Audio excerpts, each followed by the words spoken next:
Hello. Hello, hello, hello. Hi, Starfighter. Welcome in. Always good to see you.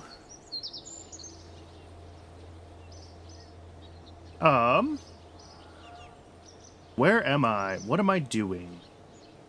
So last time, we got the Atlas working. We got some of the upper scale circularization logic working for the Aegina.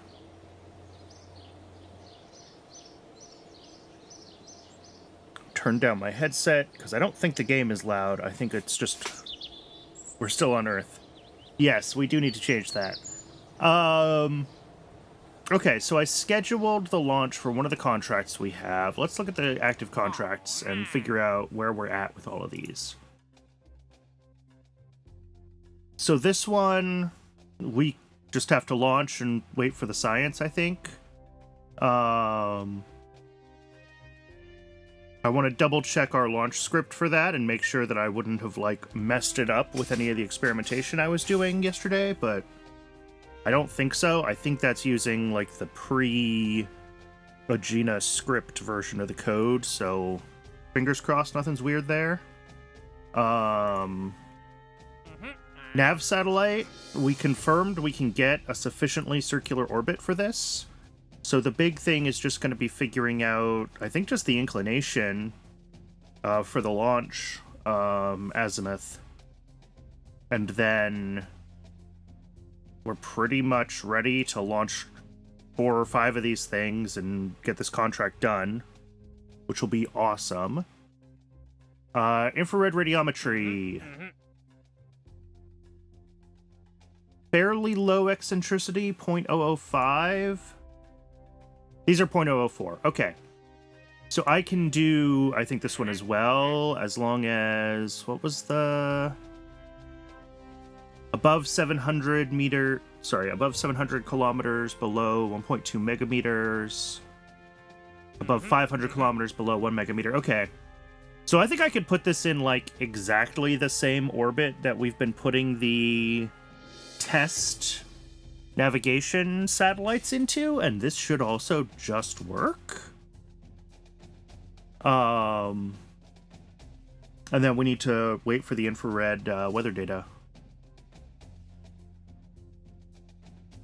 And this says that I've already completed transmit corresponding video. But I'm going to make sure it has the TV camera anyway, just in case that gets weird. But I think we should be able to complete this one with no problem, too. It's basically the same as the navigation satellites, just with a slightly different payload.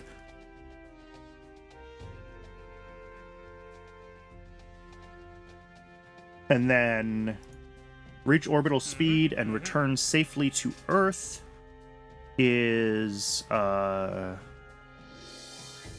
we haven't looked at this one yet. We need to start looking at this one, because this is going to get us a lot of science from film camera return and from biological science in space low, and maybe even space high if I start getting spicy. Unfortunately, not this early navigation satellite network. This one, the note here, satellites will be destroyed upon completion of the contract. Simulates transfer of the payload back to the customer. I think there is one of the later commercial applications.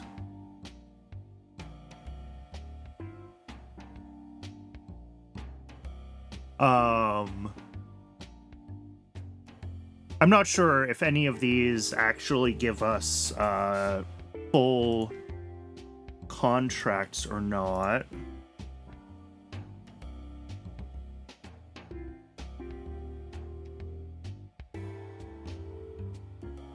Yeah, we can launch our own, and we should be thinking about launching our own, especially once we're thinking of going lunar. You know, 3 or 4 satellites.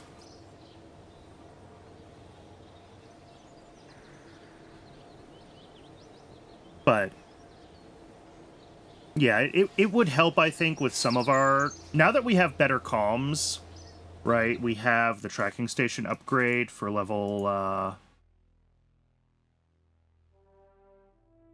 2 tracking station and comms tech level 1. And that will help significantly with some of our comms issues, because now I can just, give everything a UHF antenna with several megameters of range, and it no longer uses ridiculous power, right? It's going to be even better with the next tech node once we have this digital comms. I don't know if this tells us with, like, the...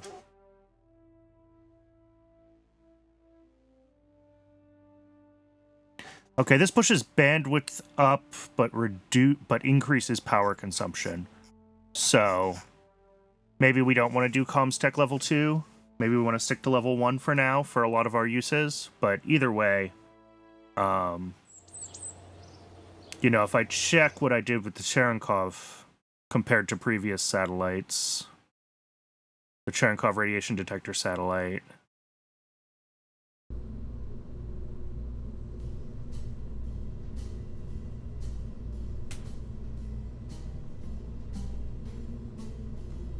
I think I put this one...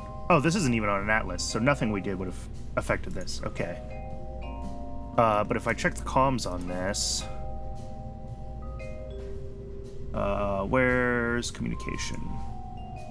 Yeah, tech level 1. This is at 24 dBm, which to DSN tracking at UHF at 2 megameters... 4 megameters. Oh, whoops, megameters. Yeah, what did I scale this to?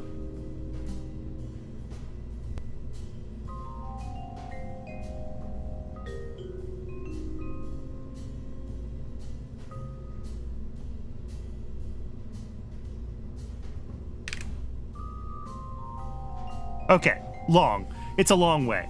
So for most of its orbit, and this is going to be interesting because now we're going to be losing comms probably when the orbits are close to Earth, because they'll be too close to the oceans and they won't have view of ground stations.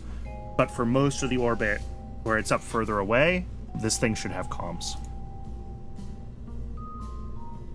If I check the contract, not that view. Periapsis with very high eccentricity. Okay, I don't remember what the AP ended up being. It was like 70 or 80, right? At any rate, that will be the first thing ready to go. And I think I can probably just do... Let's get a stack of these Atlas Aeginas with their commercial NavSat payload ready to go. Let's dial in the... Where is... NavSat test. 25 parts in 5 stages. Oh, it's so beautiful. I love it so much. Okay. Let's open this up. This contract doesn't require these things have power, does it? At least 80 units on the craft, orbit, blah, blah, blah, blah, blah, blah, blah, blah, blah. No. So if my stuff loses power while it's up there, it doesn't matter? So I think we just have to dial in our launch azimuth to hit that 90-degree... target inclination, and then we're pretty much good to go. Yeah, batteries not included with these. They specifically say in their description, solar panels are sized to power the client's payload and won't produce any excess power for your rocket.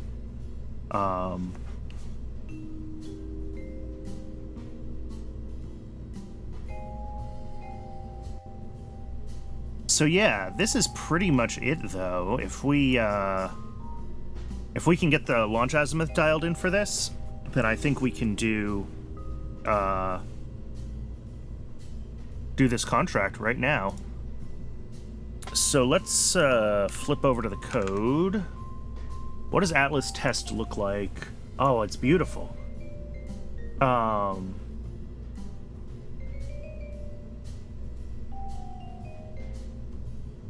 I guess we could start here.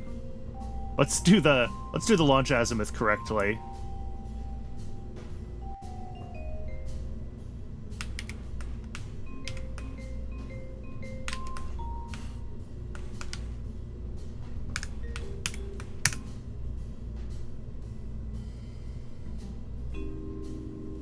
Cosine.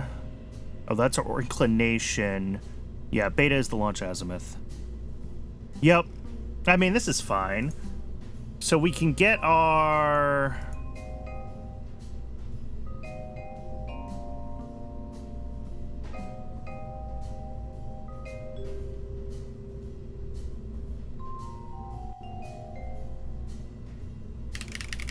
Can I get my latitude?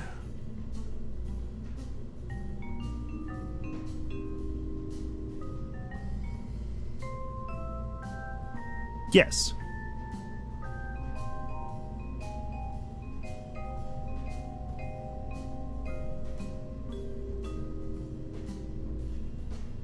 Okay. Yeah, this isn't too hard then.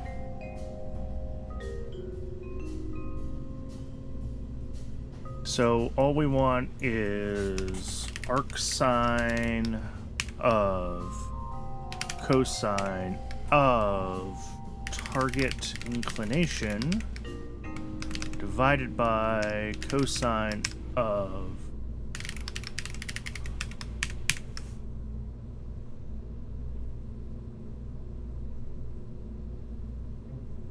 Yep. Yeah, I found it. And is arcsine just a thing that I can do? Yes. Is arcsine going to give me degrees? It better. These are constants. I don't want constants. I want mathematical functions. Yeah.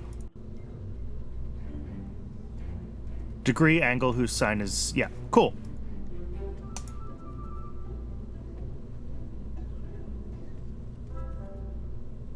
Of course, the cosine of 90 is...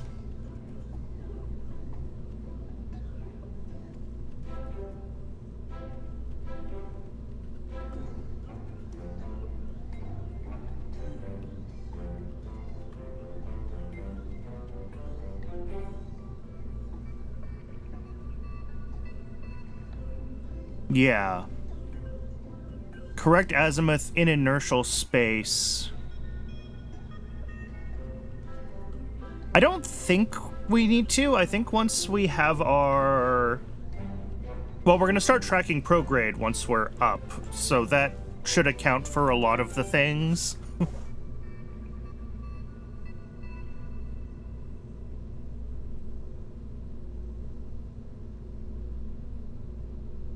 But there's this whole section...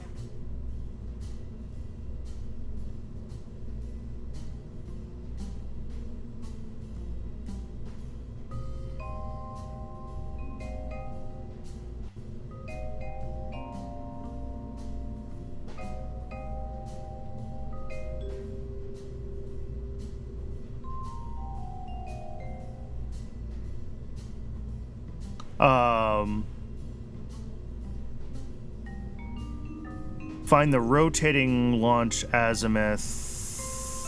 I don't know if I want to do all this math right now. I might just say that our target inclination is like 92 and let it figure itself out to actually end up in 90. Yeah, let's test this. Let's see where we end up. I agree. And I think we're still going to end up at like an 80-something degree,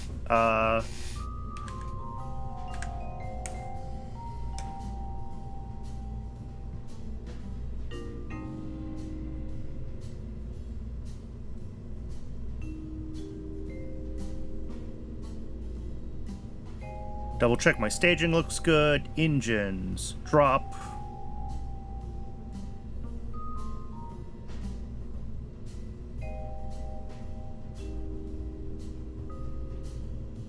I think these should be up here, right? We turn on RCS when we turn on the rest of the Agena.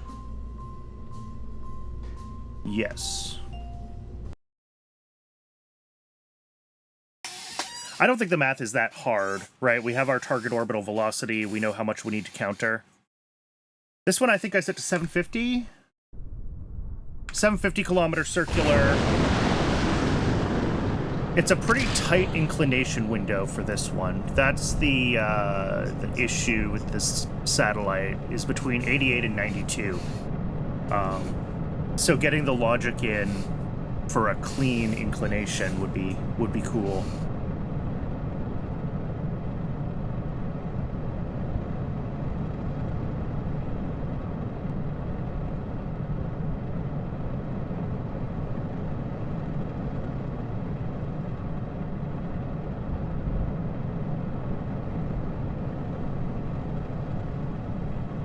Because, yeah, as expected, the math has us pointing pretty much due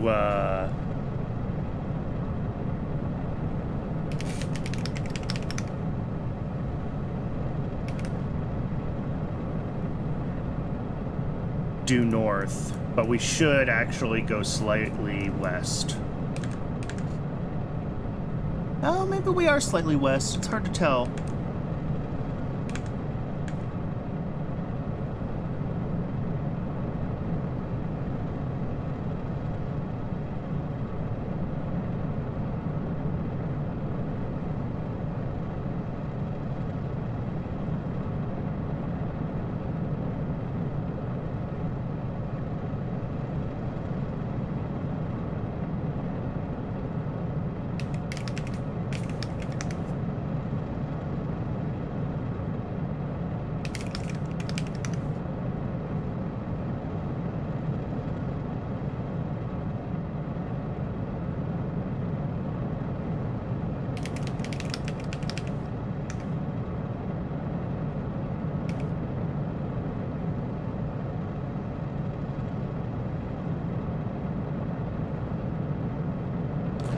The math shouldn't have it going west at all, right? Because we're looking at a target inclination of 90 degrees, which is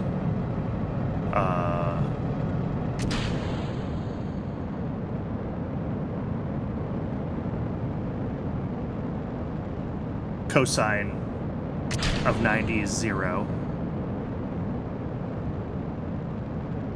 Right, as long as you never launch from the poles. I noticed that. Turns out when you launch from the poles, your orbit is whatever you want it to be. Or I guess it's always polar.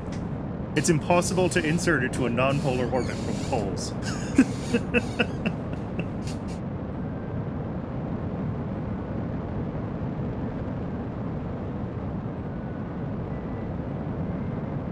That would be a fun challenge run. Polar launch site.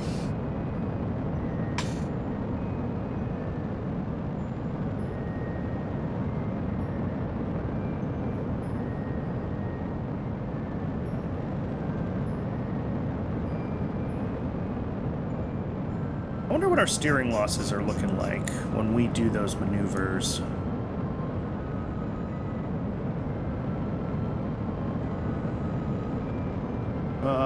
Steering loss?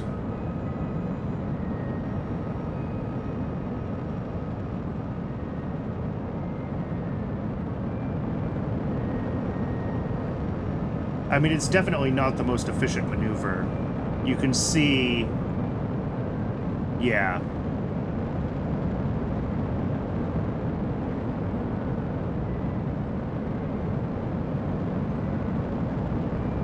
And then here, steering losses are high again because we're pointing more sideways than we want to be at this point in the orbit.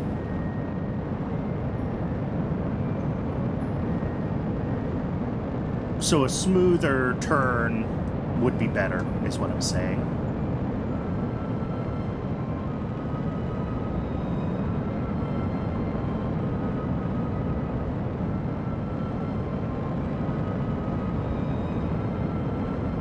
Which I think we knew, but we're losing a, where was it? Flight recorder. What are we losing? I mean, from here up to here, we've already lost a kilometer a second of delta V.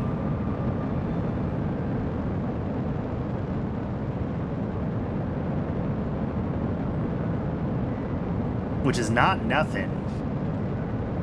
But this Atlas is so over-spec'd for most of the missions we're flying, I'm not sure if I care.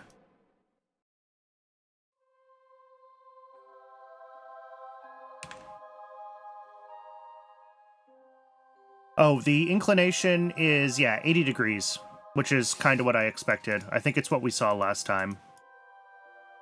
So we do need to account for the Earth's rotation and follow the rest of that math.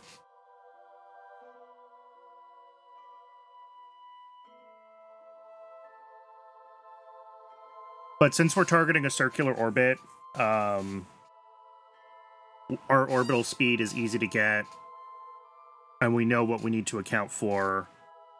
So I think everything that's in that article is going to be pretty straightforward to implement. All right, let's pause this, and, I trust that we can get our circular insertion. It was just the azimuth and the inclination that I wasn't sure about. Okay, so this is our initial heading.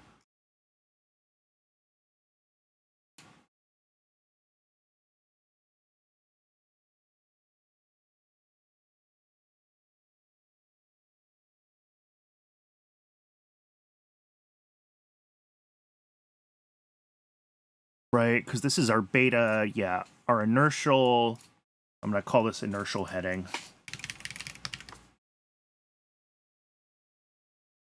Oh yeah, I'll split it into a library function. Don't worry. I just want to get it working first. Okay, so yeah, our orbital velocity is, let's see, we're doing vis viva in, yeah. This should also be a library function, but I'm copying it.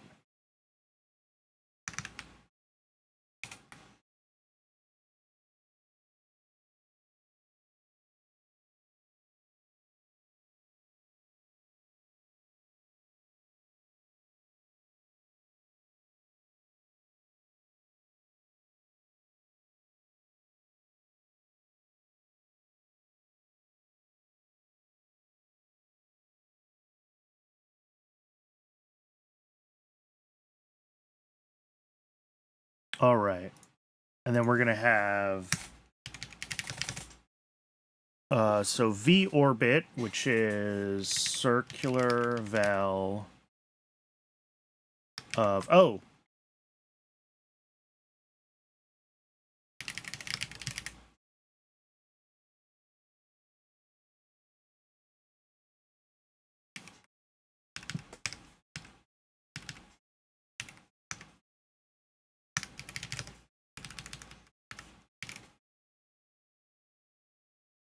Circular val times sine of inertial heading minus VEQ rot is the equatorial rotation of the Earth, right? The 465.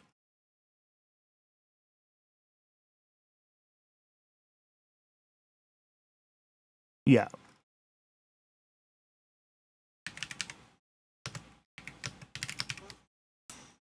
And what is our latitude? Okay.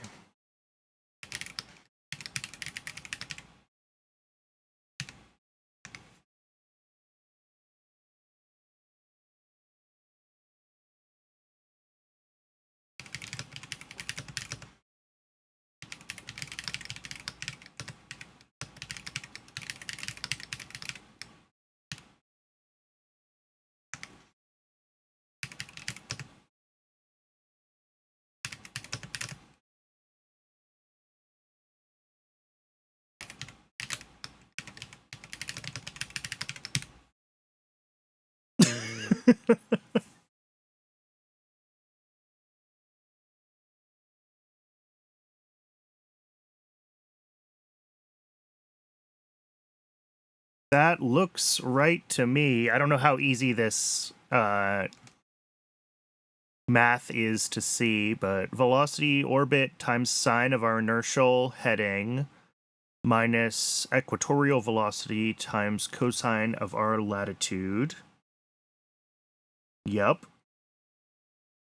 Besides the fact that this should be a constant.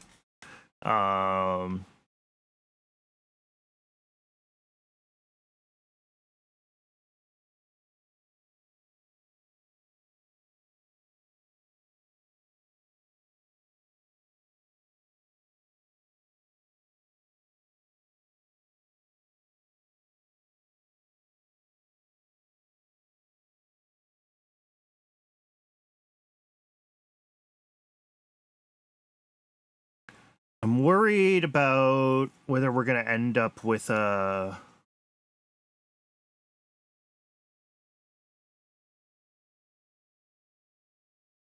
Has rotation period and radius. Okay. Yeah, that would be good to do it actually. Here, let's just make this a function. Local function launch azimuth. And I will make this a library. Can I remember how to do this? Parameter, target inclination, target altitude. And for now, this is only going to work for circular orbits because anything else is nonsense, but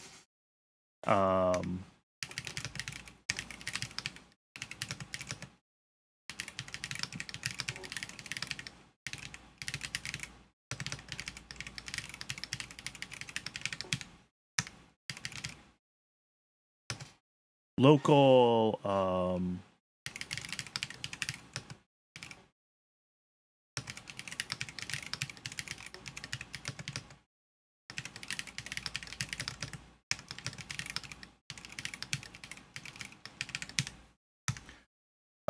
and then local VXROT is circular velocity. Sorry, that's orbital velocity now. Sine of the inertial heading minus, yeah, do the rotation period and the radius.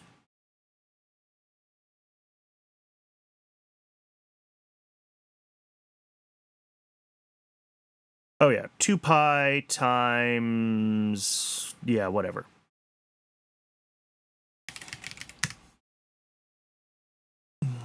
Yeah, so it's going to be ship body radius 2 times pi. I know that's probably not what pi is called. Radius divided by ship body.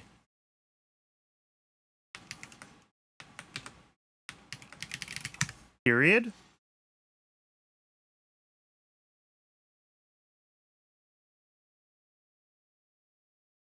Rotation period.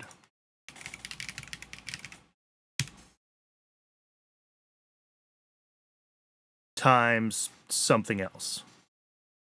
I should give these some names. Let local body val is 2 times pi times the radius divided by body period. And then this will be the body velocity times cosine of ship latitude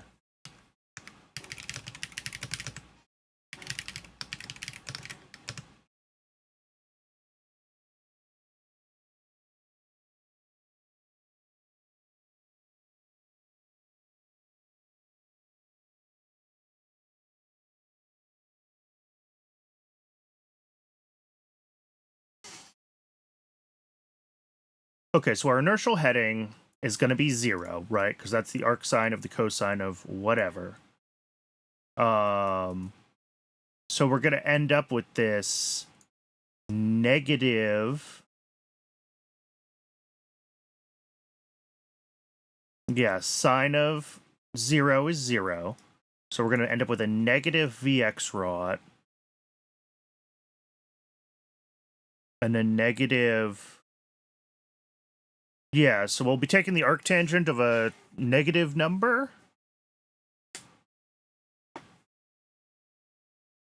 Constant pi? Yeah, probably. I was gonna look that up in a moment.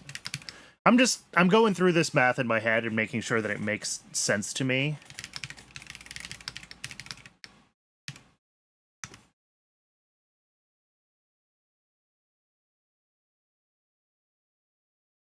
And then return arctan of...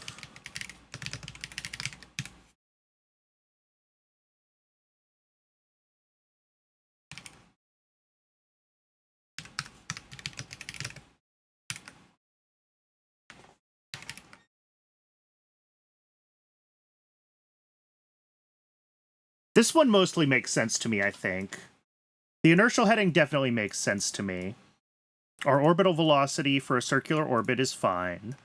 So what we want is our overall orbital velocity to be entirely in the plane that we want. Yeah.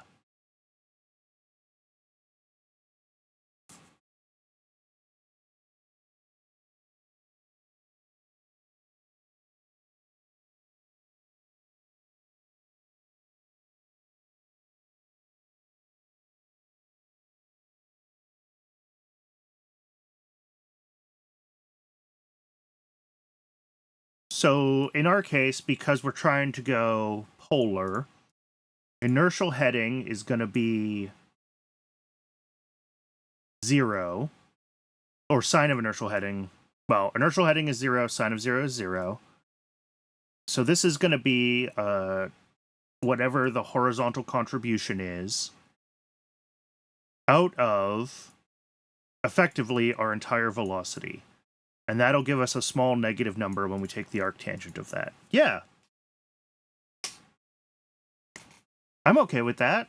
That makes sense. I believe that this is going to do the right thing. We'll see if it gets funky with like 90 degrees exactly. I might have to do like 89.9. I don't think we have any divide by zeros in here. But I believe that this is correct. I don't know if I believe that...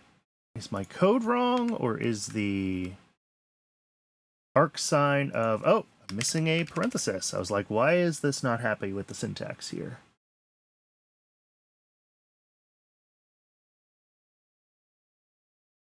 Okay. And then we're going to have just local... I mean, really, what I should do is move all of this into...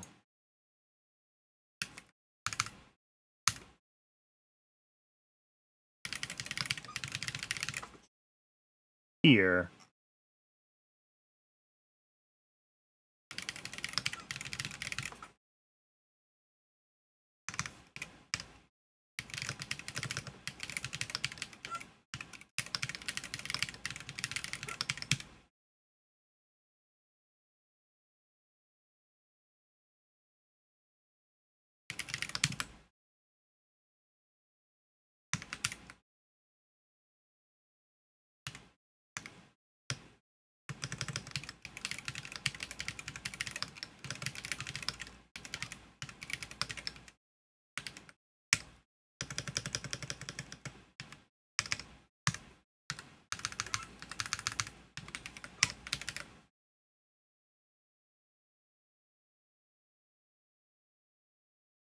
Oh, right, the target altitude as well. Yes, thank you.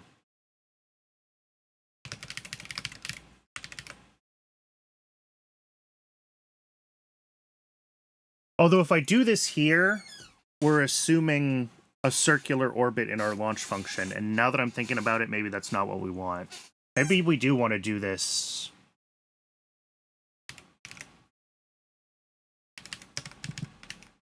Here.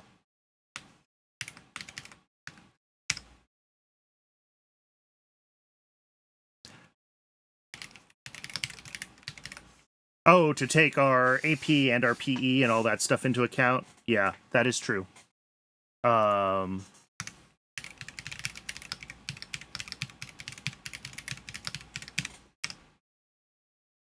I actually shouldn't need to do this because orbit is pulled in by both Atlas and Aegina, right?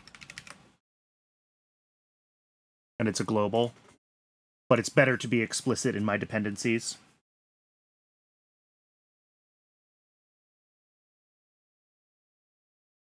Oh, and it's called orbit math, not orbit, right? Because orbit is a global.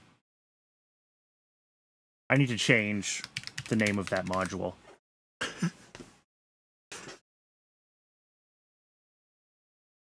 All right. I like this. I like this a lot. That it is this easy to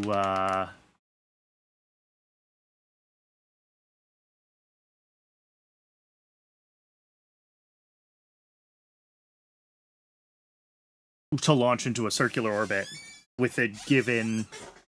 I mean, let's find out if our heading works and all that stuff, but...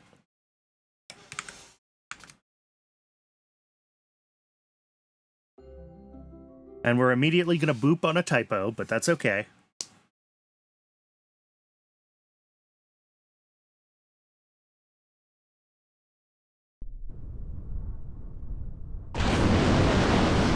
Maybe not.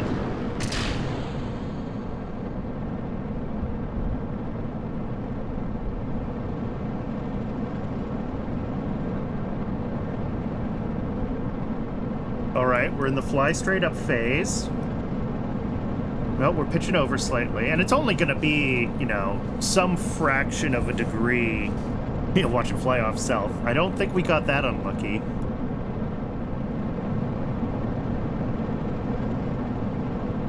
It's only going to be some fraction of a degree to the west, right? I mean, I could do the math and figure out what our heading is. I probably should have had it printed, actually. That would have been good, since this was a test flight. But you could see we are, because we roll to match our pitch, we're going slightly west.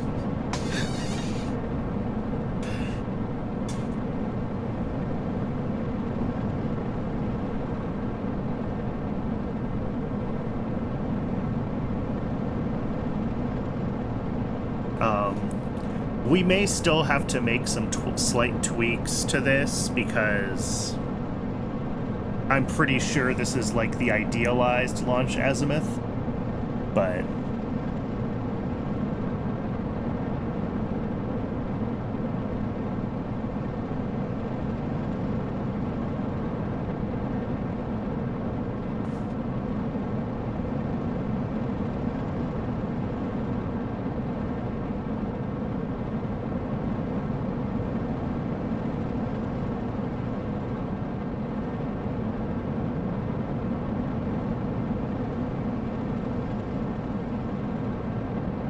Let's see where our inclination ends up when we're, when the Atlas burns out, right?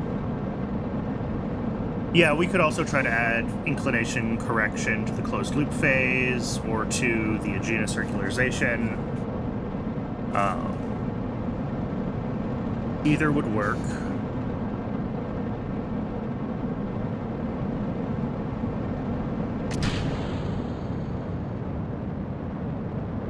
But if this can get itself between 88 and 92, I'll be happy.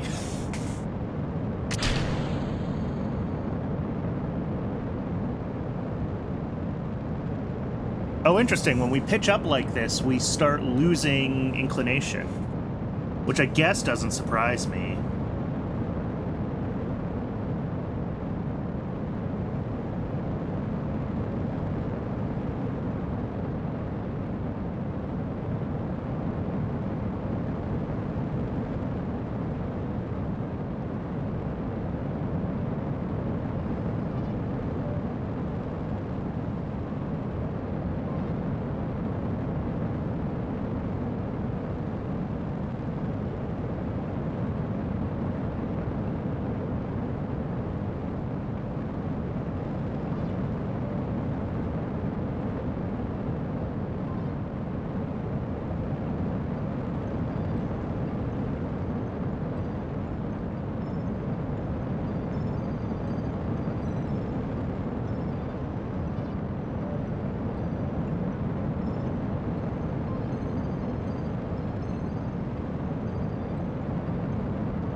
Oh, of course.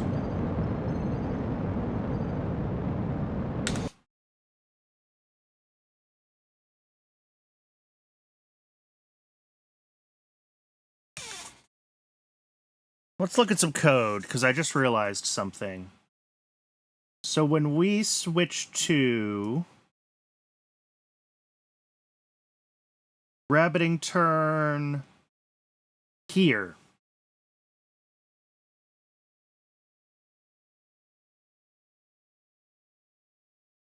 we lock ourselves to our current AP heading, which means we're not going to be increasing our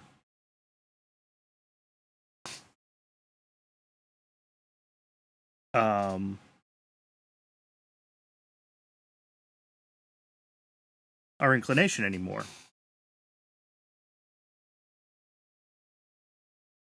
Right, because we're locked to we basically lose our inclination correction.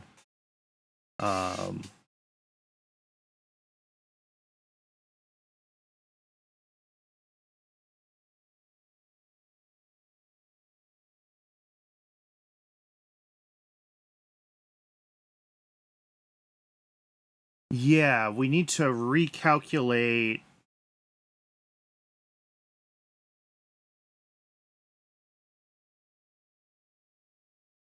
so that we're only yawing, though. Well, yawing relative to...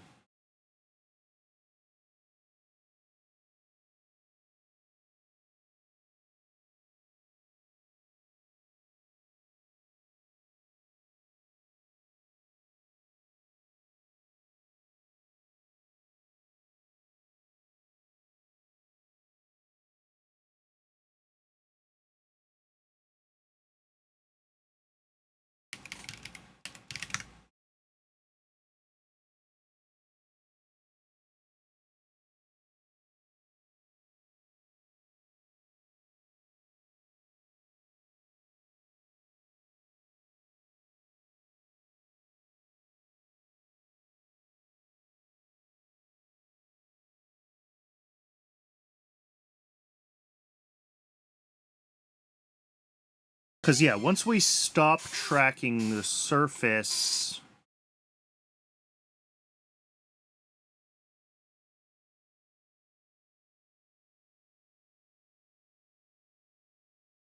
Like...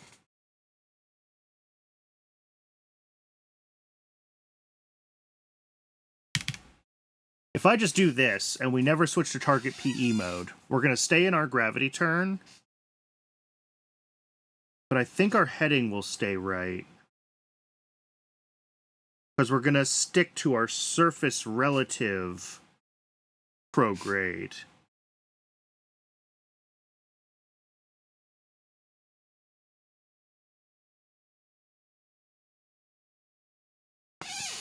And that's fine. Well, except we don't have inclination control. Or sorry, not inclination control. We don't have pitch control from that, which means we don't have control of our AP insertion.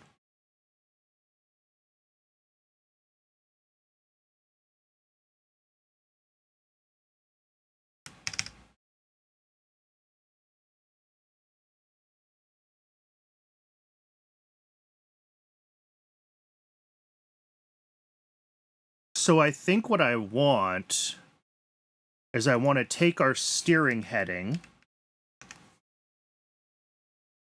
and then I want to rotate it by the vector between me and the body such that it points into our launch azimuth.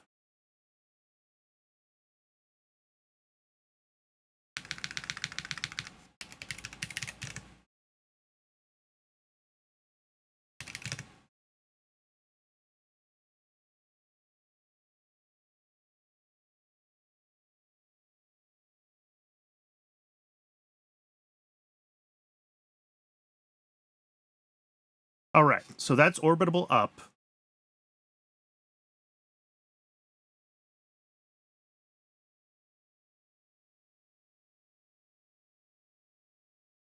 And then however many degrees.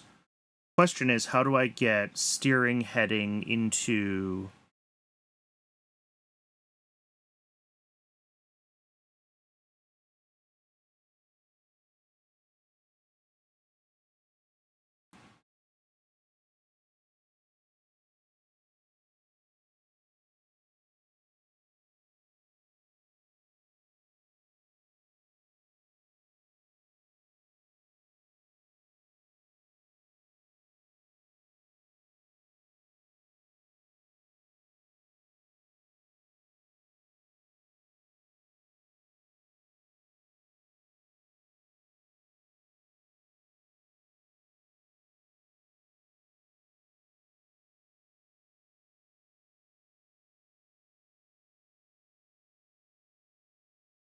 Let's see.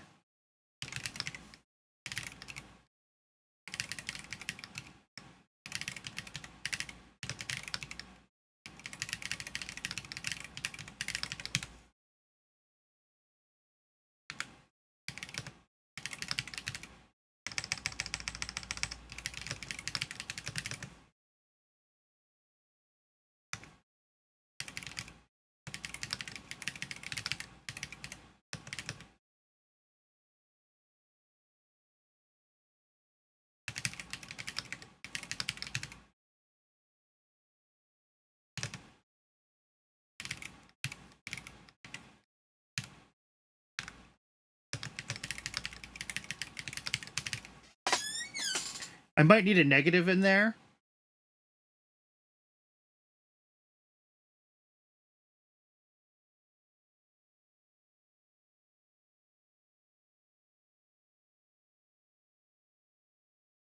But what this effectively does is rotate us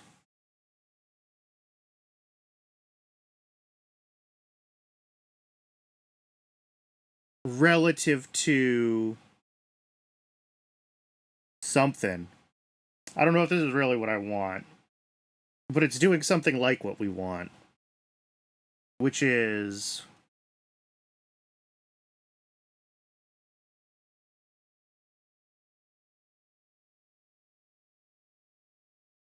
adjust for like the angle relative to the rotation of the planet.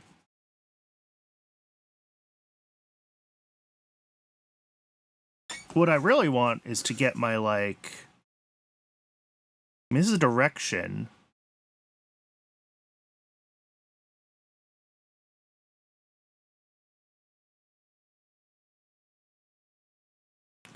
I want to get the heading out of our direction. Like, what is our current compass heading?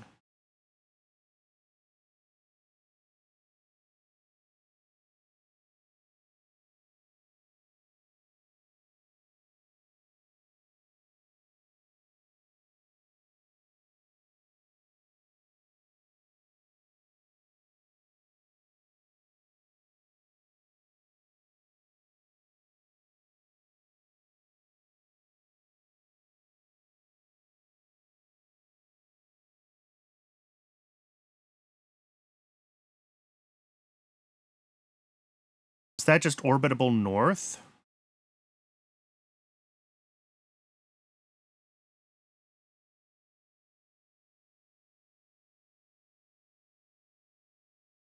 But the problem is that prograde has non...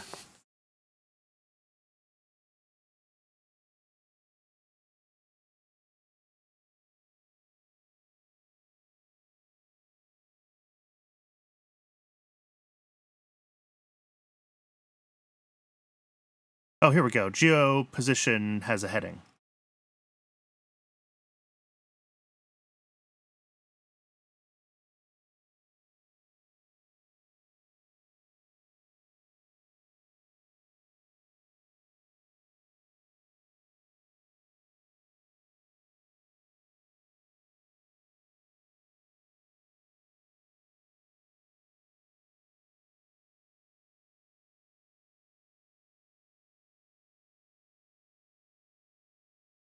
Oh, but that's from the CPU vessel to this heading. That's not...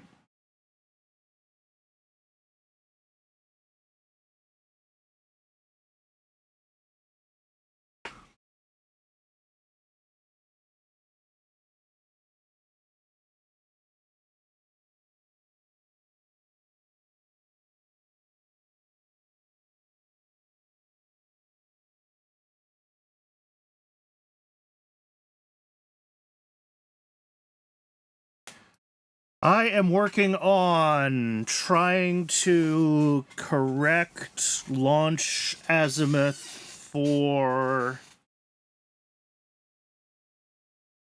the rotation of the Earth so that I can get into a very polar orbit.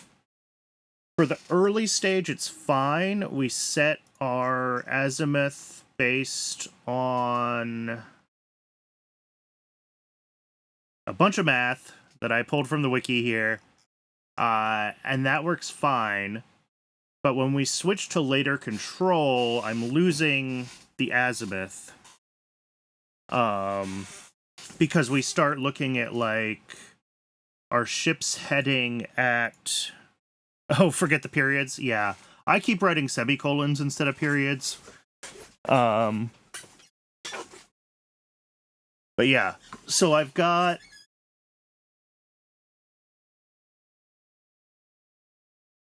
Basically, I've got a heading that's relative to our current apoapsis, and I kind of pitch up or down from that to adjust our target AP. But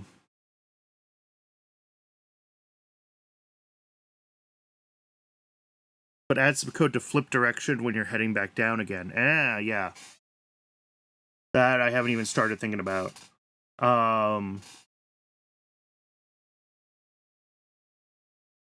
So this just turns us basically relative between prograde and surface prograde. And I'm not sure if this is exactly what you want. I cannot in RP-1. You can in general. You could lock throttle to a function of your engine thrust and your mass. But none of my engines are throttleable because Real Solar System and RP-1 generally don't have throttleable first stage engines because in the real world we don't build them.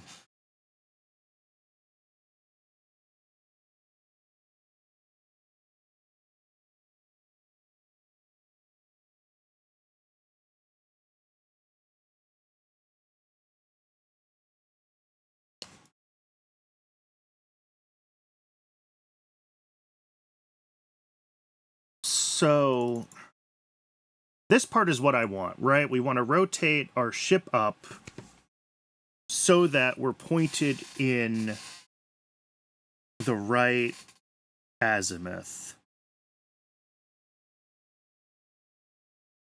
What I want to get is let's find vector math. 1 second.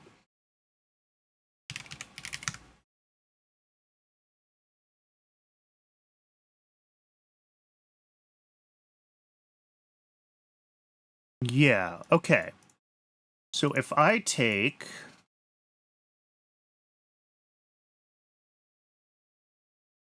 Yeah, I can do this. I figured it out. So our azimuth vector is... let's see, it's going to be a heading, I think. I have to do it from a heading command, because that's the easiest way. Yes, so this is going to be the heading of our azimuth. Pitch and roll I don't care about. And we're going to get the 4 vector of that. Tend to have a giant first stages and tiny second stages with little... I mean, that's kind of what we did in the real world for a long time. And that's pretty much exactly what I've got in the rockets that I'm flying right now. Okay, so this is vector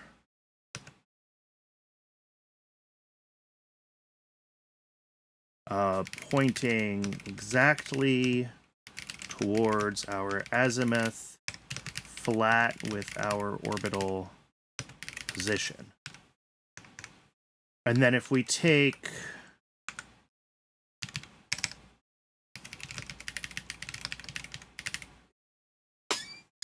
That's all your brother talks about? Yeah. Local steering vector is our steering heading for vector. And this is going to exclude anything up. So this is, again, vector pointing exactly towards a P, flat with our orbital position.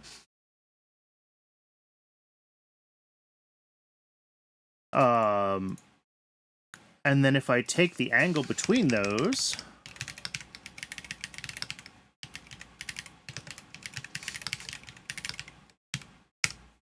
and then rotate around our up, whatever our up is, and then we multiply that by our current steering heading, and we just rotate our steering heading around our local up. Does this make sense to you, Starfighter? Does this sound like it's doing what I want? Or have I completely lost you?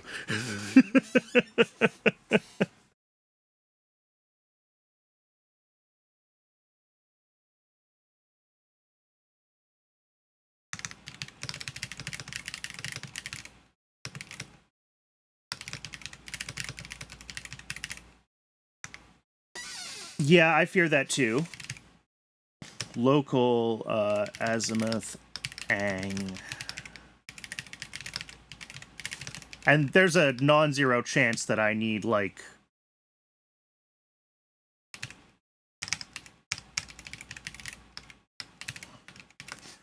non-zero chance that I need a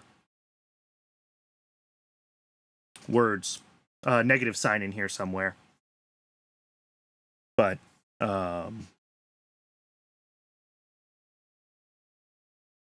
that is fine, because we'll know immediately when it starts, like, pitching off in the wrong direction, or yawing off in the wrong direction.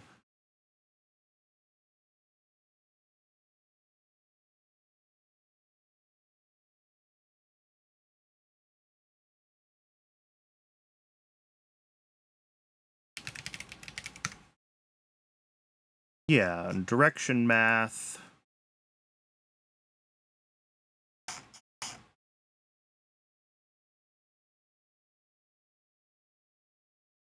Rotating dir 2 by the rotation of dir 1.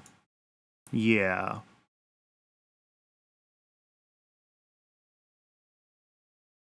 Oh, I think I want them the other way around.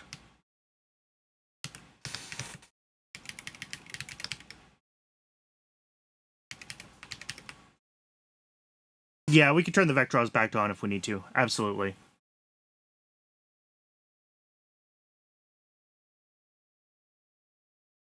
All right, I think this is right. All right, but I do not have enough time until the hour break to do this test launch, so I'm going to go ahead and I'm going to hit the add button now, and we will do this launch in 3 minutes. For folks who are new here to my channel, if you haven't seen before, I do an ad break in a chunk of a few minutes, once an hour, to turn off pre-roll ads. I prefer to have the ads run when nothing interesting is happening, so you don't get interrupted by an ad right in the middle of a launch or something like that. So I always take a quick break when I run the ads, get some water, stretch my legs. Everyone else should do the same. And in 3 minutes, we will be back, and we will get that... we'll test this, and we'll figure out if I need some negatives somewhere, or if I was going in totally the wrong idea with how this works.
Welcome back, everybody. Whoops, let's look at the code.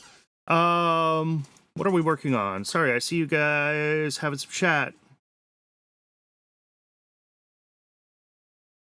Welcome in, BitBoss. Thanks for joining. So yeah, we're working on the launch azimuth. So last week I got like circular orbits working, which is great. We have vague circularization code here.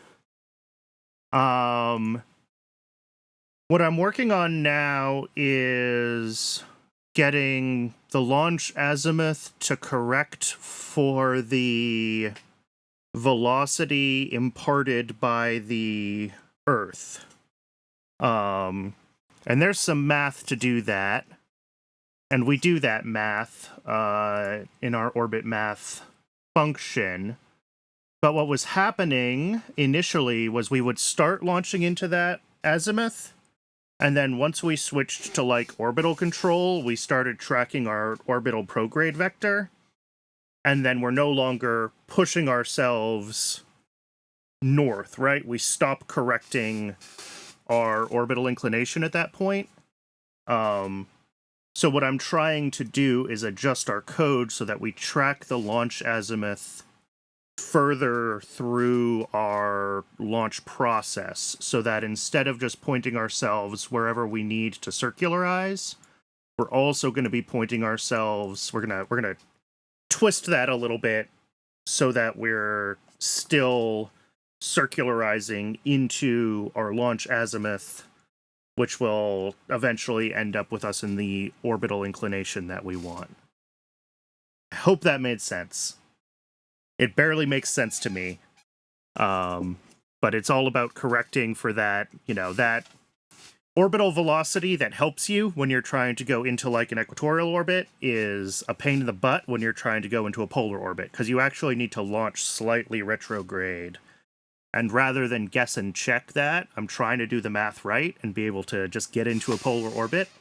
We'll see how close we can get. We might still need to fudge the numbers a little bit for the actual contracts, but we're ready to run a test, I think, of this, and we should see, once we're out of the atmosphere, that it continues to point itself slightly west.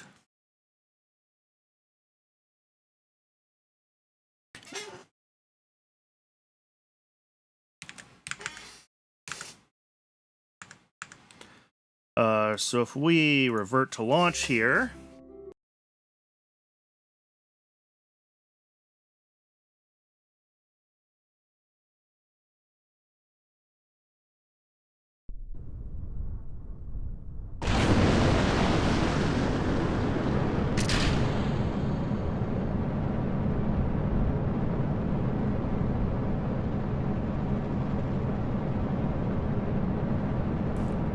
Something I'm curious about. Thank you. I mean, it helps. It's just the BDB Atlas parts. Like, nothing special there. But it does look pretty. I like a nice Atlas. And it does do stage and a half operation correctly, which I'm very excited about. I didn't have to do any fudging with like half-empty tanks and clipping things inside like you have to do for a MechJeb launch, because MechJeb doesn't understand when you drop the booster engines. When you're writing your own launch code, you can just drop the boosters.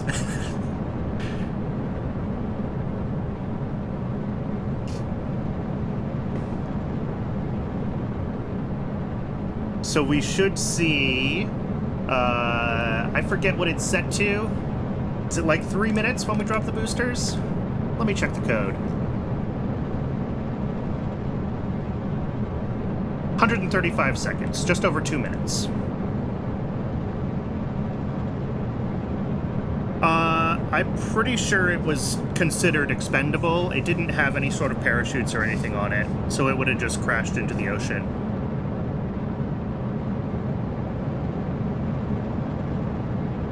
At least the early ones. Maybe they started trying to recover them later. I'm not sure.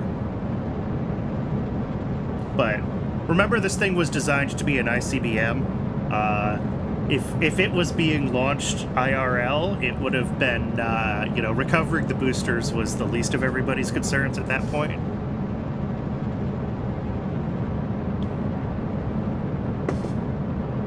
But obviously when it started being used for more civilian purposes,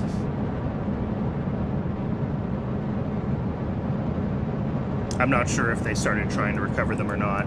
So you can see during this phase, we're twisted slightly left, right? Our launch azimuth is this few degrees west. And we want to maintain that as we're going... Oh, and something just booped, which means there's a bug in the code, and which means that we will not go to space today. Where's the KOS terminal? Vector exclude. Type of direction where it needs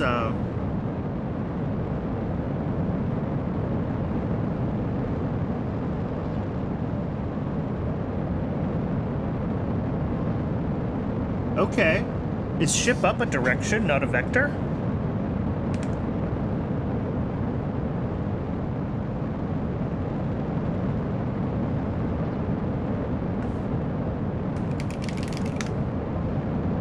Yeah, I just want to make sure that I'm looking at the wrong... Yeah, up is a direction.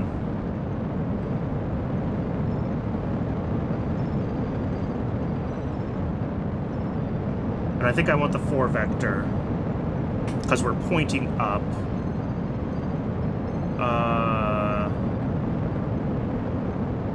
Ship up 4 vector.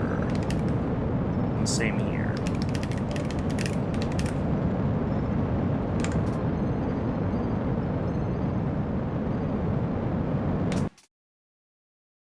Let's try that again.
Okay.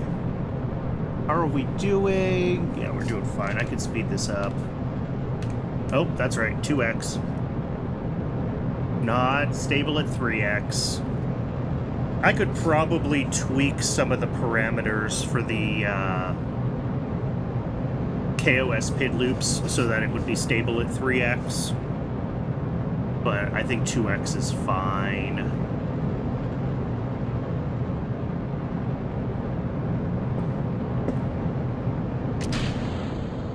Oh, and BitBoss, thank you so much for the follow. I just realized you did that while I was AFK, I think.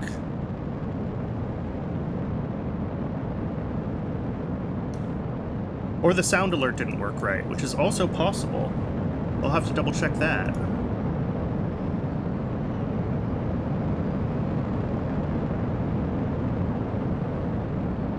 Viang of... Whoops. You'll follow if this works.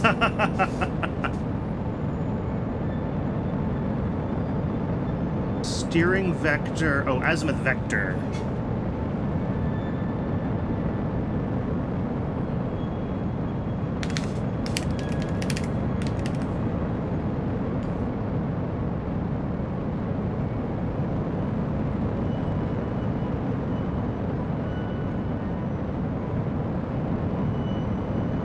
Yeah, this needed to be azimuth vector here instead of azimuth. We got further through the code, and then this is fine, as long as we're not steering in the wrong direction.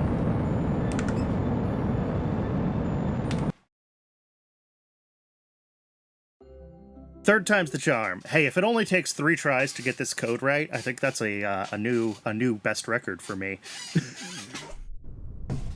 We spent the whole stream last time working on...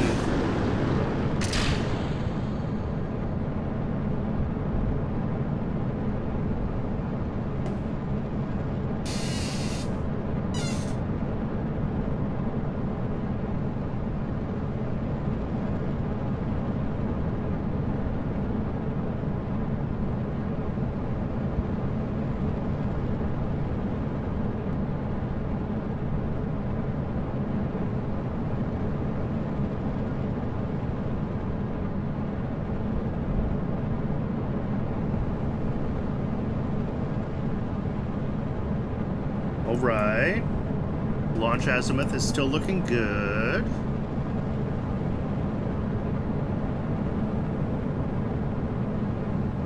Alright, we can 2x speed here. Honestly, the ship seems sufficiently stable at 3x, but the flip-flop of the engines is gonna burn a lot more fuel, and it's not gonna be representative of an actual test flight. I think at 2x we're pretty close to normal.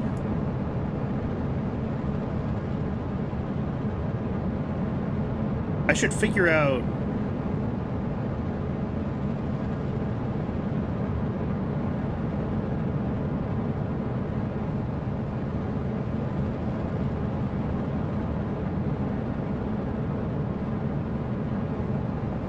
how to do either with Principia, or I don't know if better time warp works right with Principia.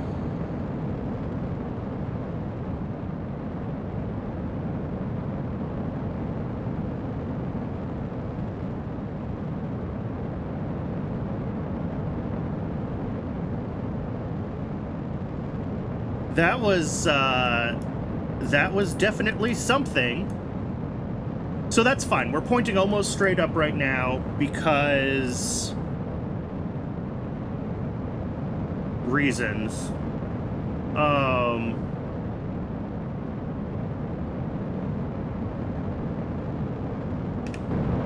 mean, we're doing okay still.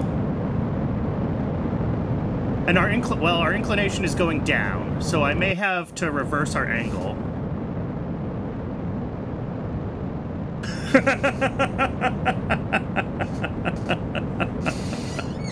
That's not right.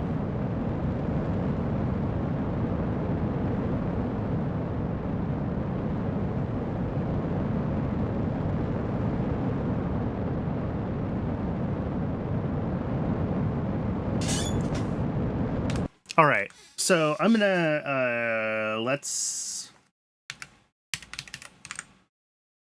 all I'm doing is swapping the angle for now, because that did seem like it was wrong. The inclination was going down. There may still be other issues.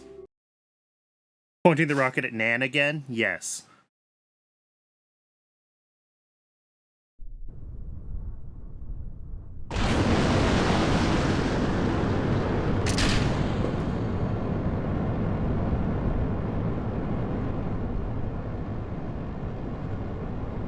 I'm trying to get it to track the launch azimuth better.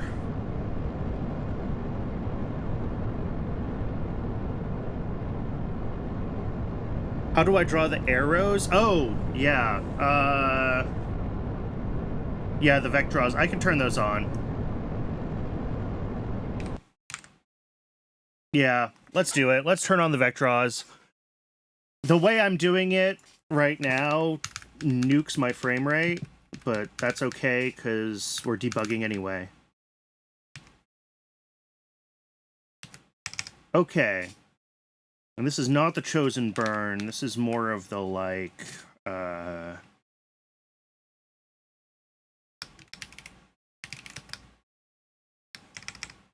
draw vec, yeah. Alright, well, actually, we know all the math up to that point is fine. I do want to keep the ship facing the AP prograde.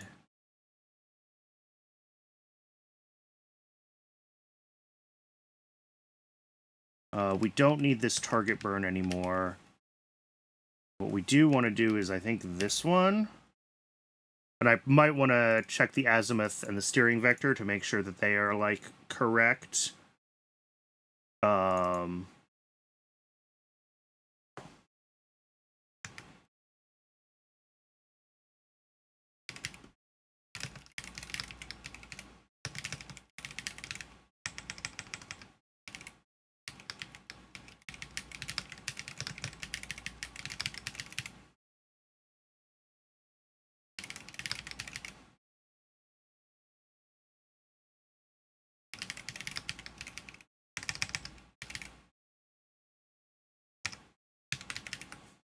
All right.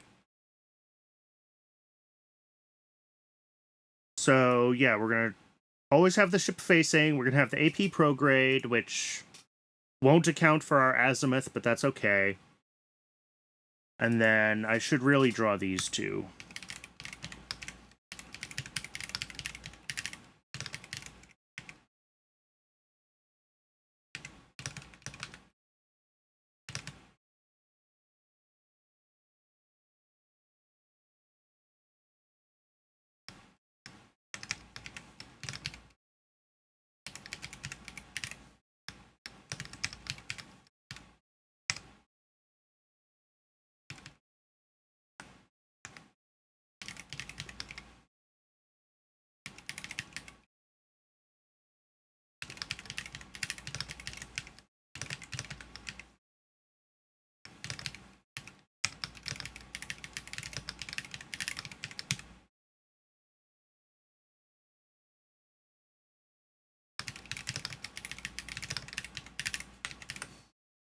Okay. So aside from our ship's prograde, which is yellow, and our facing in green,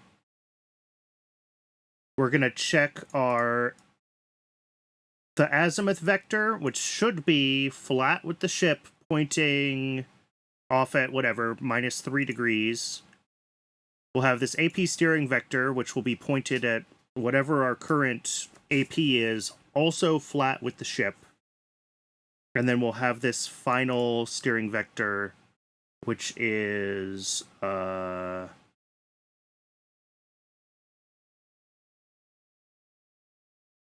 should be our steering vector kind of in the general direction of AP prograde, give or take pitch, twisted slightly to the left.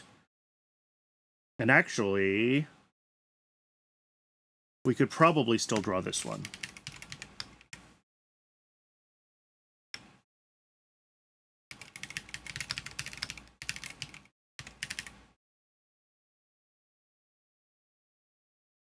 I don't think I'm using surface angle anymore. That was an old test.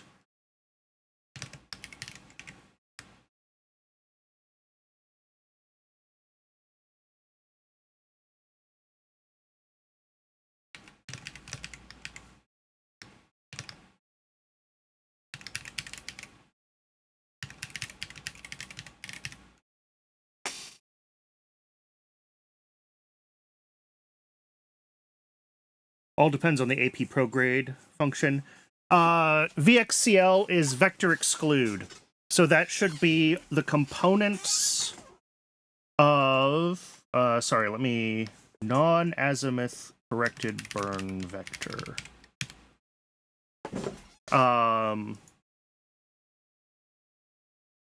Vector exclude. So it is the...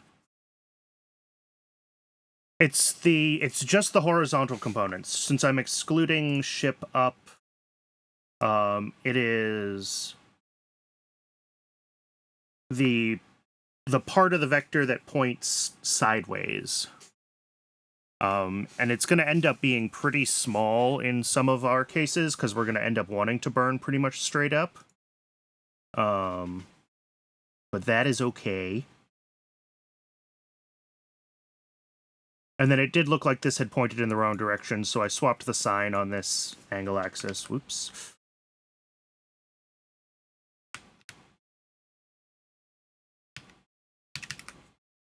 There we go.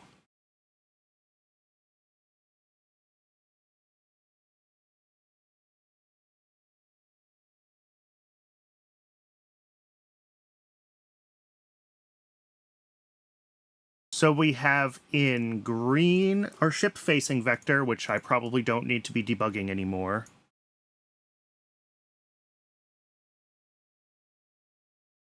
MechJeb calculates a bunch of that for you. If you check, there's aero losses and gravity losses and steering losses in the MechJeb data recorder panel. So you can watch all those numbers tick up and down.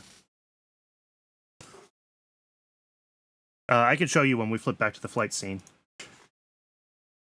Okay, so in green is our facing, which we probably don't need. In red is what our old burn vector would have been. And in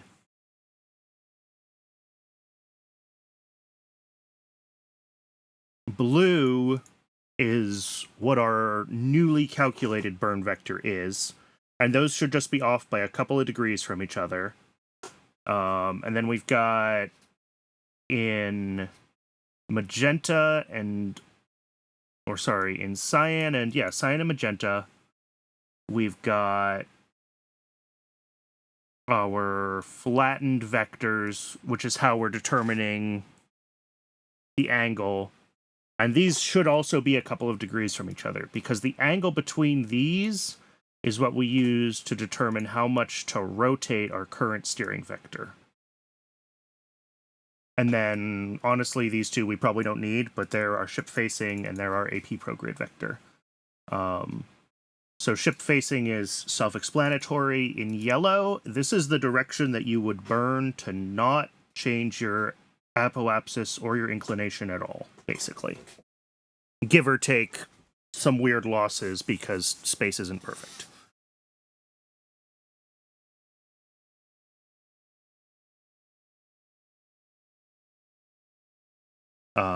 Okay.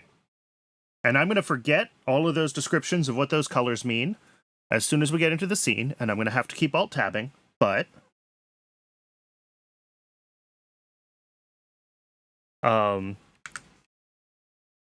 yeah, so AP Prograde, what it basically tries to do is it will, depending on how much your current apoapsis differs from your target orbit, it kind of just points in the direction of don't change the orbit, which again is not really don't change the orbit, because if you look at what burning normal in does, it's different. But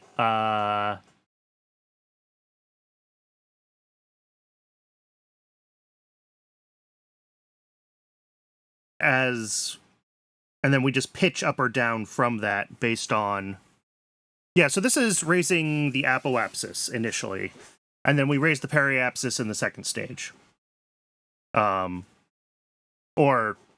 you know, typically this will be the periapsis, right? Because the first stage burns out.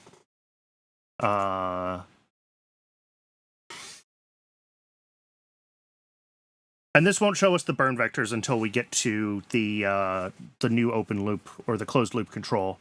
So as long as we're in open loop burning mode, we're not going to do much there. Let's open the terminal as well.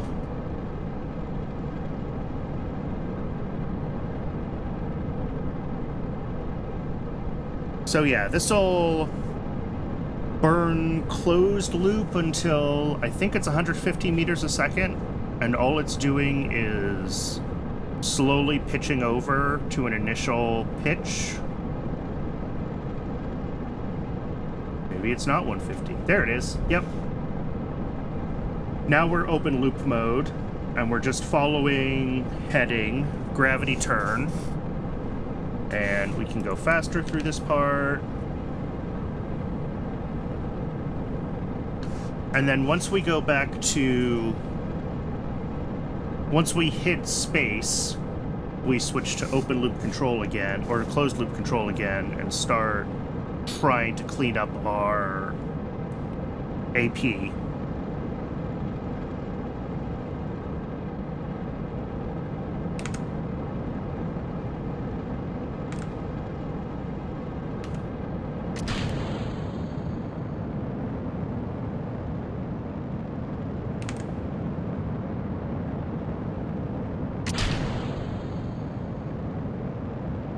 Okay.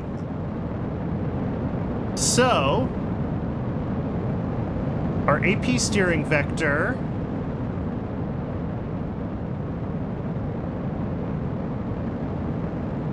is looking fine. These are very flickery. I really need to fix this so that it's not doing this, like, clear every frame thing that I'm doing.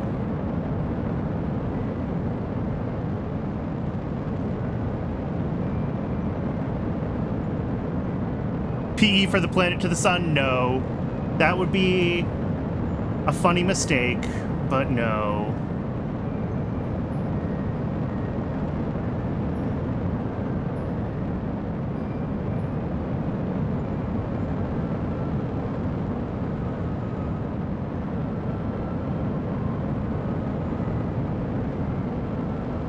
I mean, our AP prograde is staying relatively consistent, so we're at least not, like...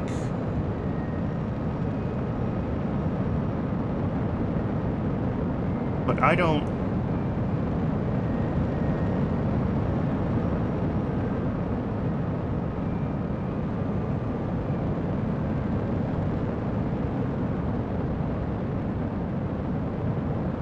Yeah, we should start pitching back down any second now.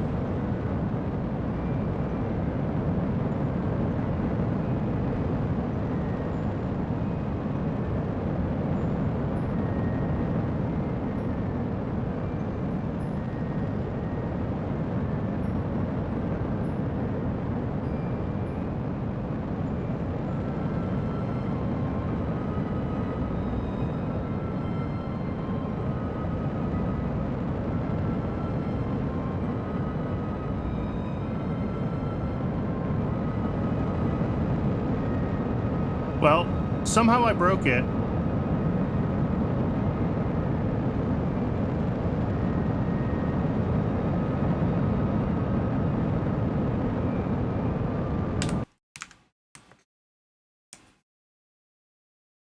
Also, all the vectors ended up inside the rocket, so I couldn't see them anyway, which doesn't help a lot.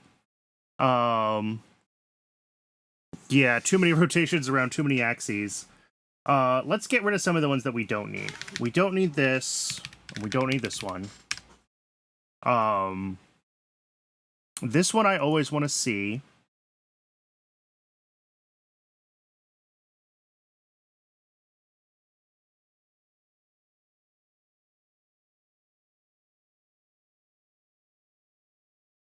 These two shouldn't matter. Here.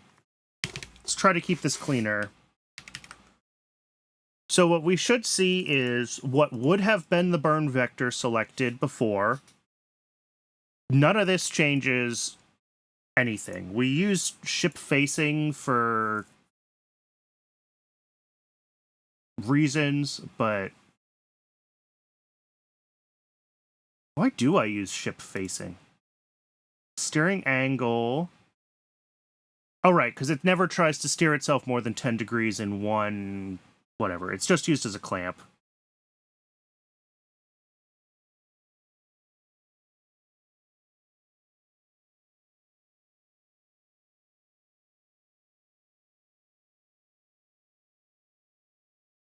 All of this is just a clamp. Oh! All of this is just a clamp.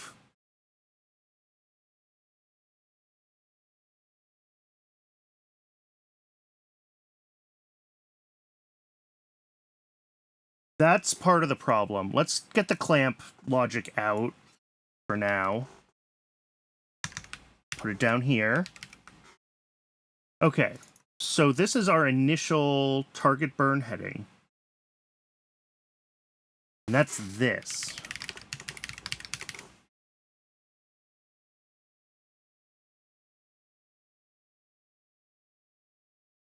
All right.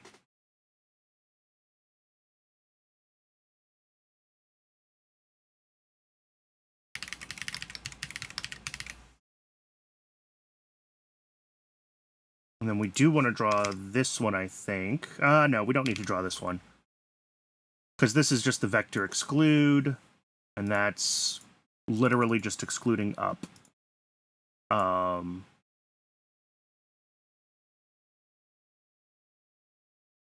we get the angle between the two.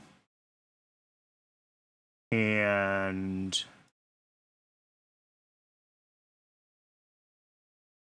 this should be more like azimuth adjustment. Is the azimuth adjustment times target burn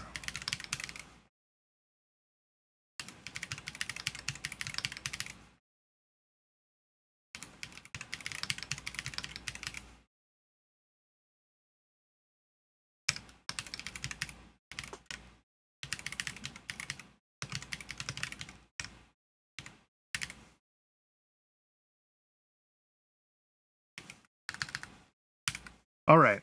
And then we clamp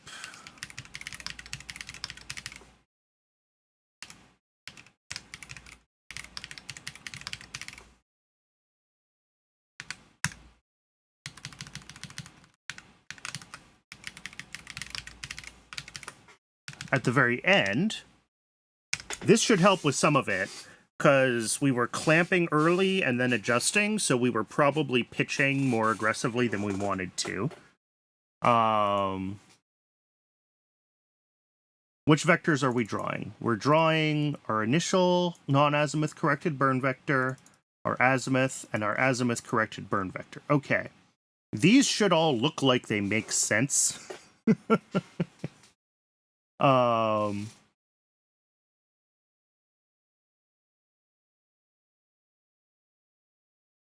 going to put another 0 on this too, because this should help it be a little bit less aggressive in how much it wants to pitch over.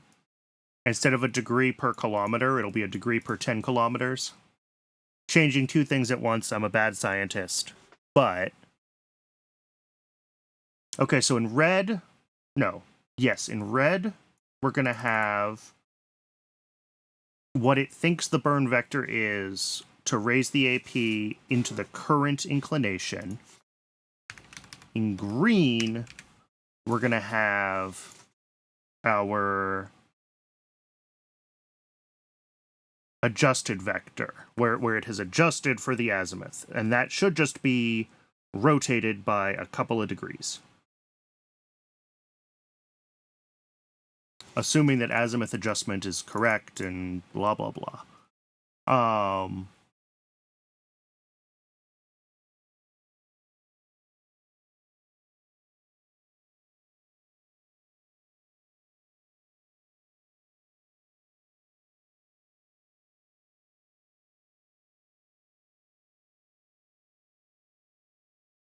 And then we'll see the azimuth itself in cyan.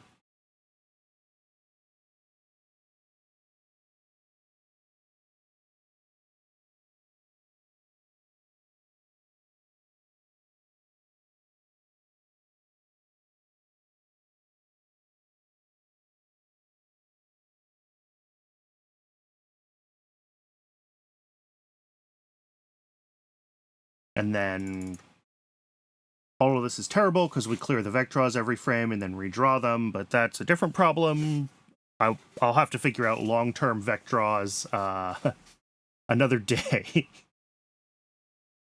But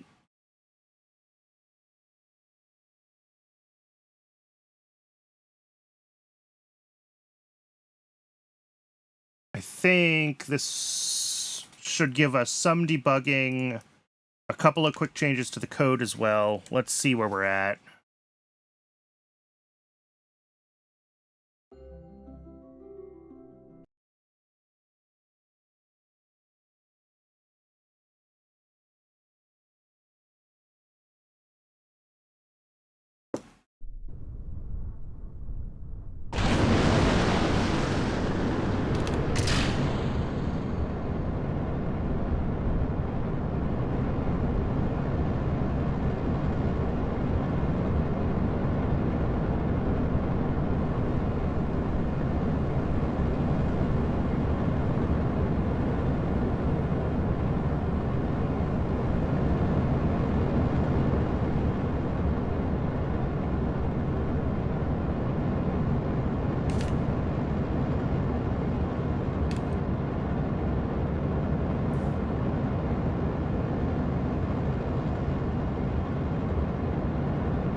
All right.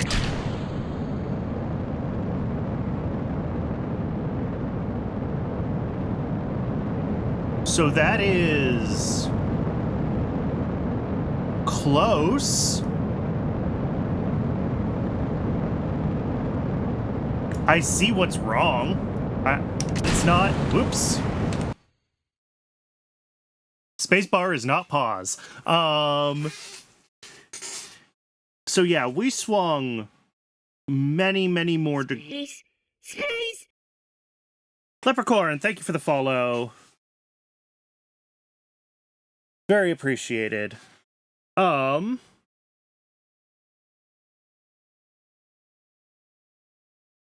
was I saying? We're close to something here. Let's see if we could figure out what it's doing wrong.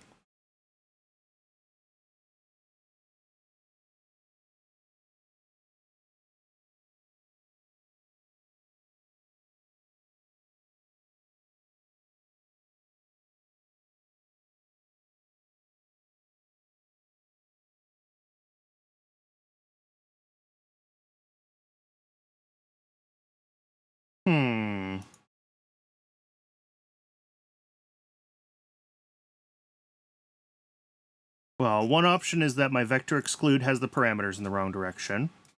That would definitely be bad.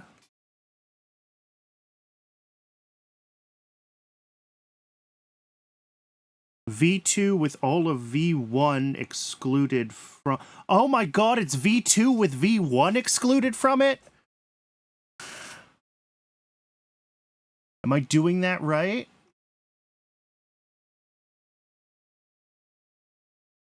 Yes, actually we are. It's the burn heading with up... No.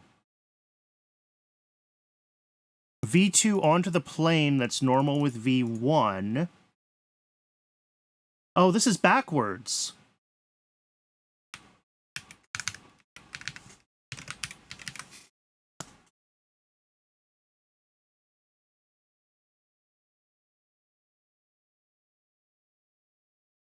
Okay. Yeah, and this is why... This is why this didn't look right. All the vectors were so weird, I didn't really see it last time. But these two should be in a plane with each other and a couple of degrees apart. So these are the two to watch, is cyan and magenta. If they look right, then I think our green is also going to look right. But yeah, doing the vector exclude the wrong way would definitely be weird.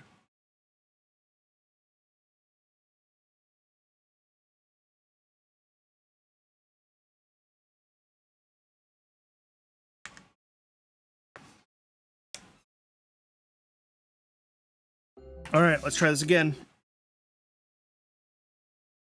I would really like to see this thing work.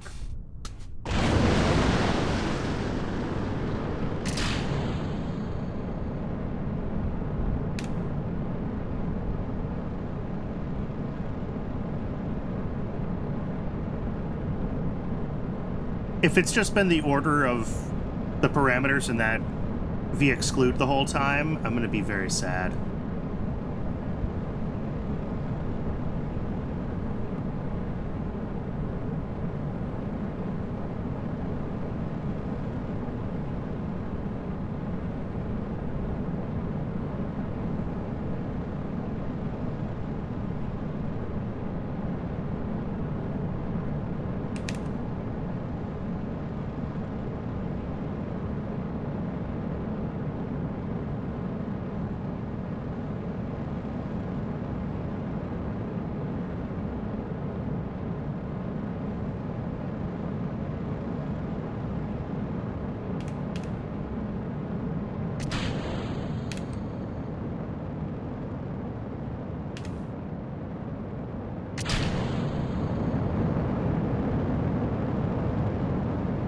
Okay.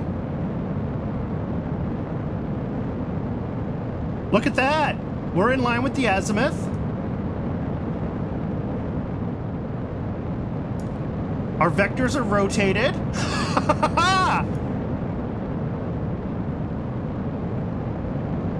Our inclination is still going up. I divided the pitch factor. I divided the pitch factor by 10 when I was in the code. It should really be some kind of, like, arc cosine or something like that anyway, but this should be a little more efficient. Yeah, our time to AP is still increasing, so as long as we can still hit our target AP with the adjustment to the pitch code, it looks nicer if it doesn't do that.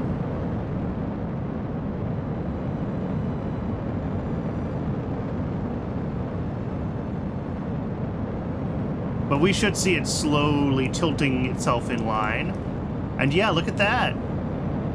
It's twisted slightly. The two vectors are exactly what they're supposed to be. Beautiful.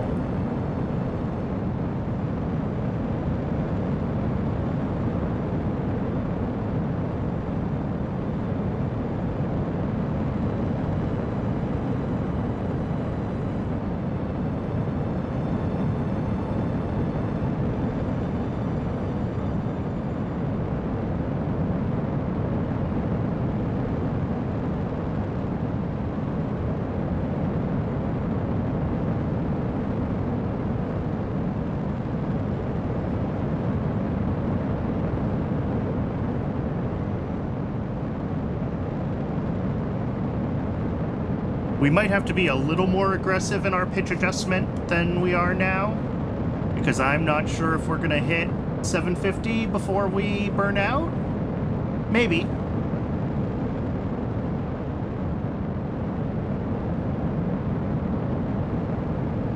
Oh, right, we have so much more than 40 actual seconds on the clock.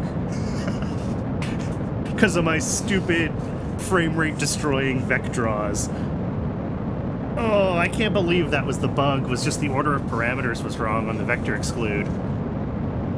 But yeah, this is doing exactly what I want it to do. Also, we have just hit 88 degrees of inclination, so as long as we don't overshoot,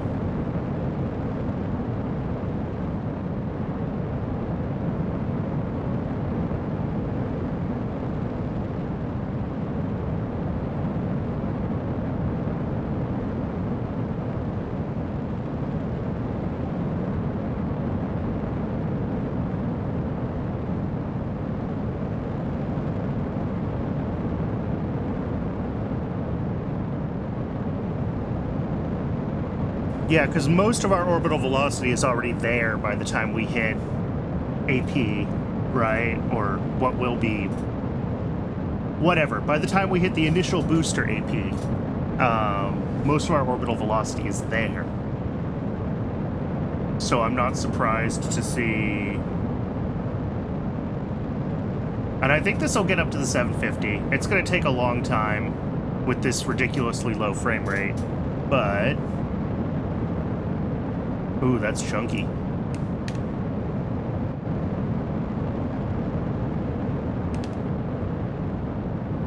Yeah, 4X is helping. Oh, whoops. No, it didn't. It did not hit. Okay. So the pitch adjustment was a little too much.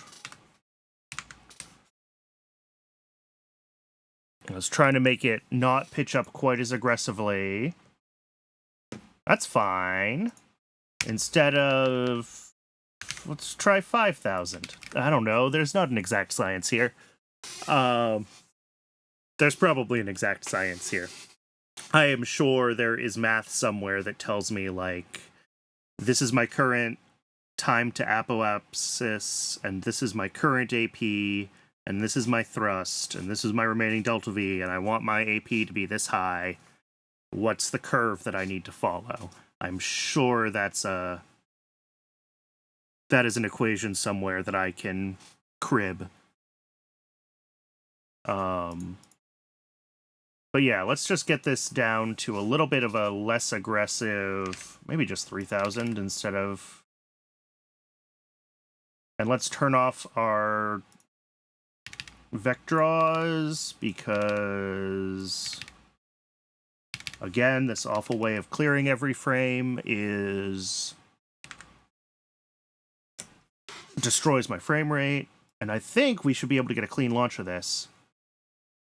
And our inclination is, for those who can't read with the compression, we are at 89.17 degrees. So I'm hoping that we're going to be in spec for this nav satellite launch now. We're still not quite to our exact inclination because the,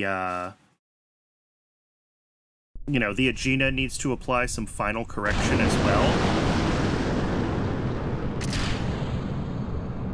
Which the Aegina math is not doing currently. But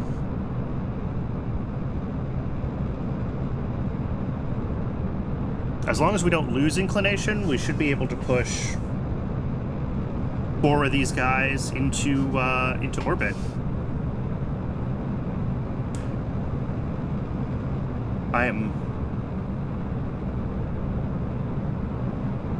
And if this one still doesn't hit the target AP with the slightly more aggressive pitch maneuvers, I will push it to back to 1,000, and we'll just double check that it's stable with 1,000 as the divisor again. 1 degree per kilometer. This is now 1 degree per 3 kilometers. More aggressive than last time, less aggressive than at the start of the stream. Bit boss.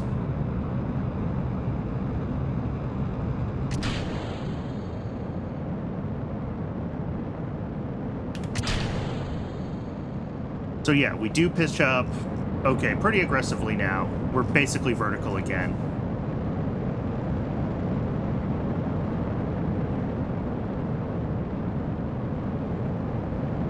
But we're stably vertical again, and that's what matters.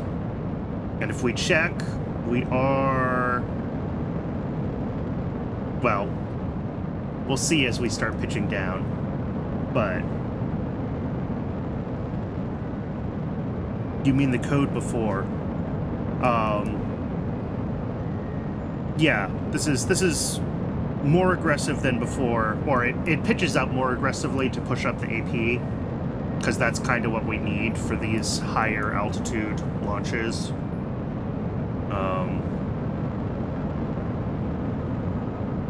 Yeah, we can change the kickover angle in phase 1 for sure.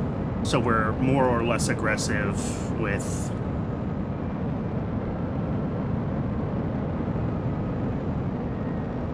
where we end up.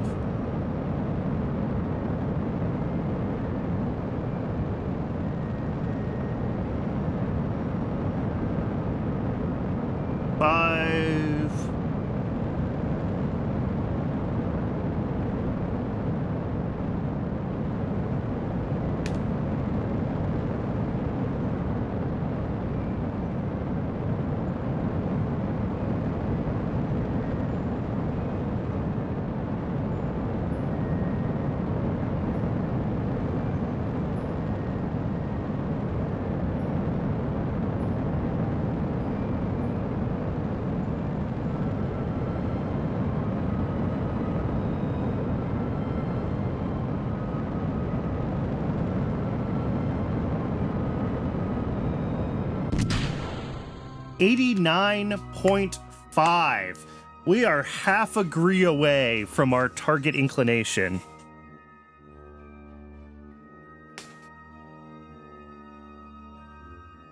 That is not bad. Well, okay, we're 89.498. We're just over half a degree away from our target inclination. But still. I think if let me close this MechJeb window. I don't need it.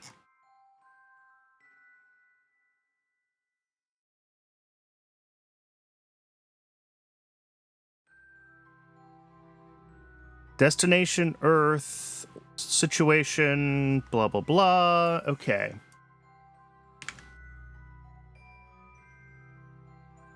So when does the Aegina start its burn?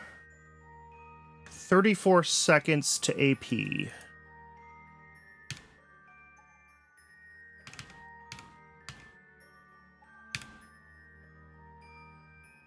The Aegina should really call Warp 2. Yes, it should.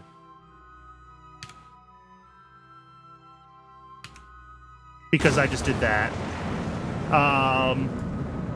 Alright, so this might not quite circularize correctly because we were about 10 seconds late on the engine ignition because I warped too far. And that is why it should do the warping itself. Oh! But we should still hit an acceptable target orbit for the,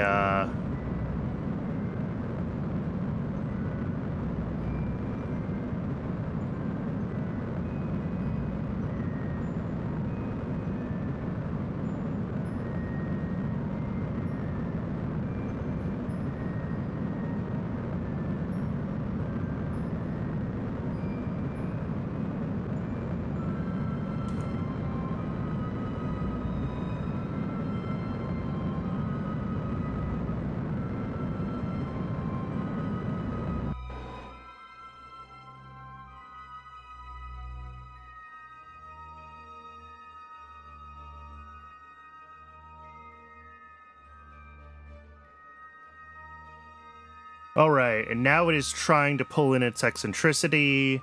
It burned a little late. The eccentricity is a little high. It is... let me turn on docking mode so we can actually see... It's burning backwards, but not very aggressively, which surprises me.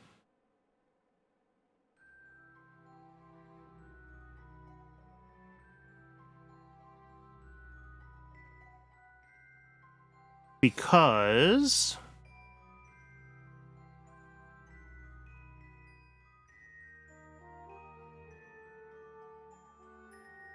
I mean, maybe that shouldn't surprise me. Maybe our factor for the Aegina code is a little bit off.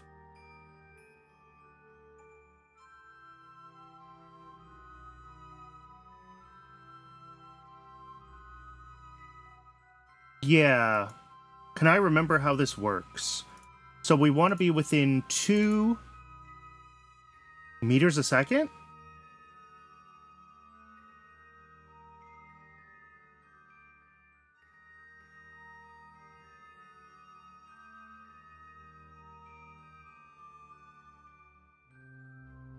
Yeah, and I guess 2 meters a second is just too big by, like, a factor of 10.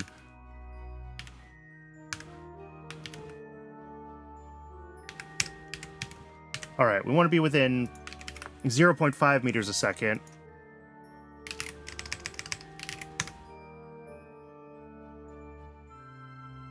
So let's see if we can get a more aggressive burn out of this to get us closer to our threshold. And then...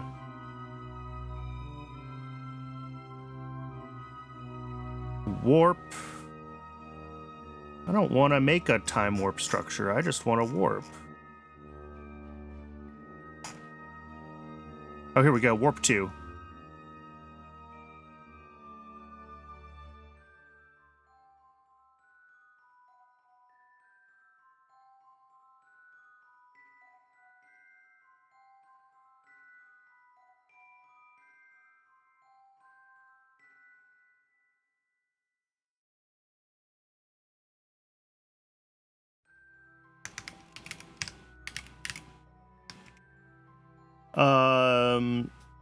It's going to be time, seconds, plus ETA, apoapsis, minus...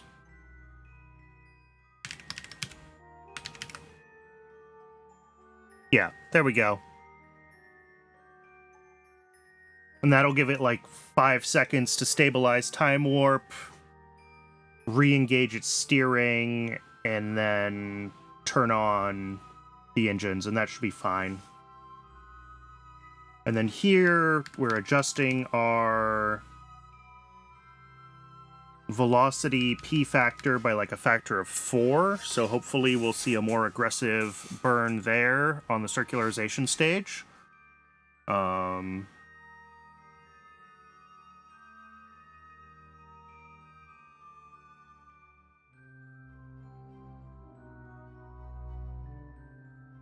Have to check if it's... Oh, right. Yeah.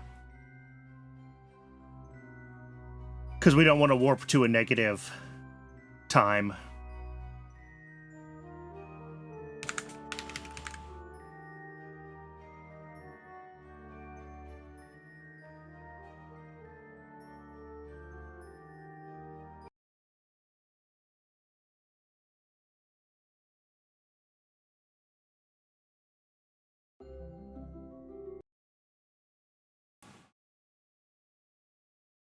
I could probably have the Atlas stage, like, once it switches to...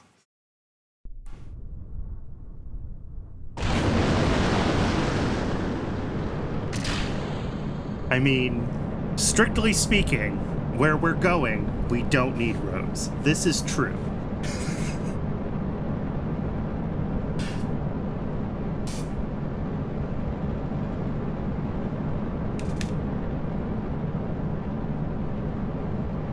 I could probably have the Atlas stage set the 2x physics warp as well during this part of the launch, because it does seem like it's stable at 2x.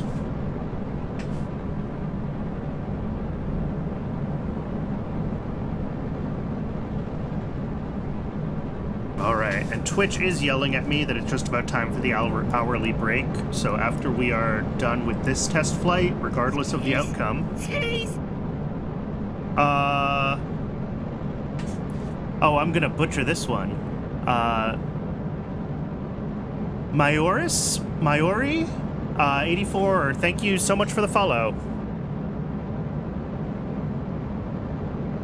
Oh, and I realized that I still have my Factorio thing on that says follow for your name in the factory, and I don't know what that means in this game.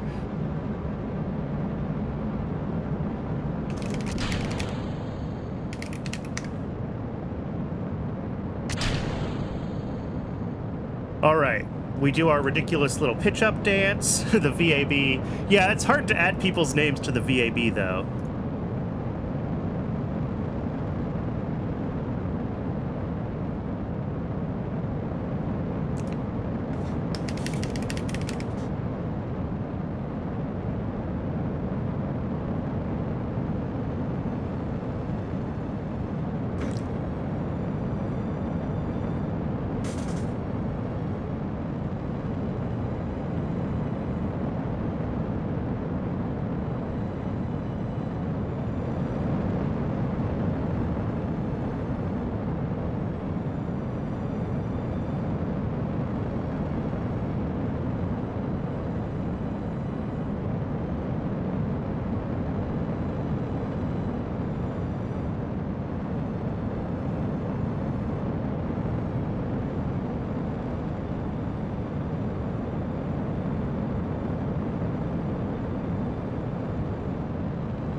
Why did it choose physics warp for this? And why only 3x instead of 4x? I think this is why I didn't end up doing Warp 2 last time. Because the last time I tried it, it was doing stuff like this, and I was like, well, its time warp selection for skipping ahead a few minutes is... Yeah, I know it's trying not to skip too far ahead, but like... It's interesting that it chose physics warp too, although maybe I needed to wait a couple more physics ticks there. Or maybe it won't choose non-physics warp when steering is locked. Is it trying to save me from myself?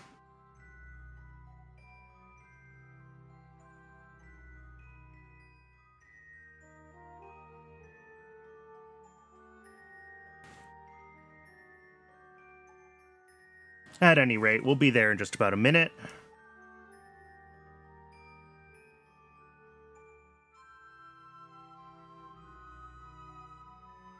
Yeah, we were definitely plenty above the atmosphere when we started it.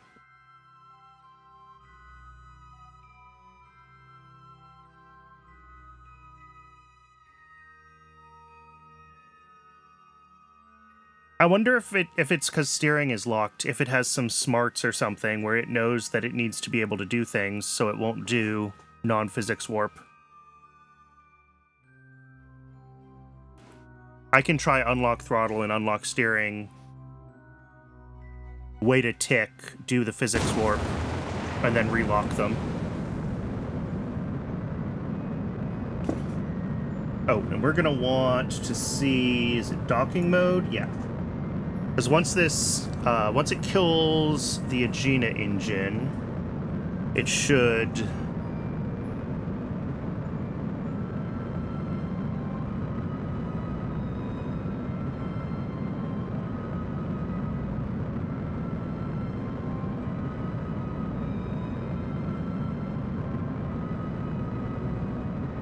We should see more aggressive use of the RCS to try to make its orbit circular.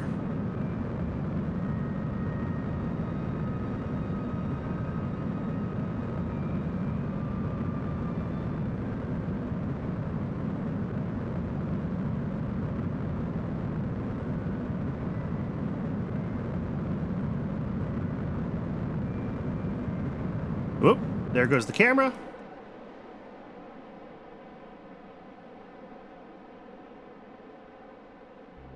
Okay, so yeah, it was just that our velocity factor needs to be off by quite a bit before it'll kind of really stabilize itself.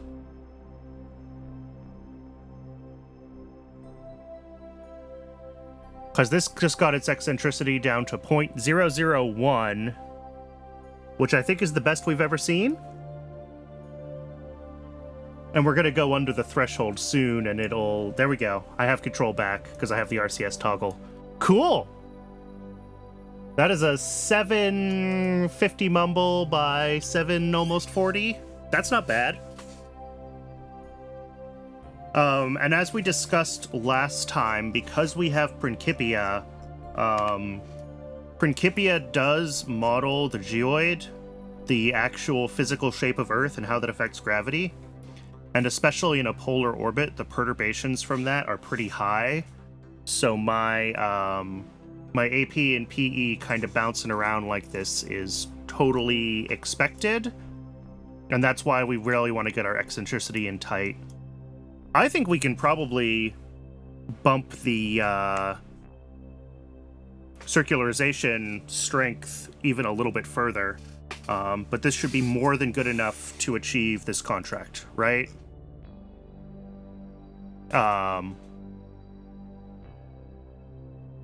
Vessel navsat test. Here we go. Yeah, this is considered a successful one. So I only need 3 more is what it says, although this is a sim. So we just need to launch 4 of these. All right, we're gonna have to get 4 of those set up on the in our construction queue. Probably 5 of them actually. I'll just queue up 5 because one of them will go wrong. But we'll do that after the ad break. I'm gonna go ahead and since we got a bunch of new viewers in the past hour, I'll repeat my little thing. I run a ad break once an hour. It's 3 minutes, which is the smallest amount of time I can do to turn off pre-roll ads for the whole hour. I take the opportunity of the break to stretch my legs, get some water, etc. And it means that when you come in, you don't get pre-roll ads and you don't get random 30-second ads interrupting anything interesting I'm doing. So thanks for sticking around through the 3 minutes, supporting the channel, and when we're back from that, we're going to go ahead and get we're going to get a bunch of launches queued up, and we're actually going to complete some contracts, and then we'll figure out what our next goals are. So I'll see everybody in 3 minutes.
All right, welcome back, everybody. Thanks for sticking around through the break and supporting the channel. It is very much appreciated. Let's go back to the code here. Is there anything else we really need to change for this?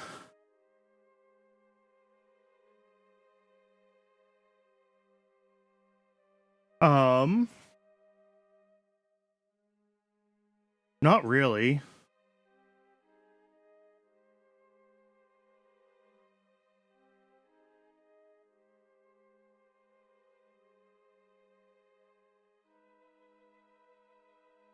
Yeah, maybe await one. Well, also probably we don't want to...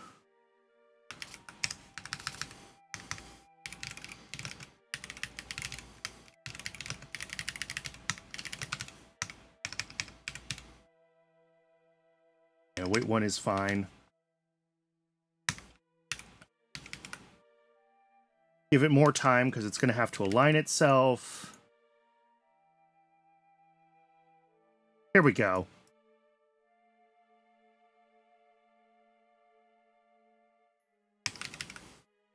I want to check if it'll do non-physics warp when stuff isn't locked. And then we warp to, and then we lock.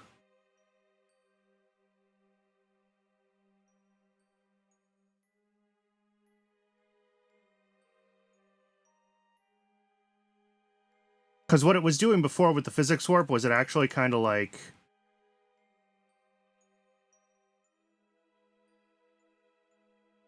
I mean, the other thing, actually, this is what I should do. The question is, do I have that function anywhere still in any of my...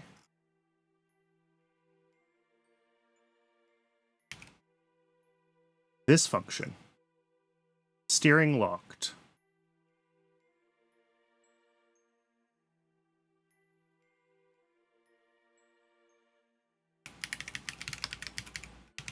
Which I'm not using in this. I am, yeah. Wait until steering locked. This is what I need. In the Agena. So here, we lock all this. Wait until steering locked. Unlock.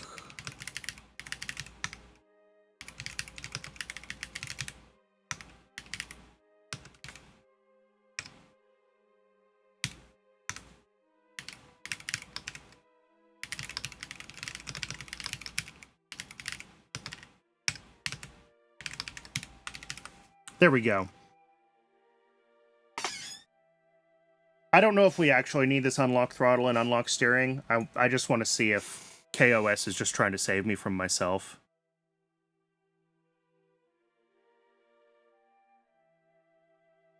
Argument should be, obviously this alters the value of warp and rate, but it doesn't say how it decides to do it.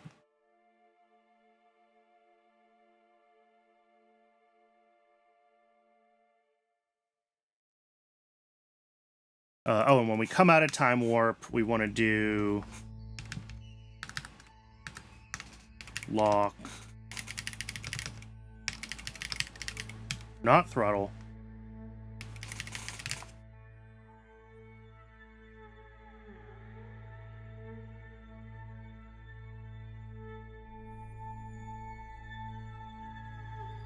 This is not clear to me. Do I also need to wait until before I try to relock steering? Like, warp to...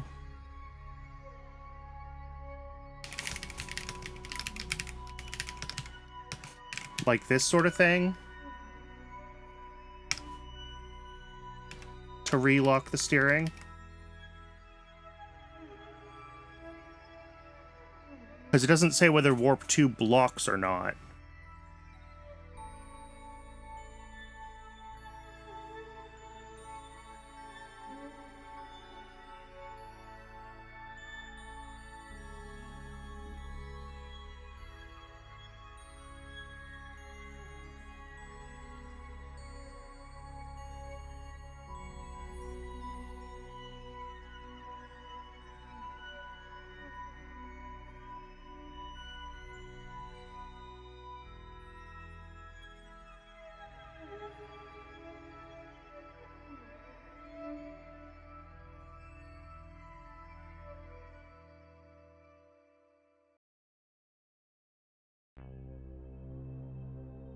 Well, this should be fine. Either warp 2 blocks or it doesn't. Alright, let's rerun this.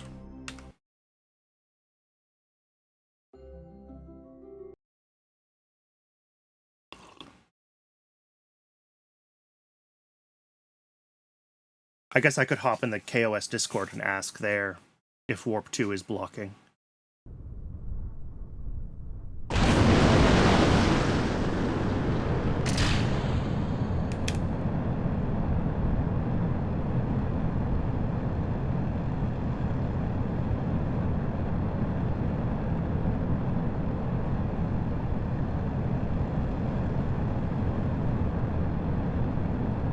Might be better to move the lock steering one line up.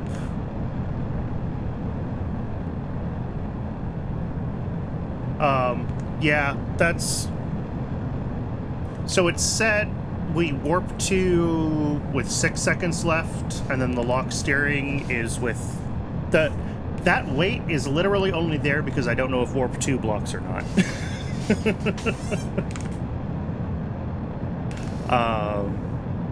So if we need more time to align, then we also need to adjust the warp 2.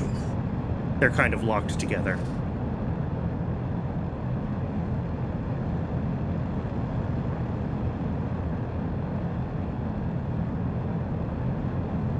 Okay. Then yeah, the second that wait until is not going to be doing much then. Here, this is all tested code running anyway at the moment. Because, yeah, we wait until we're at ETA apoapsis minus 40, and then we wait until 39. So this can go away if warp 2 actually blocks.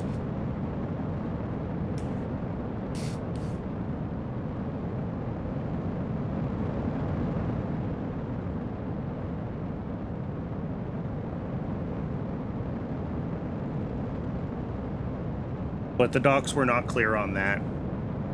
And there's lots of ways to set time warp that don't block for sure, so...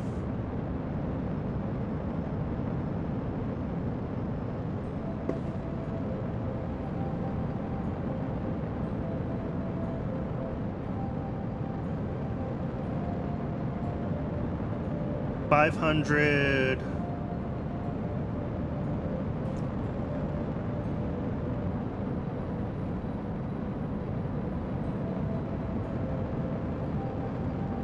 And it also shouldn't have to align that much, because it aligns... We wait until steering locked before we start the warp 2.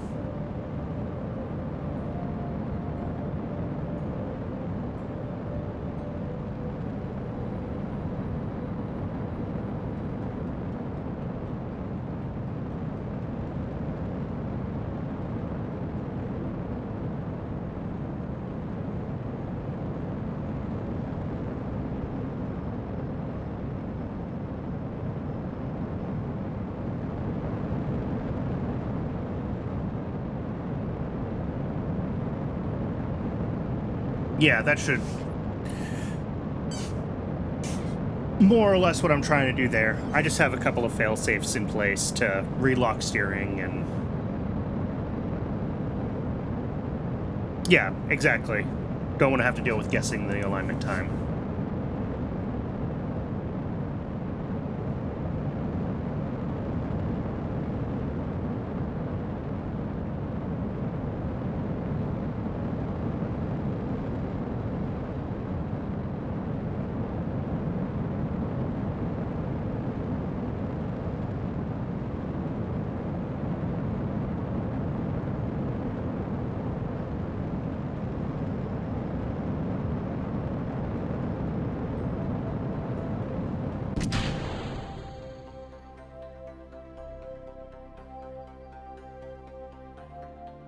The maneuver would be most of the math anyway, I think. Oh, hello. Burning in totally the wrong direction.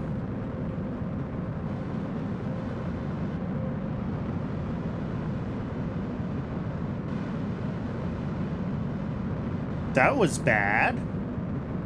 We were tumbling when we went time warp there. That was not steering locked by a long shot.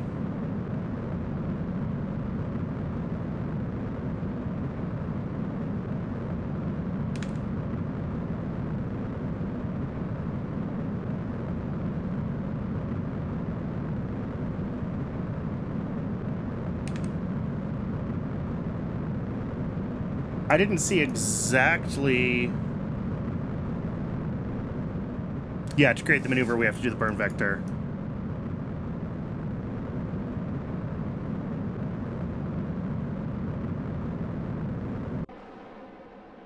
Oh, we are way off.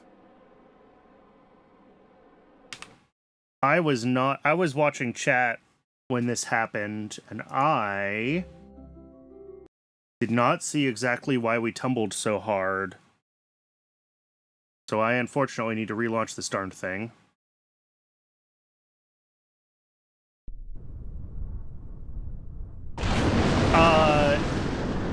It gives some of those things, because I'm using Principia as well,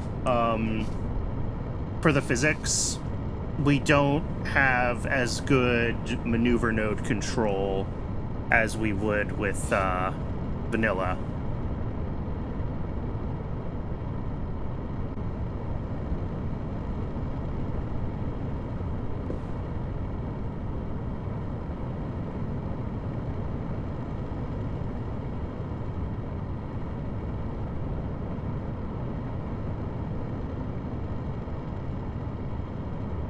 Unfortunately, Principia doesn't expose its prediction API very well to KOS.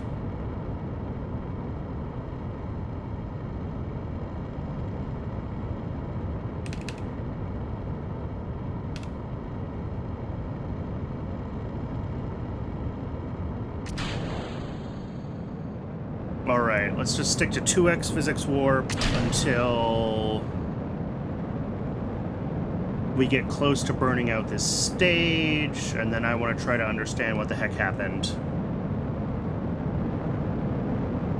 So it does seem like with steering unlocked, it'll totally warp 2 using non-physics warp, which is what I was thinking was the situation. But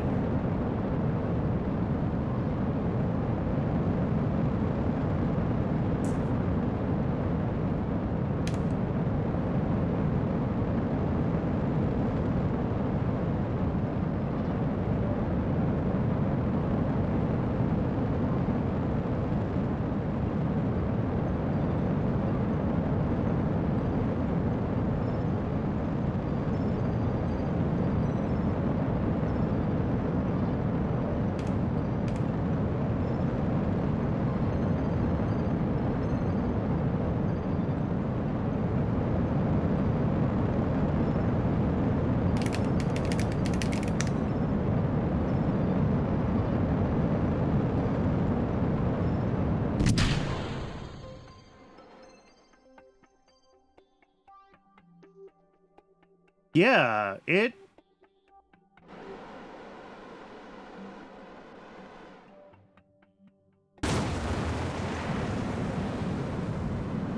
is definitely not steering locked.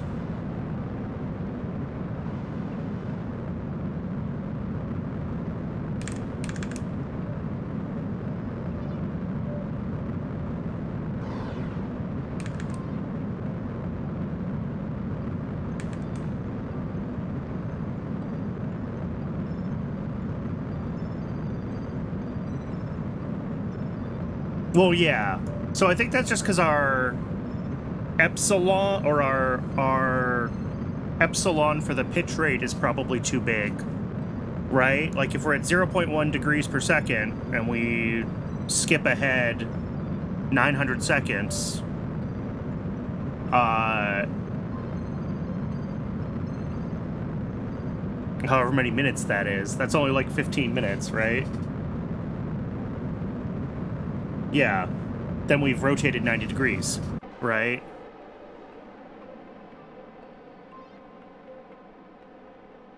So I think I just need to set the epsilon for,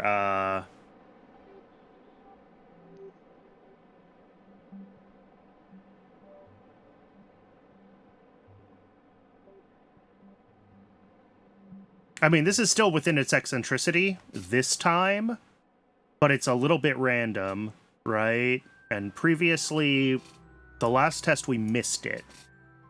So, and we missed our last orbit by a lot.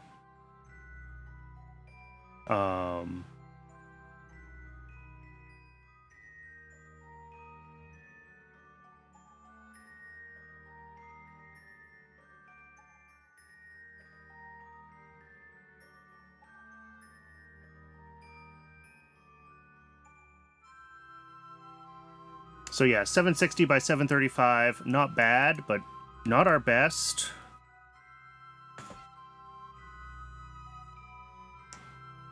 So I think in here...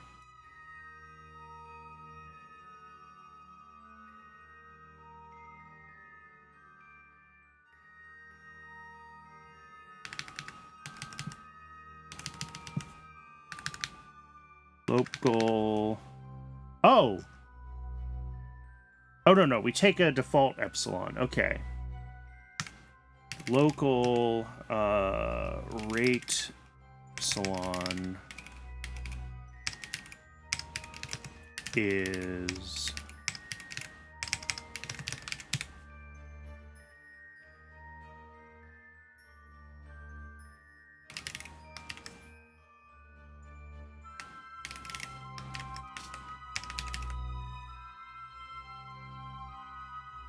That'll give it more time to kind of stabilize itself, right?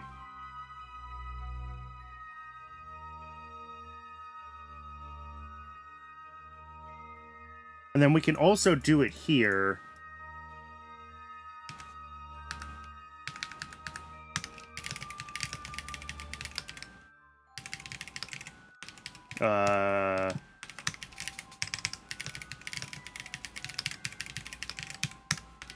So this will prefer to miss its burn time instead of burning early and doing really stupid things.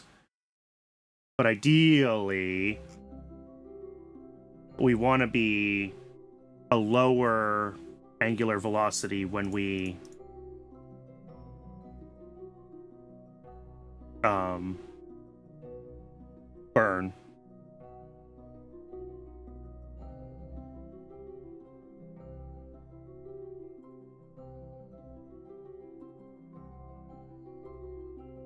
There's something else that I can get out of the steering manager that, like, maybe will...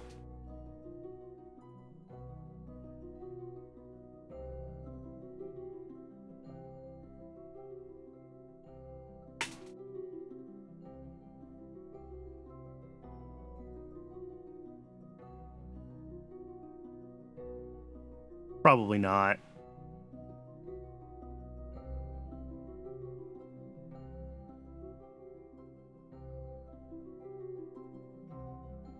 Yeah. All right, let's just try this. Let's just try getting our...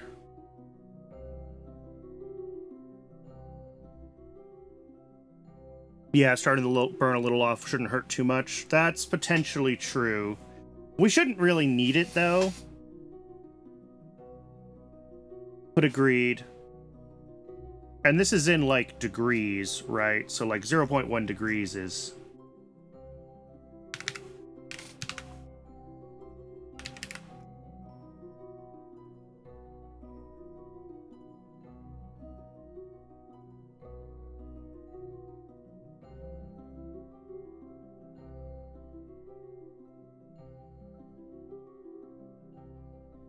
Yeah, I mean, I think our rate has to be much lower than our current actual error, right? Otherwise, we're still drifting a lot when we say the steering is locked. This function was always just wrong. Like, it maybe even should be something like that. But we'll start with 10 and we'll see how stable we are.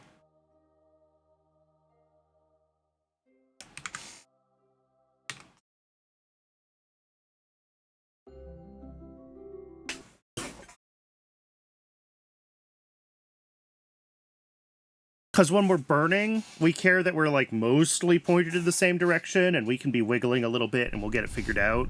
But I think in this case, we need a much more aggressive sense of stability, right?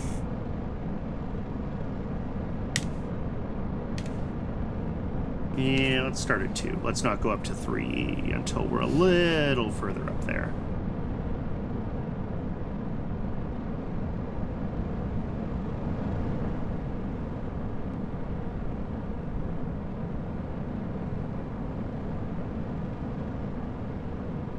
Ideally, we shouldn't even need a second wait until steering locked if our epsilon is good enough, but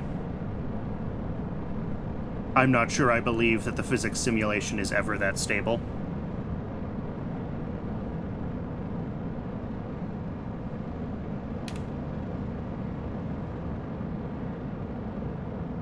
Yes, we should build that quick save framework sometime.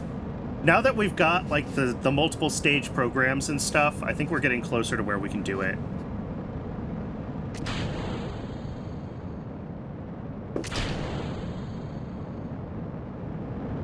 I am surprised that that did not just go wild at 3x time warp doing that maneuver.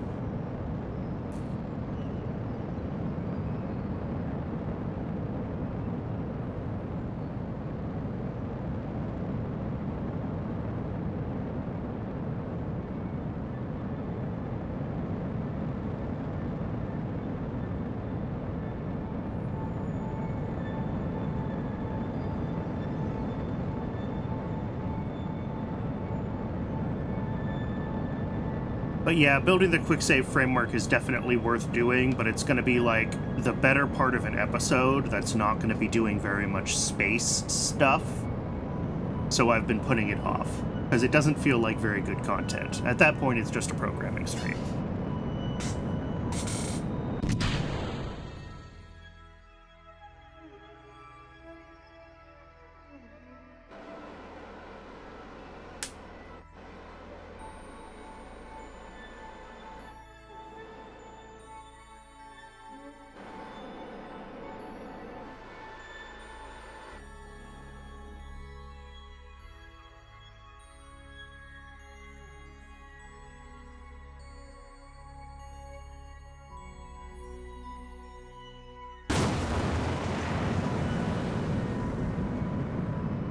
Okay.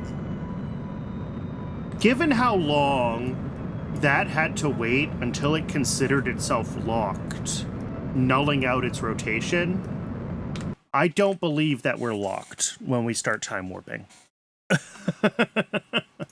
I wonder if I need...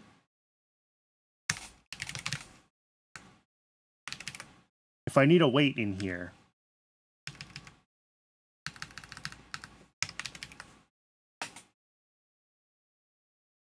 Like, is steering locked saying we're locked before we get the actual steering manager running? Because we're a frame behind or whatever. Yeah. So I wonder if we need this. It doesn't actually have to be a wait 1, does it? It just has to be 1 tick. But...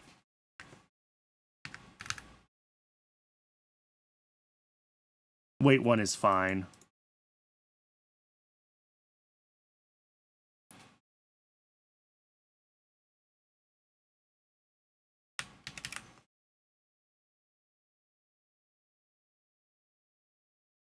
Yeah, wait 0 should be enough, because it always waits at least 1 frame. I remember reading that in the docs somewhere, and then I haven't been able to find it again, and now I'm concerned that I made it up, but I believe that that is true. That it'll always wait at least 1 frame.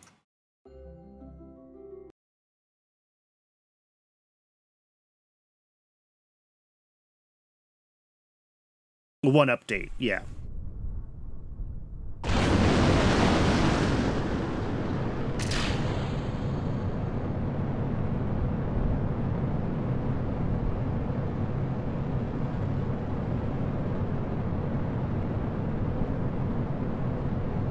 All right. We can do 2x through here.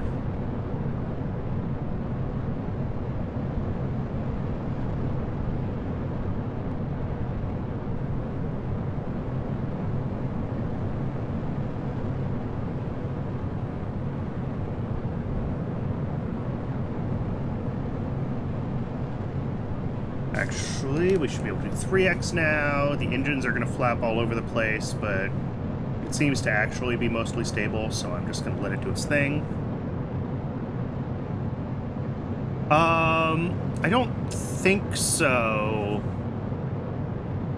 I think the Realism Reborn visuals, I remember looking at them and deciding that I wasn't going to use them, and they might be one of the ones that require DirectX, which means I'd need to be running under Wine instead of natively on Linux or under Proton. And anything that involves setting that stuff up is always a pain in the butt for me, so I don't do it.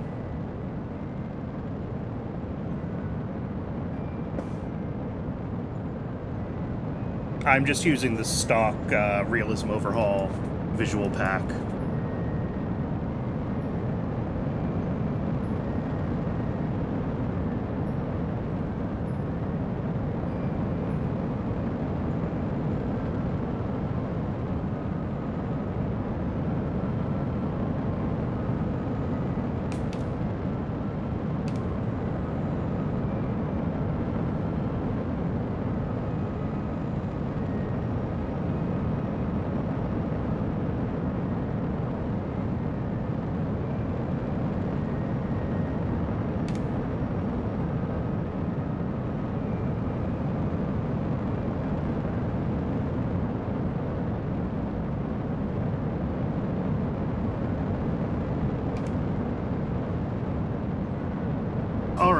So we should be seeing now this thing take more time to align itself. Ensure that it is stable.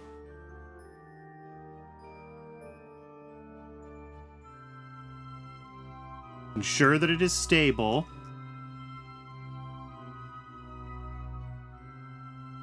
All right, well, maybe I said that epsilon... Oh, there it goes. Too small.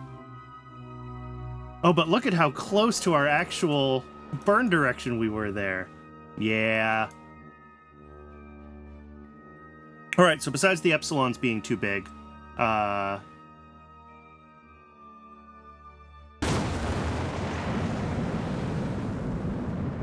because this still waited until it was much too... All right. So what we're going to do is we're going to undo this rate epsilon thing, because I don't think that was necessary. We're going to set epsilon to the smaller number, because I think that was probably fine. Even, well... Nah. Let's be more aggressive before time warp, and then a little bit less afterwards, I think is still fine. But let's get rid of that special rate epsilon, because I think we don't need that, now that I understand that I just missed a physics check. Cool. But this thing should pretty much, I mean, it's about 10 seconds late, so it might still miss its eccentricity target, but at least it's not shooting way in the wrong direction.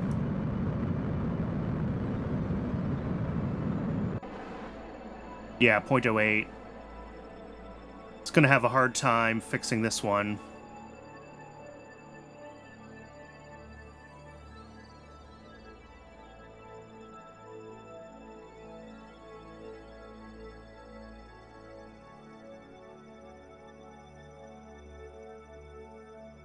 .007.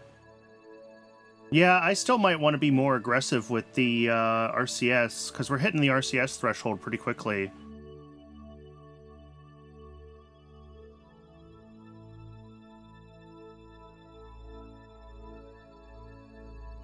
All right. So in addition to the changes that I just made with the epsilon, we are going to set our max velocity delta smaller again. So like 0.1 meters a second instead of the 0.5. This is down from what was 2 when we started this.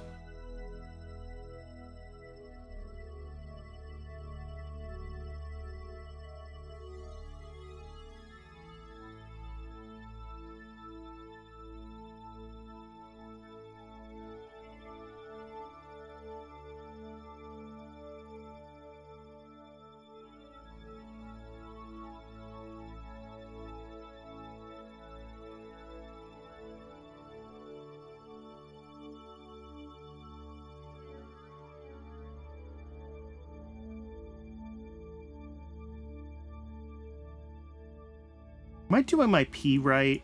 1 second. Yes.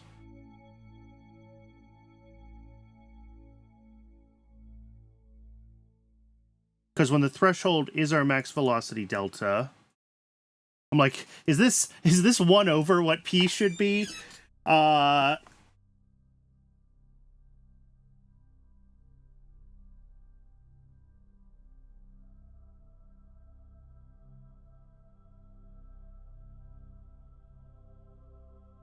Is this 1 over P? Now I'm confused. So if max vel delta is bigger, my max velocity delta is 10, my threshold for engine control is 0.1. So at 10 meters a second, we want... Yeah, that's right. Because 0.1...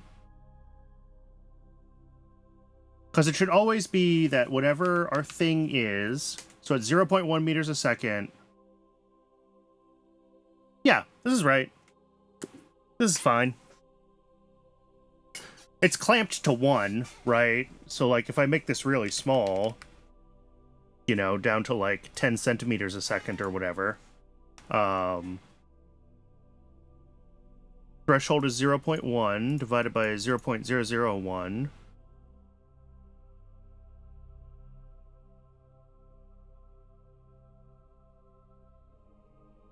Yeah, because we scale up as our max vel delta goes down. That's correct. We're good. This is right.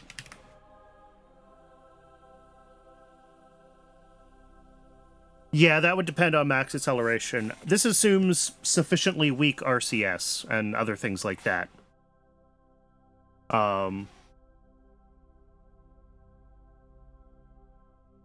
Which I think is always fine. In this particular script. We might need to tweak it for a more powerful upper stage, but... Okay, so what did I fix in this? I fixed steering locked to not be so aggressive about the angular velocity, so we'll see if this is cleaner now, if we still have a pretty clean steering angle insertion, but it should wait less time for stability before it fires the engines the second time around, which is important. And then we adjusted our velocity delta from from half a meter a second to 0.1 meters a second. And that should keep the RCS running a little bit longer to try to circularize a little more aggressively.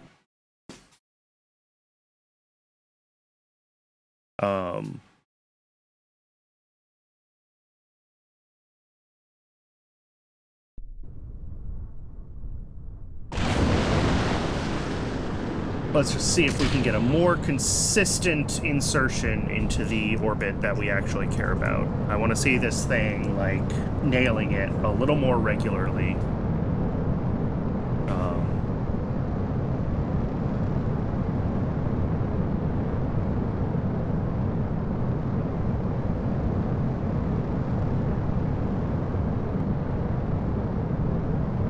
Because I don't think there's necessarily a linear relationship between our velocity error and our eccentricity, right?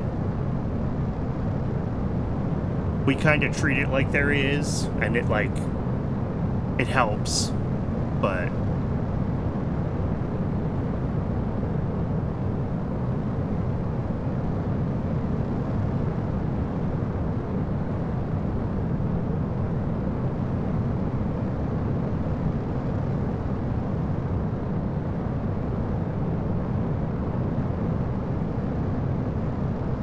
Oh, I can be time warping this.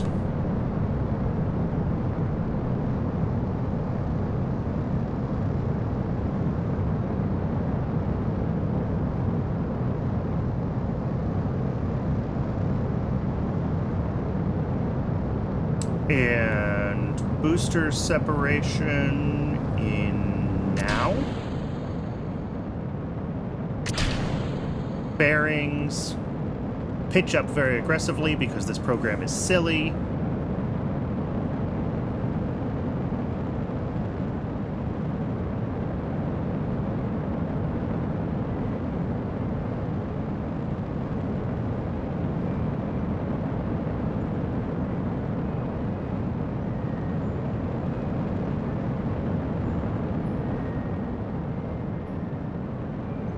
I could probably, instead of just playing with the factor, well, I think I should be using an arctangent in there somewhere, is probably...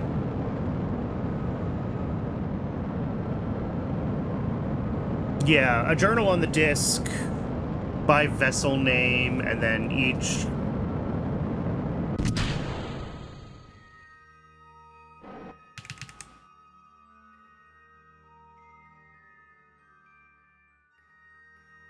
Yeah, that's pretty close to still aligned after the time warp. That's fine.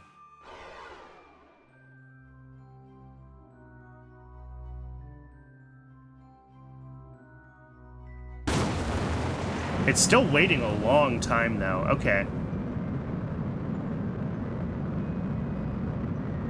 Maybe we get rid of the second wait until steering locked. Because I think I trust it. Oh, right. Default disk is per CPU. Yeah.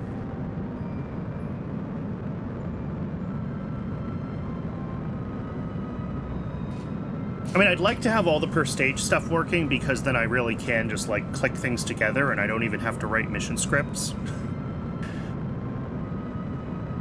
But... that's the dream, right? Is the booster just doesn't care about what's on top of it.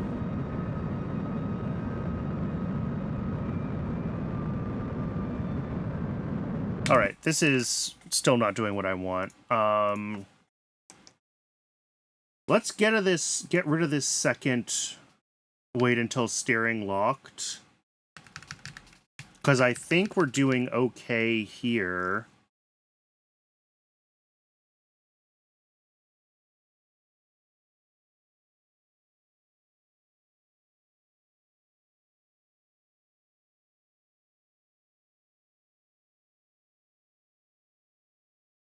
And I could reintroduce rate epsilon, right? Because if we're only waiting until we're locked before we time warp...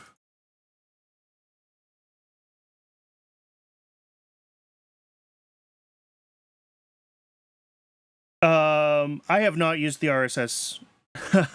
Sorry, yeah, no, I don't think I've used that particular one. I think when I looked into it, RSS Reborn needs... I don't know if it's parallax or one of the other fancy things that basically replace the whole rendering, but regardless, it's Windows DirectX specific. So I'd have to be running KSP under Proton to use it. And I just haven't messed with trying to make that work. When KSP runs reasonably well natively on Linux. I am on Linux, yep.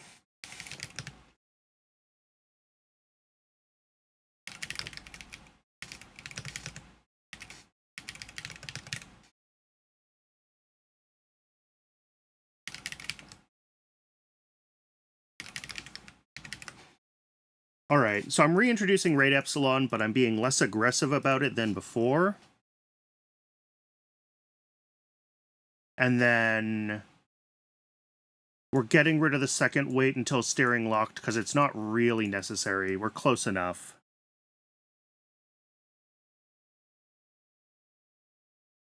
I think some of the lag around part searches is just related to there being heaps of stuff, heaps of parts. The part search is not a fantastic piece of code.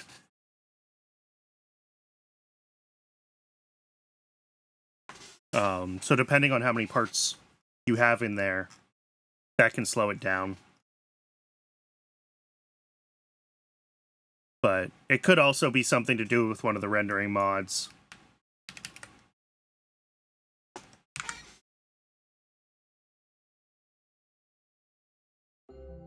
Okay, so this has reintroduction of a rate epsilon for when we're waiting before time warp, but then we don't add a second wait because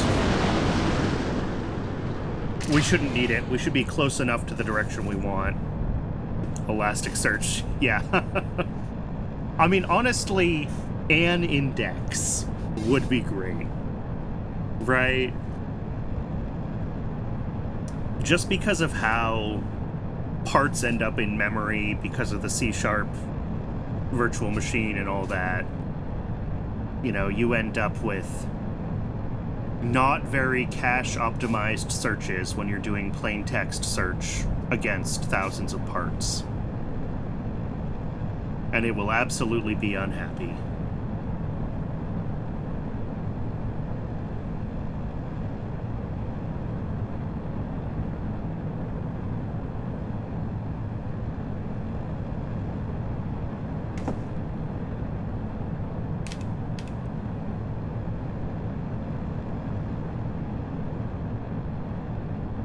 I mean, it does a bunch of the caching bit boss, but it's just, yeah, well, an index is what you really want to do, right? You want to be indexing the strings from all the parts so that you know which parts are associated with substrings and...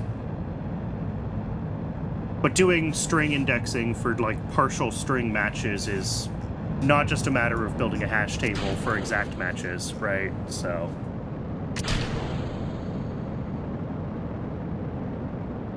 It does load all the part, like, text and everything. It's all in memory. That's part of the, 16 gigs of RAM that KSP, modded KSP uses, is all the strings from all the parts. But searching all that data just takes time.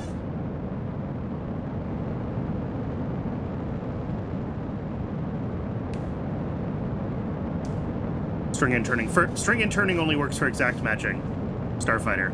If you're doing a plain text search of, like, part names, you want partial matching, so you can't do anything with interning there.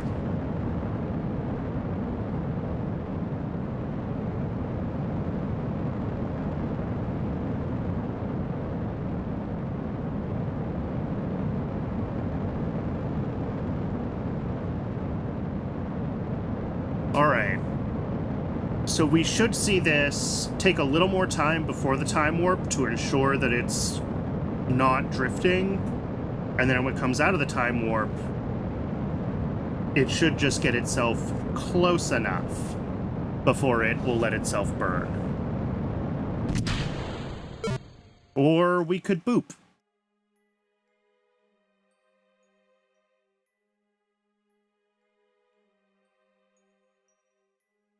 Yeah, it keeps them more localized in memory, but when you look at how the parts are built up, the way you're, like, chasing the strings through each part, I'm not sure that you're actually helping the cache and the prefetcher very much with that.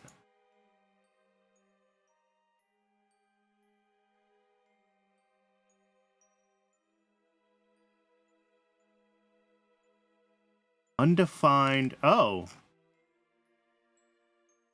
Yes. The rate of Pislon.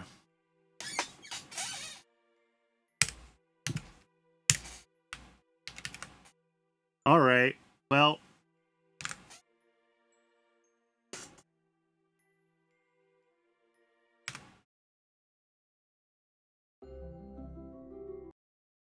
It's not a language server. It's just the built-in, or the bare minimum IntelliJ plugin. I don't know if there is a full LSP for, KerbaScript or not, but... Also, KerbaScript could have caught that for me.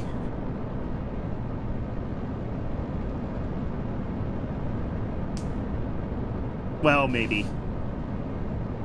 I guess it could have been a global, right? It doesn't know that there wasn't, the VS Code plugin does some shallow typing. Yeah, but then I have to find, like,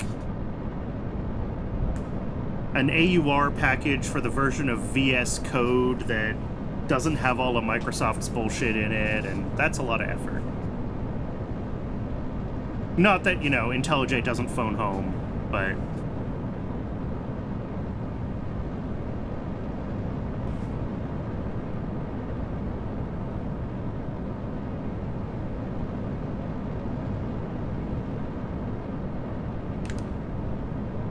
for now, I choose to trust JetBrains more than I trust Microsoft.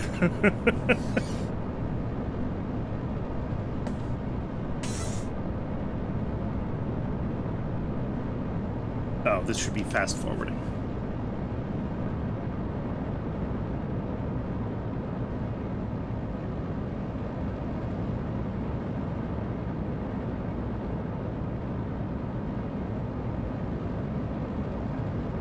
Oh, and the other thing we can do once we have a nice state machine library set up is we can have it automatically make, yeah, their full line completion is fantastic, for a locally run, minimum, semi-AI powered thing. I don't use a ton of AI helpers, because I tend to find that for the things I work on, they're not... Fuck me! Pardon me, pardon my French. I just tapped the spacebar when I was going to hit the Alt key. Yeah, that's exactly what I was saying. It's basically the only AI I use. I absolutely just fat-fingered the spacebar when I was going to hit the Alt key to adjust time warp, so we get to revert to launch. Oh.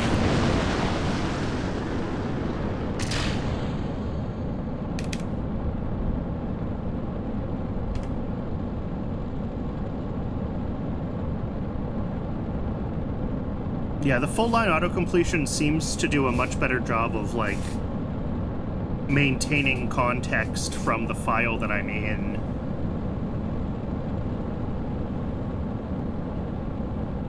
And for, you know, repetitive-ish code, it definitely works fantastically. Like, implementing any sort of, like, custom debug or display for enum in Rust is... Right, it's easy to pick out what it does right and wrong. It's like, oh yeah, you definitely just hallucinated that variable, and I fixed it in the one line. And once it starts, you know, with longer completions, it'll quickly get away from itself using the context that it wrote with that variable that it hallucinated 20 lines ago.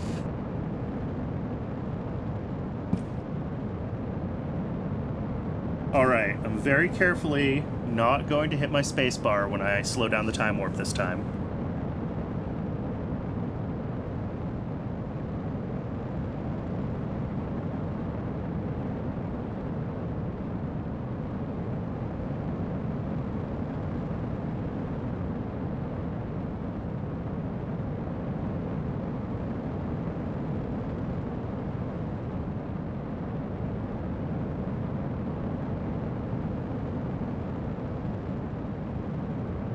It's also very fun to see, you could tell some of the stuff that their AI was definitely trained on.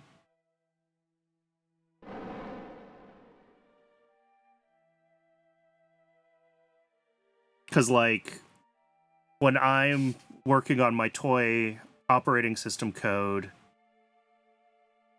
I can absolutely see it just, like, happily auto-completing stuff in full-line auto-completion from, like, the UEFI and ACPI specs, and it's always hilarious when it's just like, oh yeah, the AI knows what I'm doing. The AI has seen ACPI before. Also, was it me, or was that basically perfect?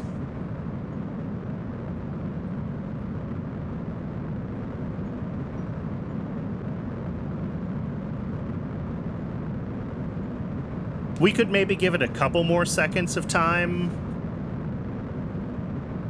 but...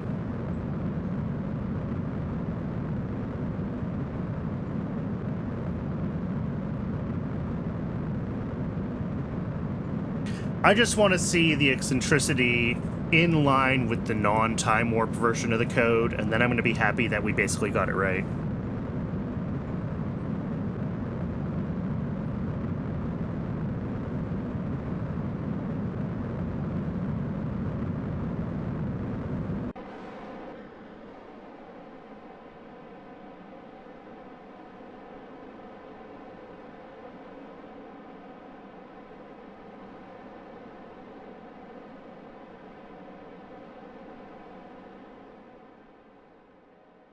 Hey, look at that.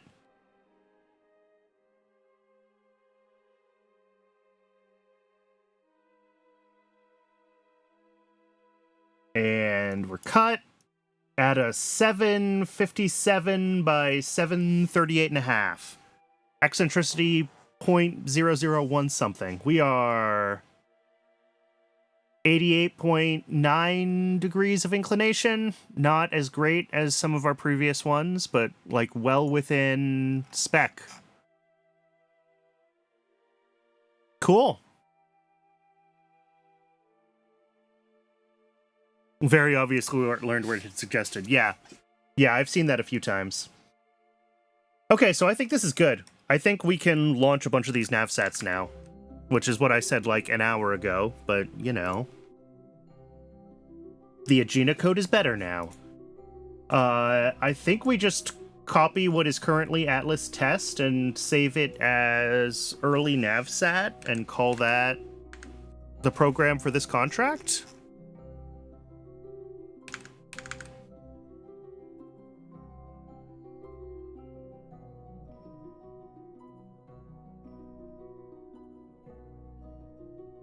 Do we even use the, I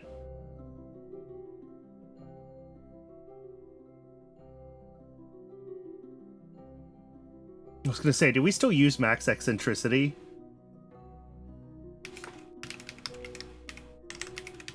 No, we don't. Okay, let's just get rid of that parameter.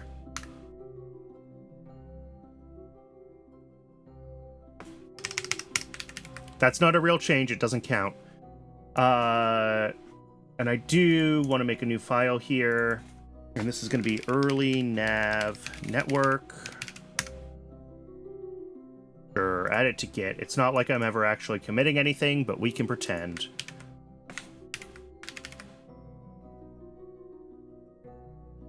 All right, early nav network.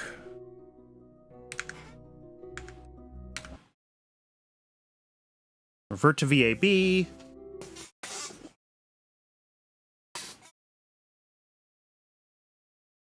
And then I want to double check like tooling on this thing and make sure that I don't need to make any major adjustments.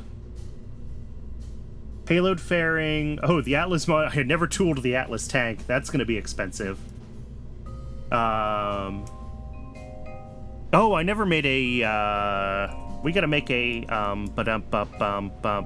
launch complex for this as well.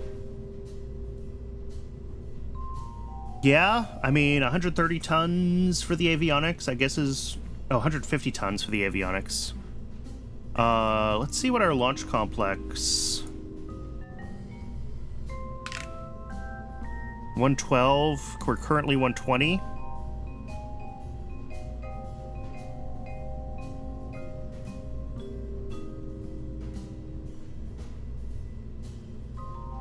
Yeah, let's start it at 150. Because we can always upgrade it, but I want to have some extra space in here right now. Yeah, this will take 430 engineers. Fantastic. What's our current height? Is 27?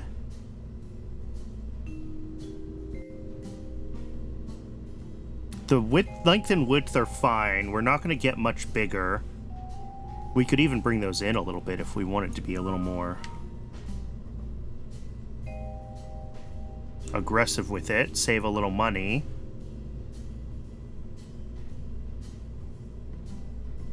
Height at 30 meters. As soon as we put like a full-blown Centaur on top of this thing, we're gonna be stacking another 10 meters, right? As soon as we use like some kind of liquid hydrogen rocket, if we do.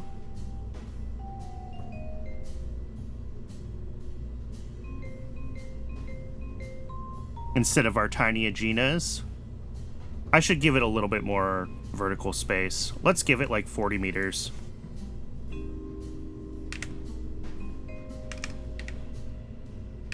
$220 days, 239 days. Yeah, an extra month. Oof.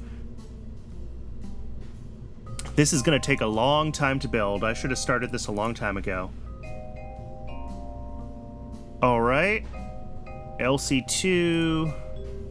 Oh, nope. LC1, because I deleted the old LC1.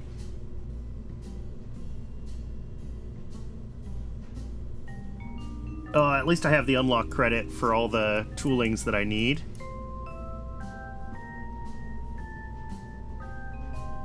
All right.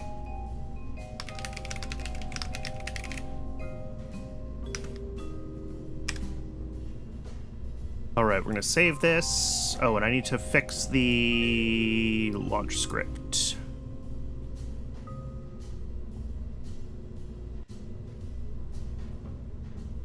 Early nav network is the launch script.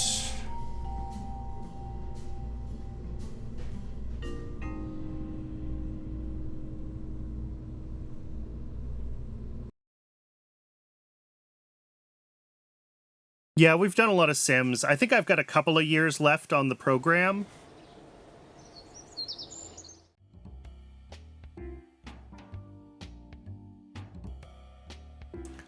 Year and a half left on the program. And we're going to use... Oh, I've got to do 2 of these experimental television contracts.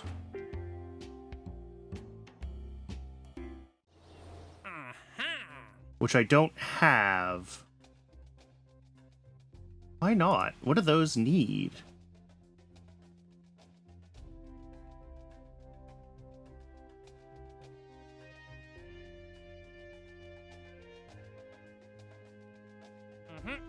Oh, I gotta get the tracking station upgraded before it'll even give me these. Okay. So that's gonna be important for use for our science then, is we're gonna have to push the tracking station upgrades. I'm gonna need this interplanetary comms contract.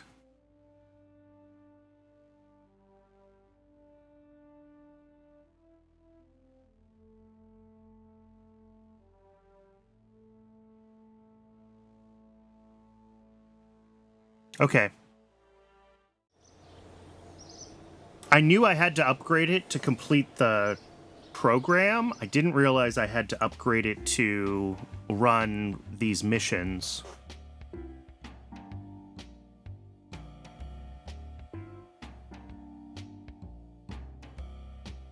And then lunar probes is something else to start looking at.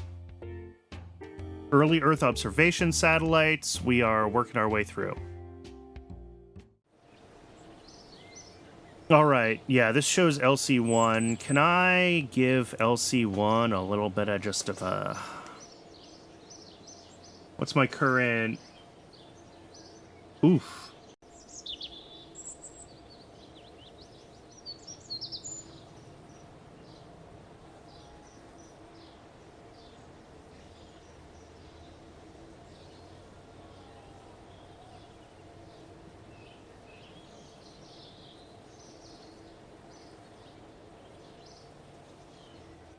All right, well, let's finish this, I'll roll out. What does basic avionics and probes actually give me? Is that this one?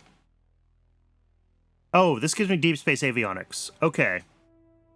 So this is what we need for the, to start thinking about lunar impactors and stuff like that, because we'll have, like, control.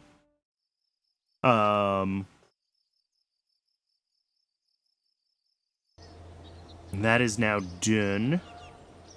And we are getting some science still beamed down from a couple of the things that we have up in orbit, but it's kind of slow.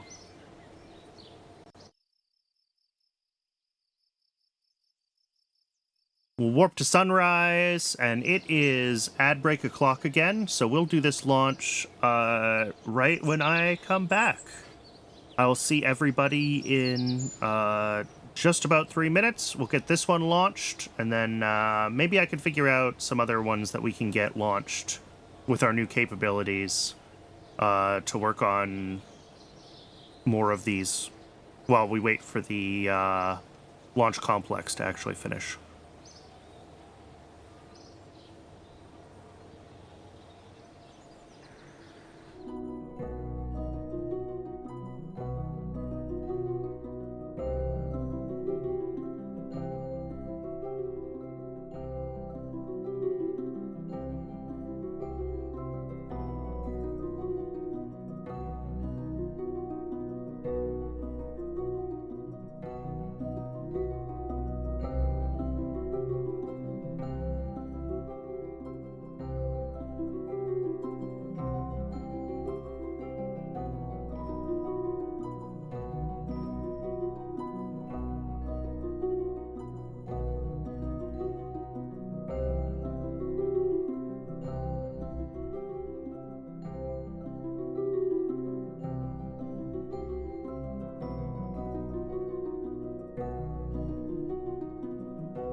All right, welcome back, everybody.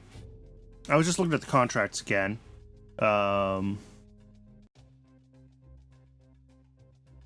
We can definitely do this infrared radiometry one. Talked about that earlier. Magnetometry wants...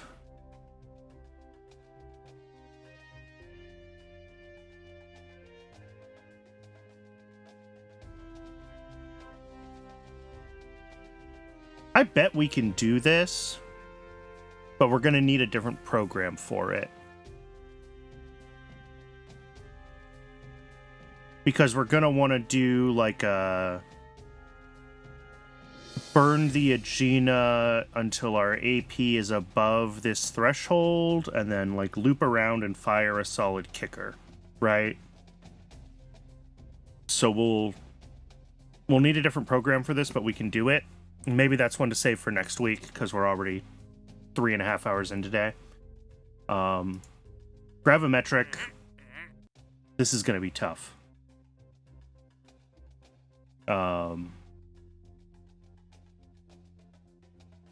these ones we've definitely got. Infrared radiometry we've definitely got. This one we've got. I just have to design the capsule for it. At any rate, let's get the satellite up there for the Cherenkov radiation mission.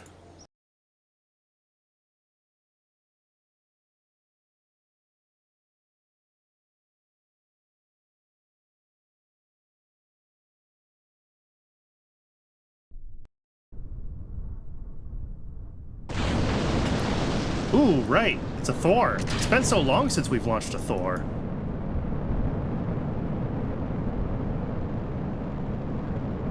Alright, and if we look at this...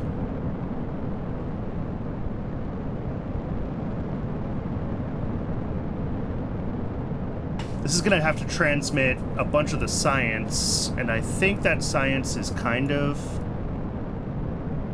slow.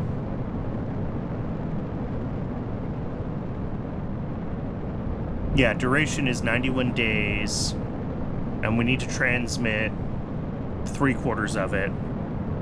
Yeah, the early TWR on this thing is a little rough. It could use some castors. It really could.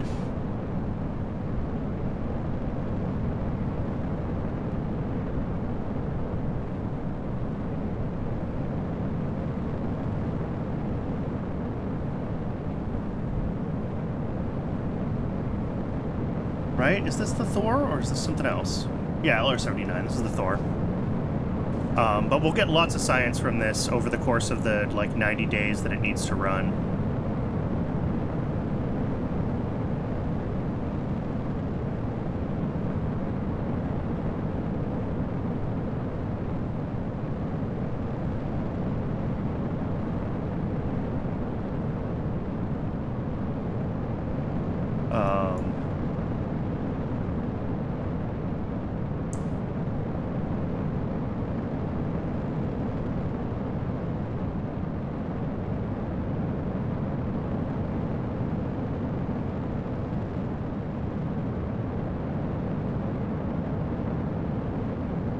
Ooh, this can be done everywhere. And it's biomes. Ooh, that seems like potentially a lot of science.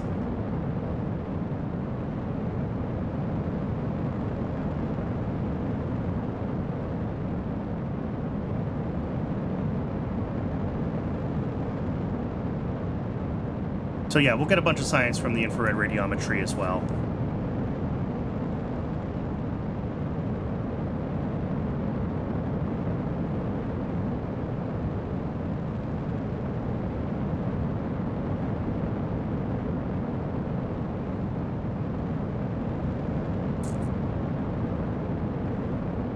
So as I recall with these Thors, we're just gonna like chuck the Agena to wherever it ends up, and then it's gonna burn out, run the kick stage, and we're gonna have an orbit. I think that's how this script works. I don't think it tries to do anything smart.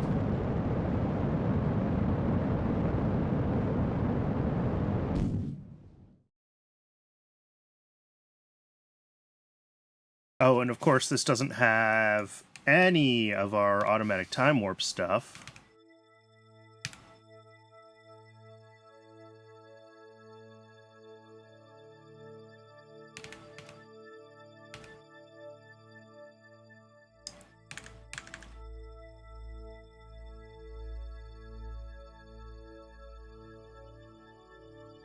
Okay, so this deploys the upper stage at 40 seconds. So I can get away with regular time warp.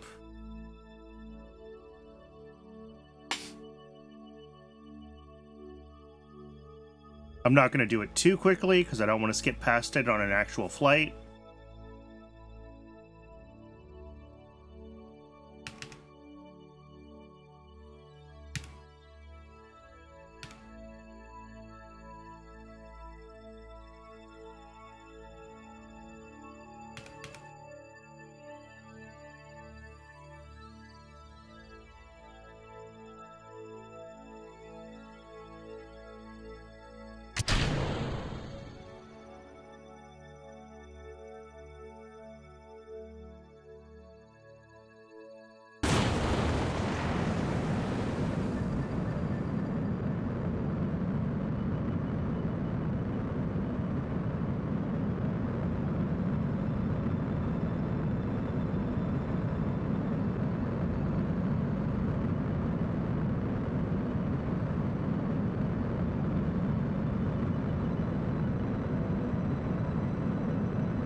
Oh, and I put infrared radiometry on this one. Cool. So even though we'll need to run the, maybe force run the experiment again to make the next contract happy, we're going to start getting the science from it. I think the unmet requirement here is that our eccentricity is too low. Yeah.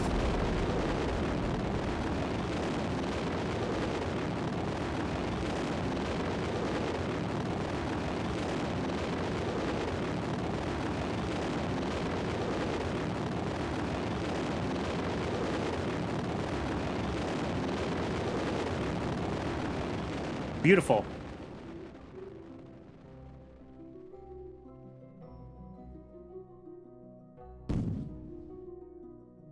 If we check this, this should have comms, it should have battery, perpetual.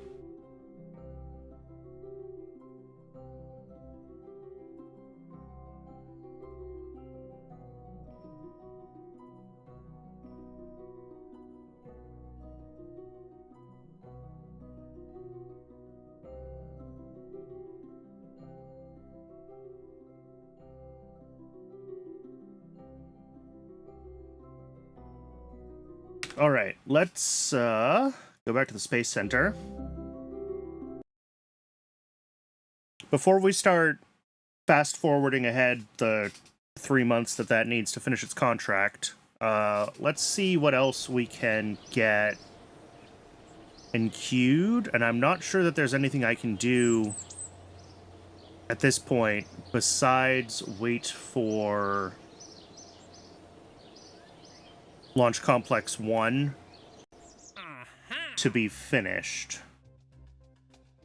Because this satellite is also going to need to be on the Atlas, because the Atlas is what has circular orbit capability.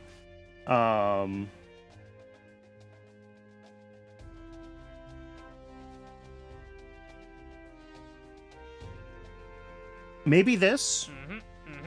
I could probably do this one on a Thor without needing to wait. So maybe we look at this and we work on getting this done.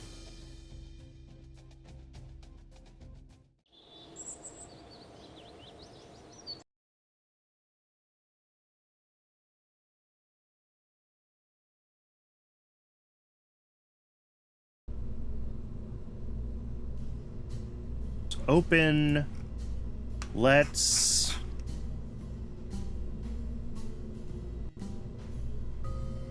reroute this.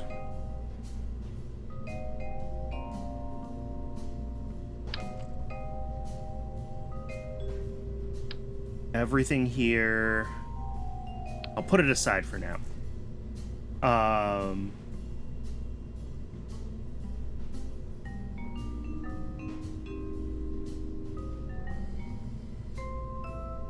Let's grab the... There we go. Procedural avionics. Let's grab... Advanced biocapsule. And let's grab... a heat shield.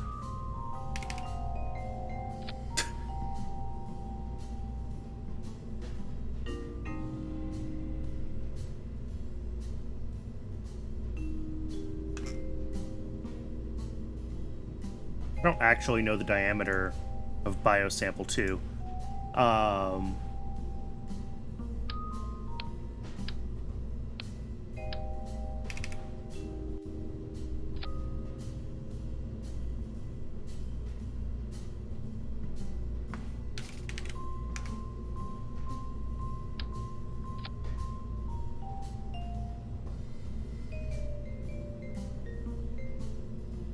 What I almost want to do with this is...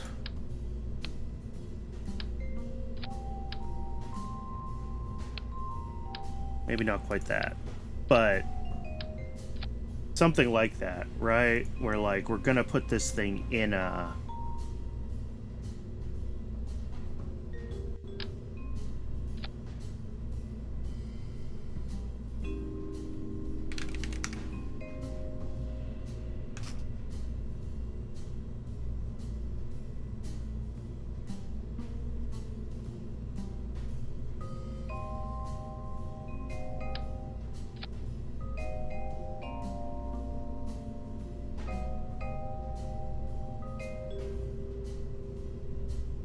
in this, like, 8-meter,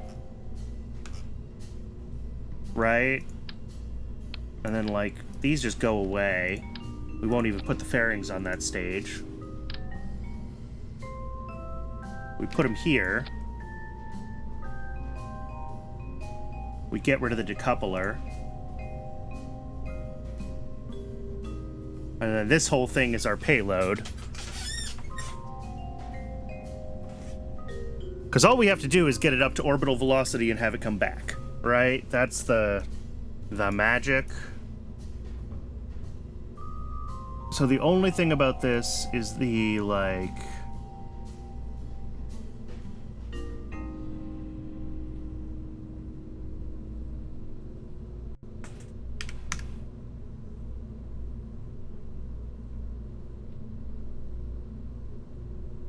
Four to 1, 4 to 3. Is there a version of this that's flatter?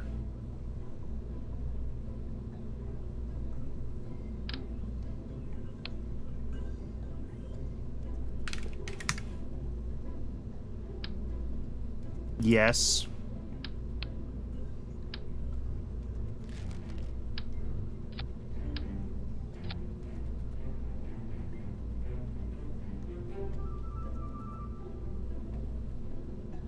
So this doesn't need to decouple.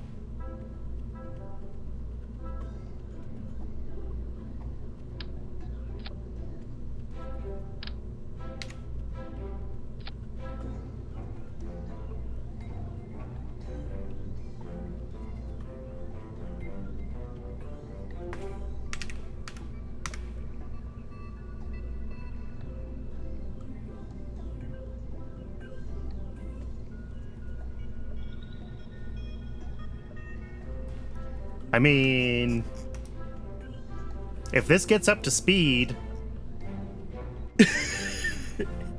it's fine.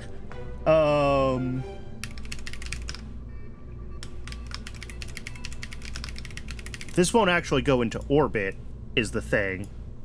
It's purely the suborbital reentry test. We could put it into orbit, maybe.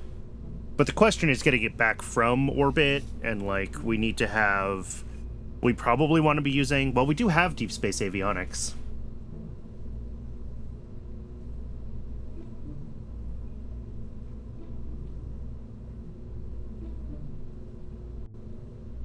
Yeah, we do.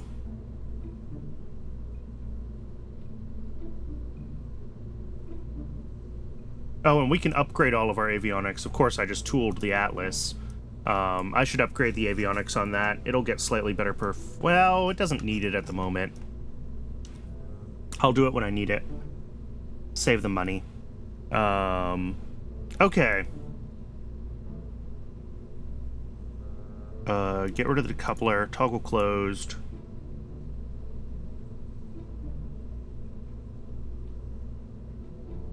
All of this can go away for this test.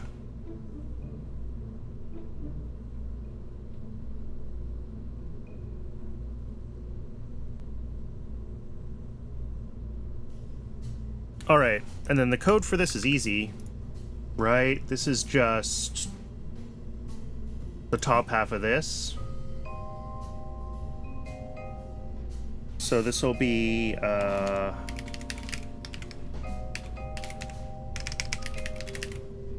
call this suborbital reentry. Yeah, target inclination is 0 because I don't care. Oh, you know what I didn't do in this thing? I didn't put a parachute. This is probably not going to re-enter safely without a parachute, is it? So maybe I don't necessarily need this part?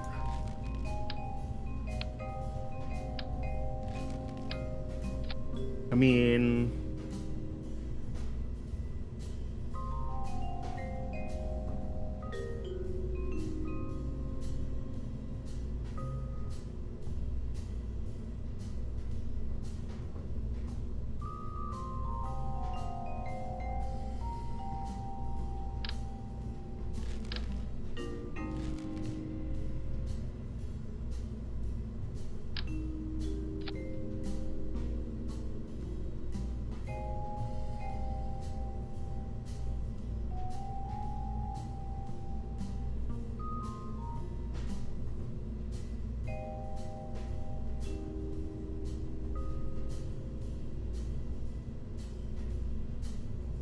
problem with all of this, really... Here, let's reroute to our avionics core. If I go into... Where's RCS build aid?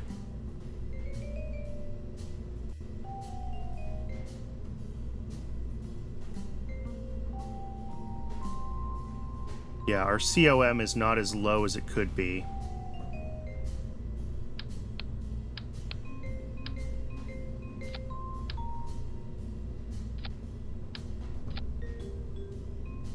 And I'm not entirely convinced that this will... I mean, this has a COM shifter, doesn't it?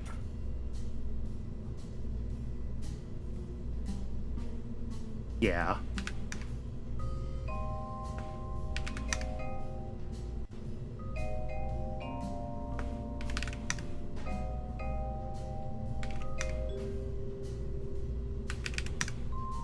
Oh. Is Z not the direction that I want? No, it's not. Y? Yeah, there we go. But, like... Looking at this, okay. Whatever the mass of our procedural avionics is, because it's computed. The biocapsule is only 0.05 tons. So, like, should be significantly lighter. Means it goes on top. And I haven't fully recomputed the parachute yet, but... like...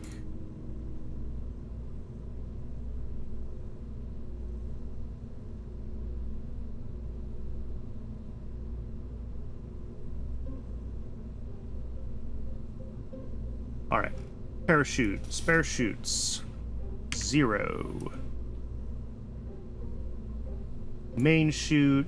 touchdown speed, 9 meters a second. Apply settings. Oh yeah, there we go.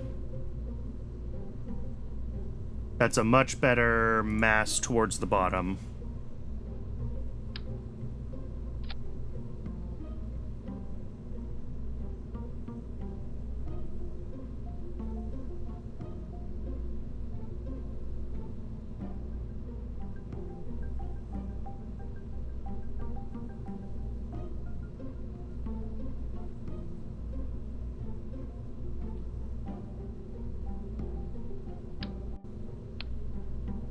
Although probably this is also not right. Figure avionics. Yeah, we'll do basic core. EC amount.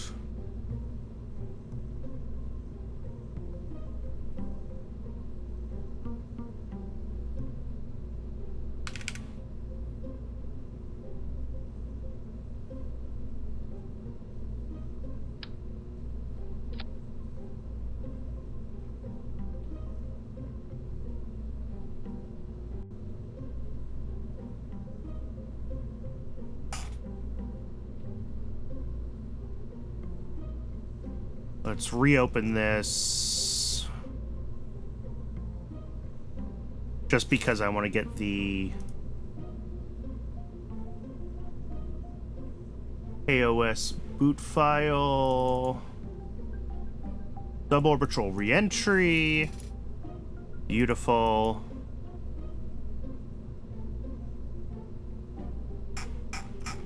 I probably should put the fairings back on.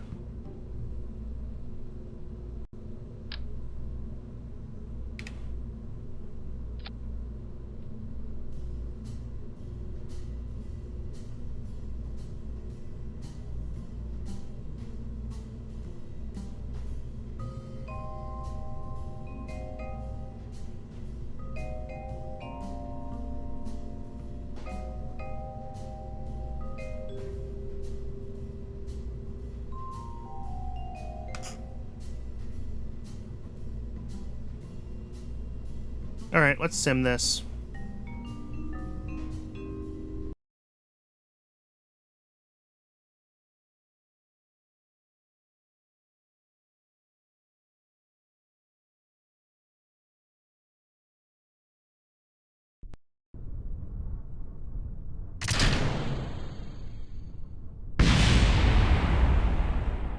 Let's fix our staging.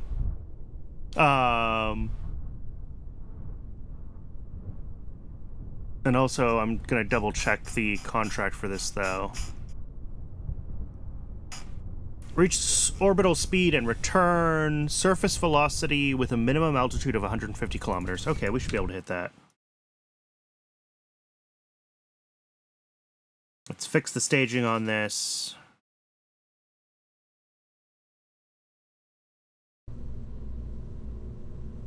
Oh yeah, that's all kinds of wrong.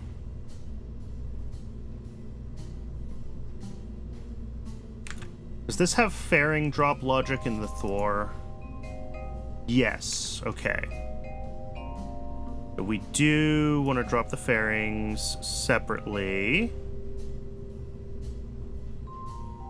Alright, engines, launch, drop the fairings, drop the payload, and then, Alright, so we do finish the Thor launch. We can just stage at this point.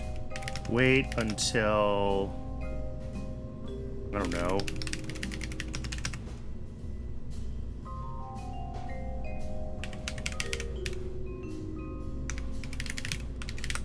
We just need to be at a reasonable place to drop the parachute. It doesn't have to be perfect.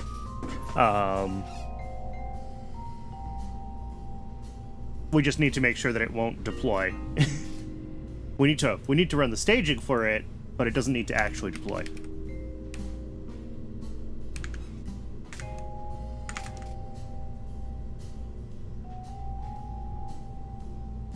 Cool.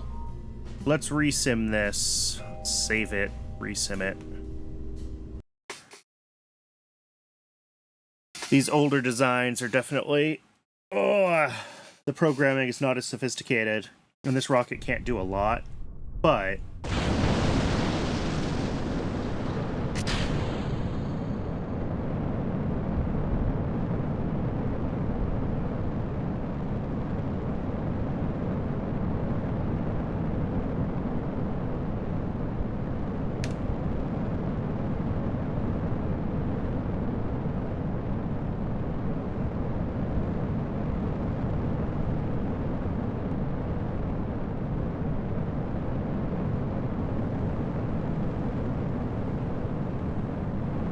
Right.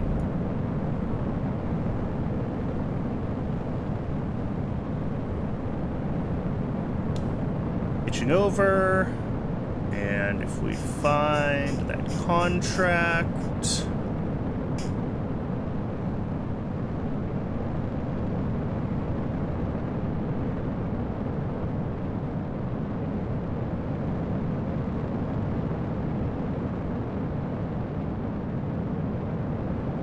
We do eventually want to get a full orbital re-entry going, but, like, here I am just trying to test that my, like,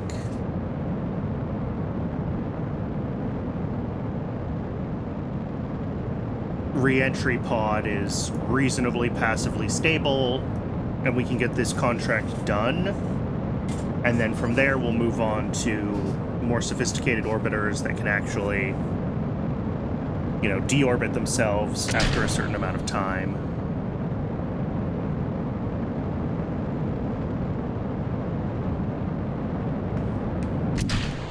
Alright, cool. And that did stage itself.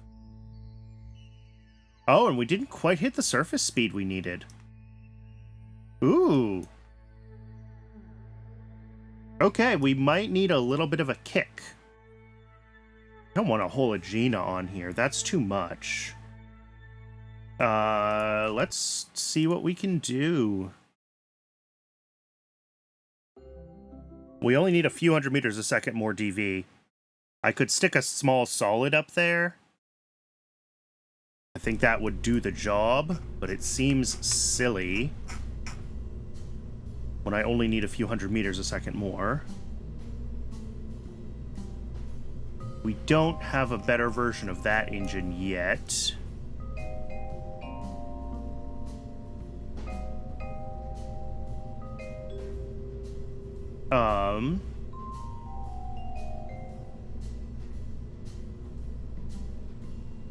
Early avionics 6883, basic avionics 6929. I mean, it helps. I hate to retool the avionics for the Thor, though. I really don't want to. I don't need to. Oh. Yeah, that's fine. Those decouple. This decouples.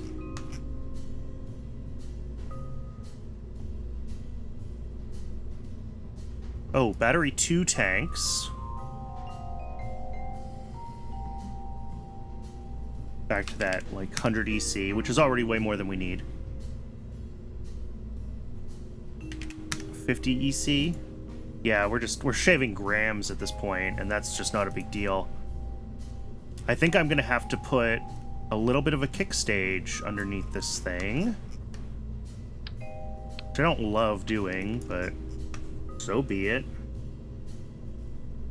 Let's drop a decoupler.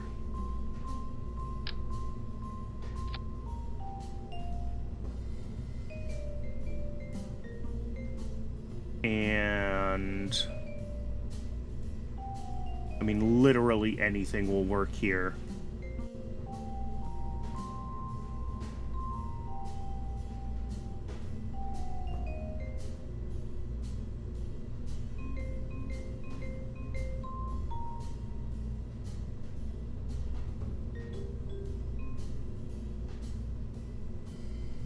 Yeah, 6-second burn time.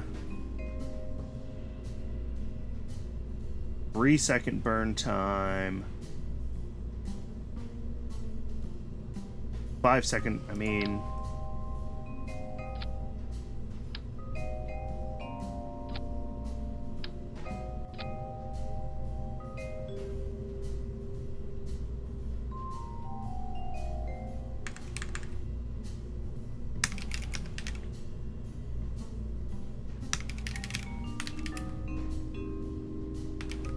And then I'm just going to add the extra staging instructions to the script.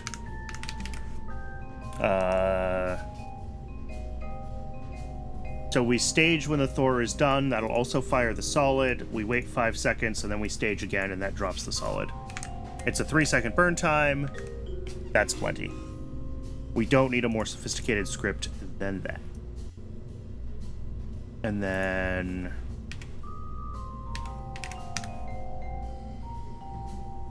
make this a smaller decoupler here. Stringer mass as low as it goes. Decouple force shouldn't matter. If we're lucky, this thing is enough like a capsule shape that it will come in cleanly.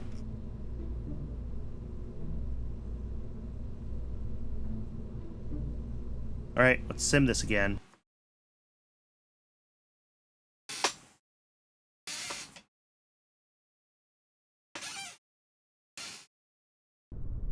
And the only reason I'm trying to do this fully suborbital right now, and I guess I could do an orbital with an Aegina on top of this, but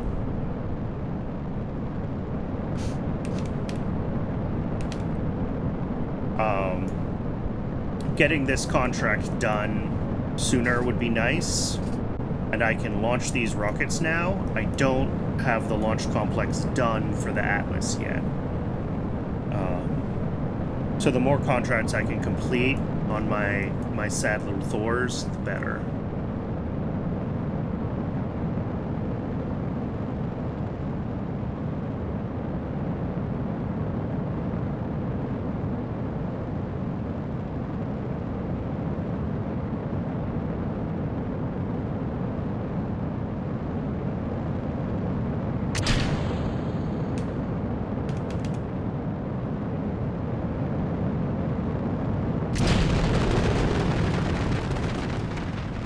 Alright, we hit 65. Not with a lot to spare, but we hit 65. Yeah, now we just have to return home safely.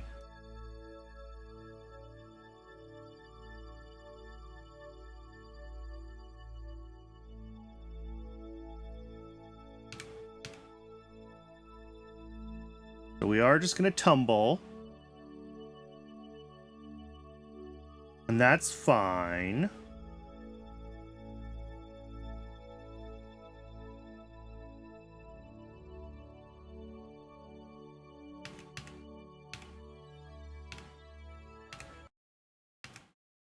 Now the question is, as we start to come into the atmosphere, is this thing gonna, like, self-align the way I hope it does?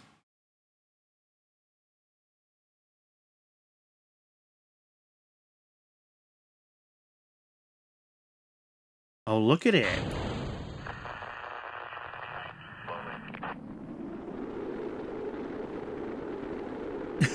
Haha! Oh, it's beautiful.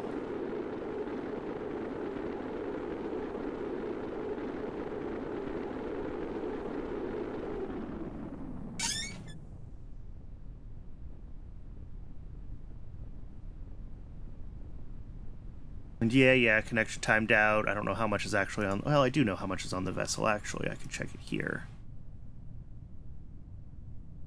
Plus 0.9 science worth. Yeah, this just takes so long to... Oh, the duration is only 1 day.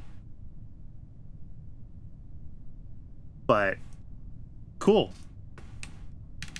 And if we just let this run...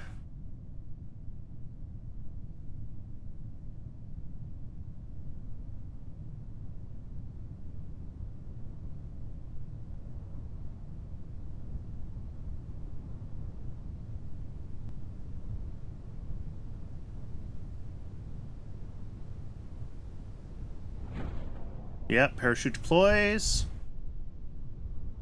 And it should unfurl at 1,000.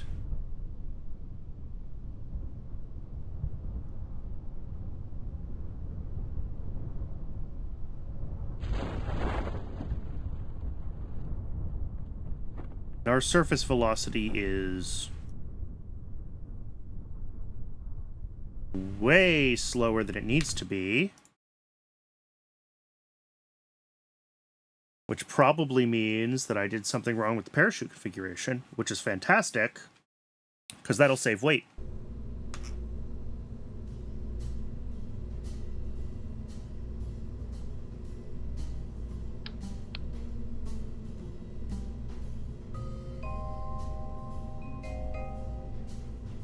All right.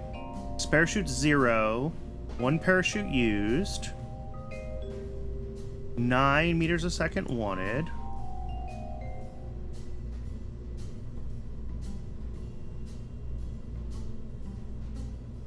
All right. I think I just needed to hit apply a couple more times.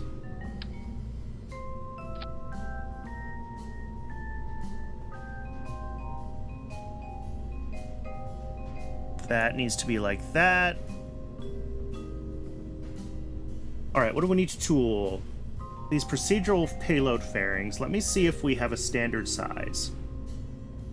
These are 2.5 by 4.05.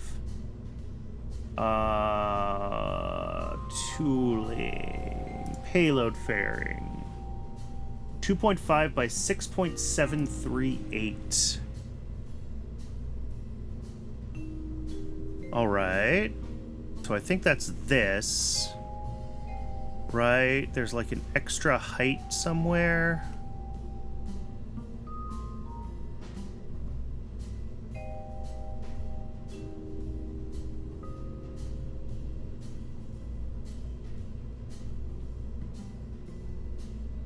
I swear there was a way to add extra height to this.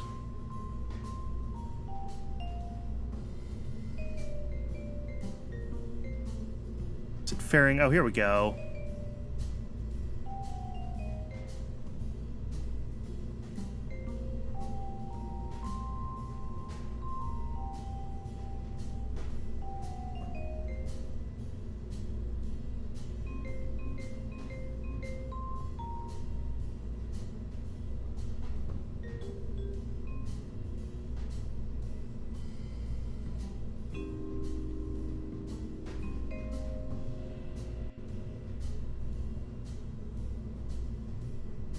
All right, there we go. Save some money on the tooling. The question is 7777 versus, if we auto shape this. Okay, basically the same. Cool. The other thing I want to do then is I want to open the... It's the Cherenkov, right? Yeah, you. What fairing shape was I actually using? I was using Atlas. Okay. And if I turn off fairing auto shape, 2.25, 4.575 with the Atlas shape. Okay.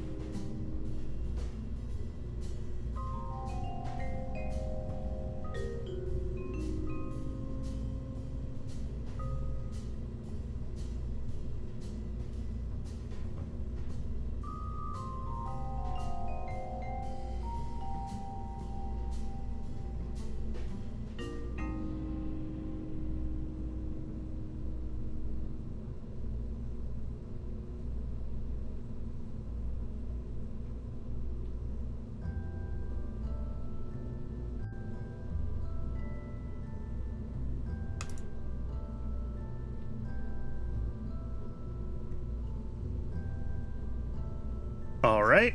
And then the other thing I want to figure out is avionics. I think this avionics is, fine. Do I have an S3? I have a 1 meter S3. That's a weird one.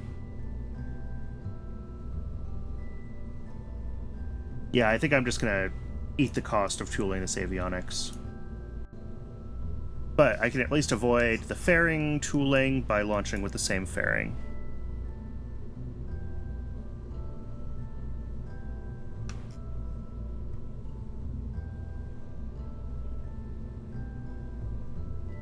I think it's hilarious that these giant fairings don't affect our Delta V at all, but I'm fine with that.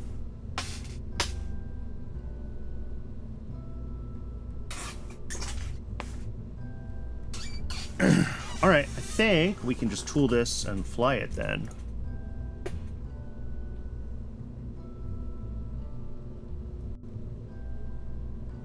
On LC2. Oop.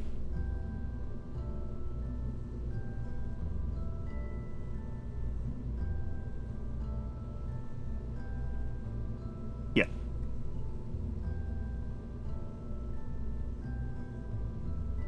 There we go.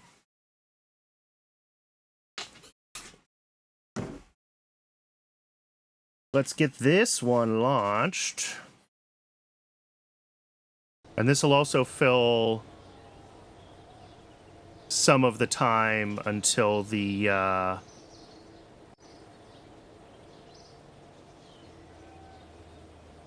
right, digital comms.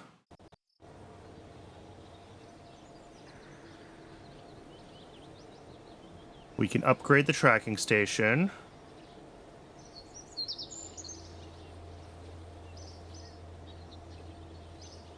Because we need our tracking station to be level 4.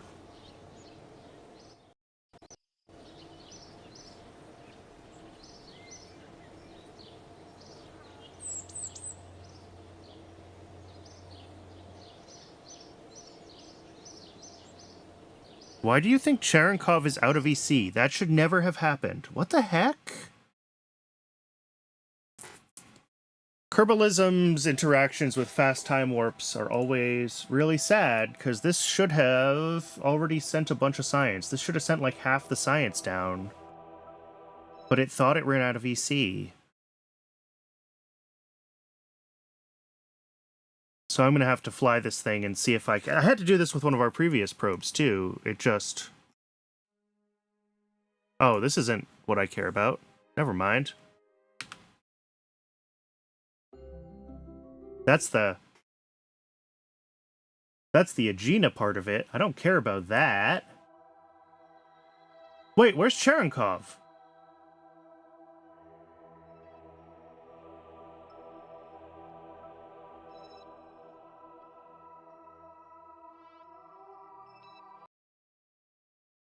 What did I do when I left the flight scene? I thought I just went to the space center. I'm so confused. Yeah, the probe is gone. This Cherenkov probe is the Agena upper stage. What happened?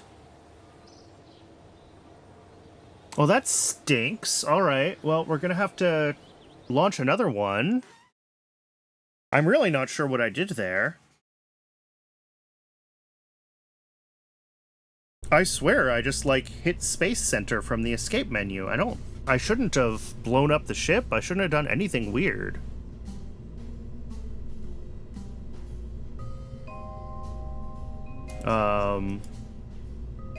But we're gonna launch another one.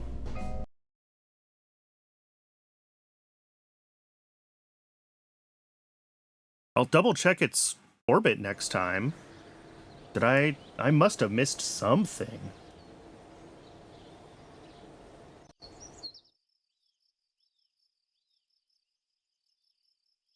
I mean, it's fine. We've got to fill the time until the Atlas LC is ready with other launches, but still, this is like 3 months where we're not getting the science that we need. And this early commercial applications is creeping up on us. We don't have the science. We're gonna be sad. Because we need the science to unlock the next tracking station level that we need for these television contracts. Early Earth observation, like, ditto. We're waiting for, orbit trajectory. I gotta figure out how to do magnetometry satellites soon. Or some of these programs are gonna start running late. Never mind getting ourselves to the lunar programs. And, like, everything is science limited, so having a big science probe, like the Cherenkov radiation detector probe, just fail on me like that. is really frustrating. Okay, but this should be the reach suborbital trajectory and return. Well, yeah.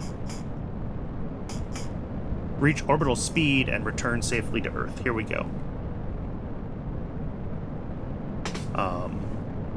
We do need to design a version of this that uses deep space avionics, because deep space avionics can hibernate, so that it can get itself out of orbit, and that'll be like the next iteration of this design.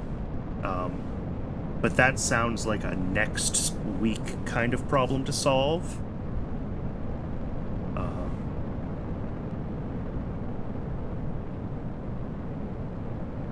Woo!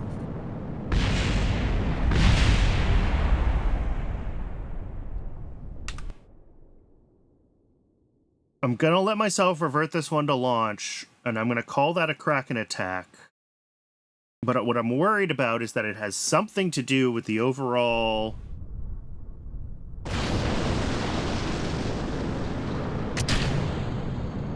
This should actually be able to fly with only one of those, by the way. Where like the center of mass is with this very long fairing that I did, so I wouldn't have to tool.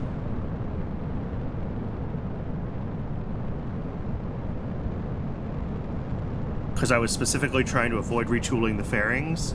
That shouldn't matter that much.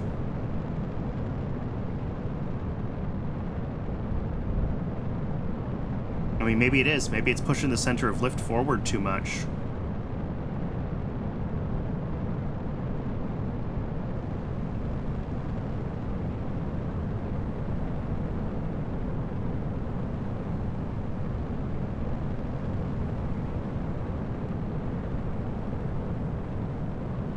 Look at those oscillations. Wow.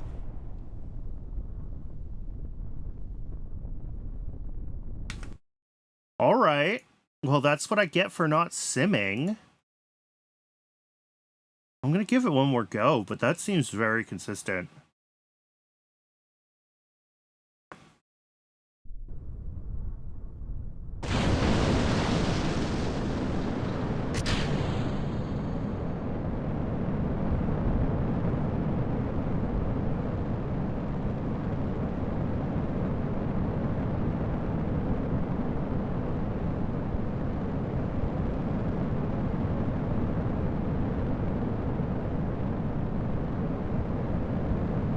But yeah, with the very long fairing with the minimum payload in there, I think we're having issues where the center of lift is too far forward, and we're actually aerodynamically unstable.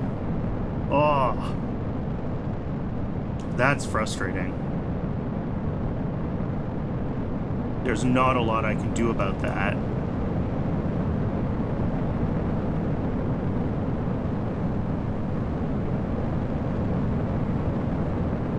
Yep, there it goes. It's oscillating again. Okay. Yeah, this ship can't fly like this.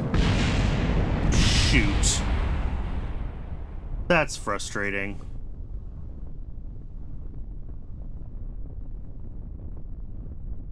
Oh, I didn't set range safety on...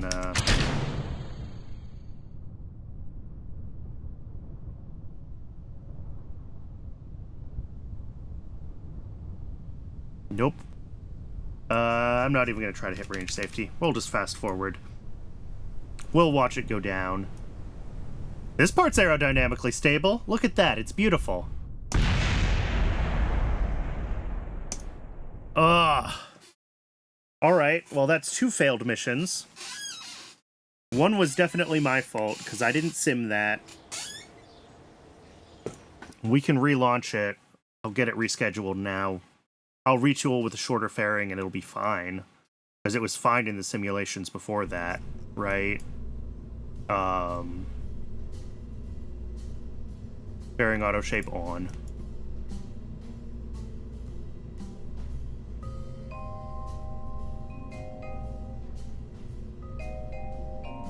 Oh, are we...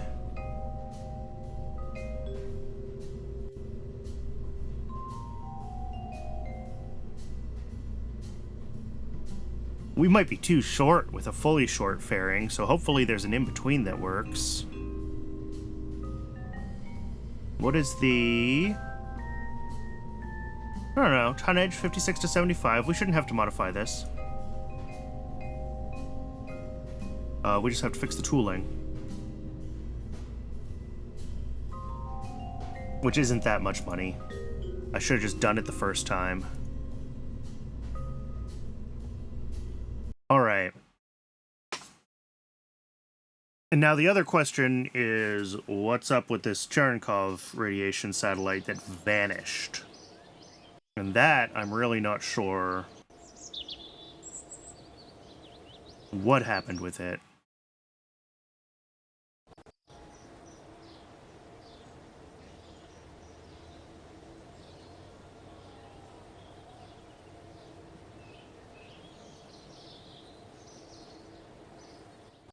Because, yeah, we just missed, like, the entire science of this would have been done by now. This is, like, 90 days after its initial launch, the first time I did this.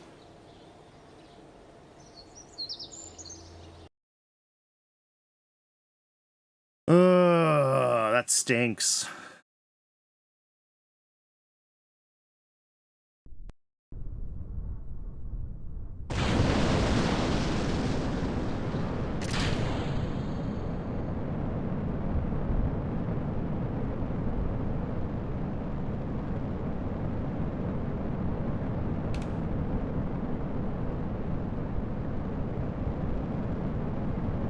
I didn't even think about that on these designs. I kind of stopped thinking about center of lift versus center of mass once we've reached these, like, bigger, heavier rockets, because it's usually hard to get them unstable.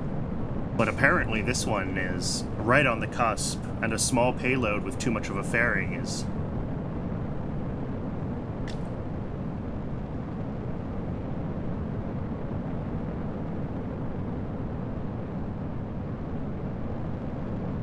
Alright.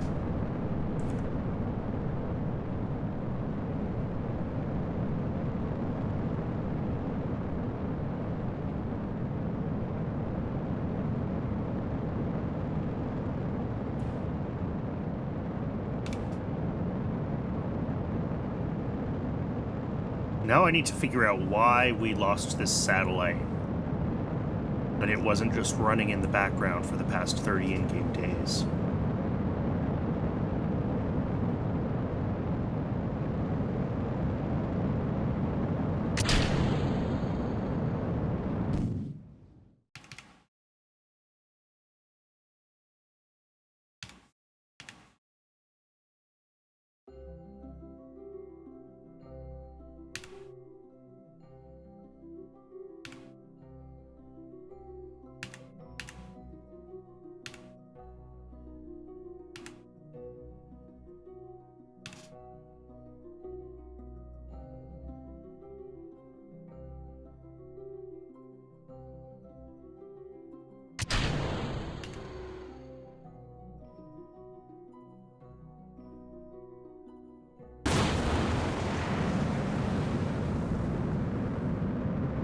Alright, so we're doing fine here.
Okay.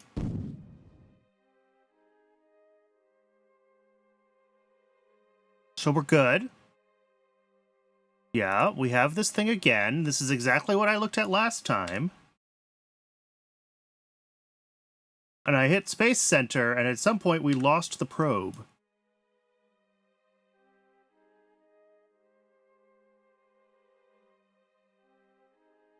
And that concerns me. I don't know why we lost it. All right, I'm going to do a quick save right here.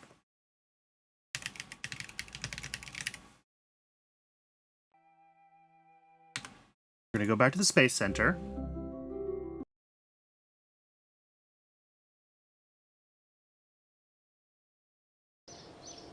Check the tracking station.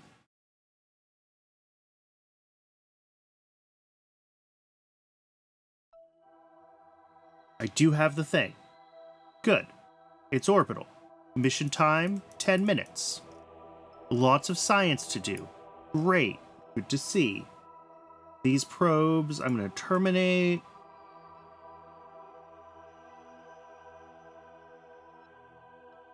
Because these are not orbital. Well, even when they are orbital, they're not what I want. They're just taking up resources for stuff we don't need. So that's fine for what it is.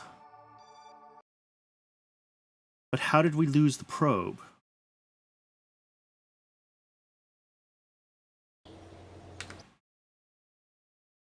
Save game again.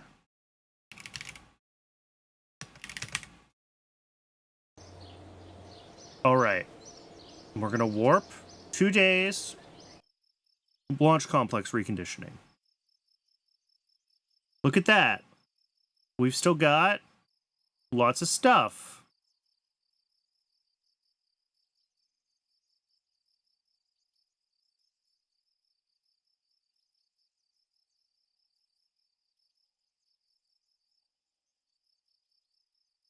It's transmitting lots of science to me.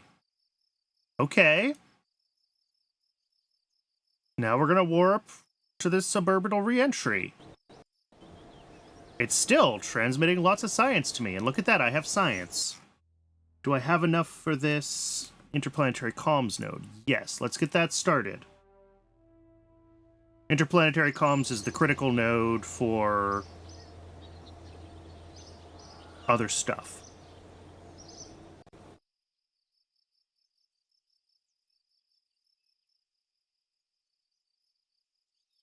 All right. Cherenkov isn't happy at the moment with connection. That's okay. There it goes.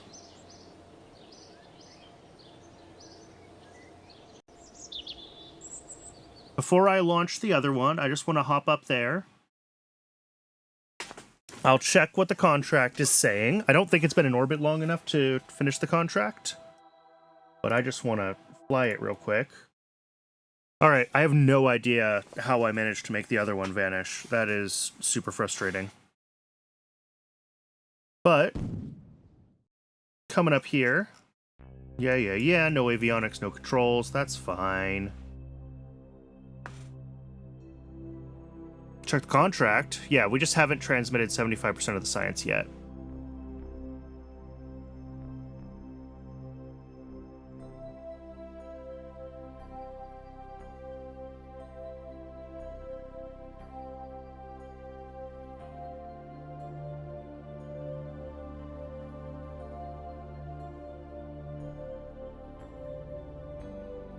You haven't retrieved any from space low? I guess you spend so little of the time of your orbit in space low that at high time warp we're never registering as ever being in space low. Alright, so this is probably going to need what I did previously, which is just like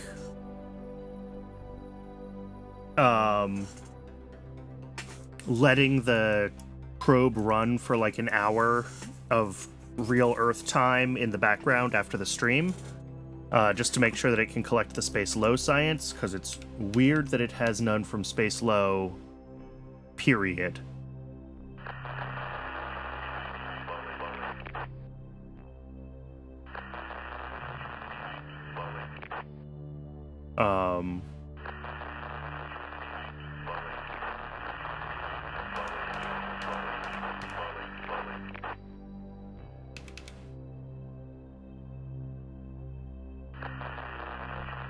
Then again, our periapsis is 1.3 megameters. What's the threshold for space low and space high? Maybe we only are in space high. Oh, no. We do spend a little bit of time in space low. Okay. So, yep, that is the issue, is I'm going to have to do...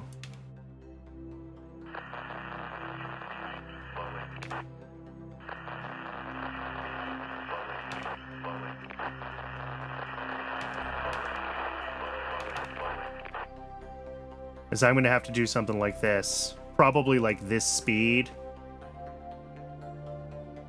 Which will let it kind of work through all of its science. And yeah, I'll just let this run after the transmitting all the Earth Space High science.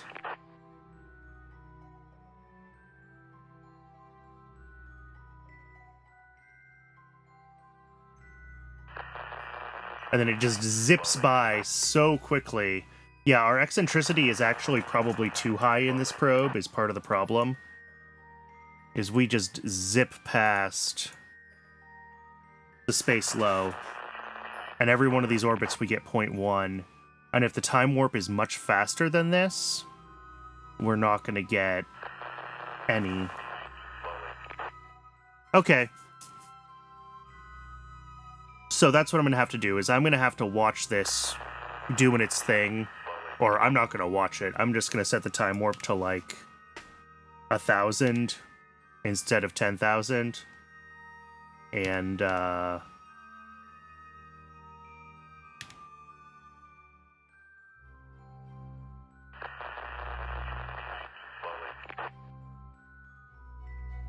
I'm just going to leave it running for a few hours, and it should complete its mission.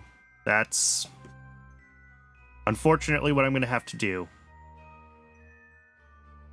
Because this is such an eccentric orbit.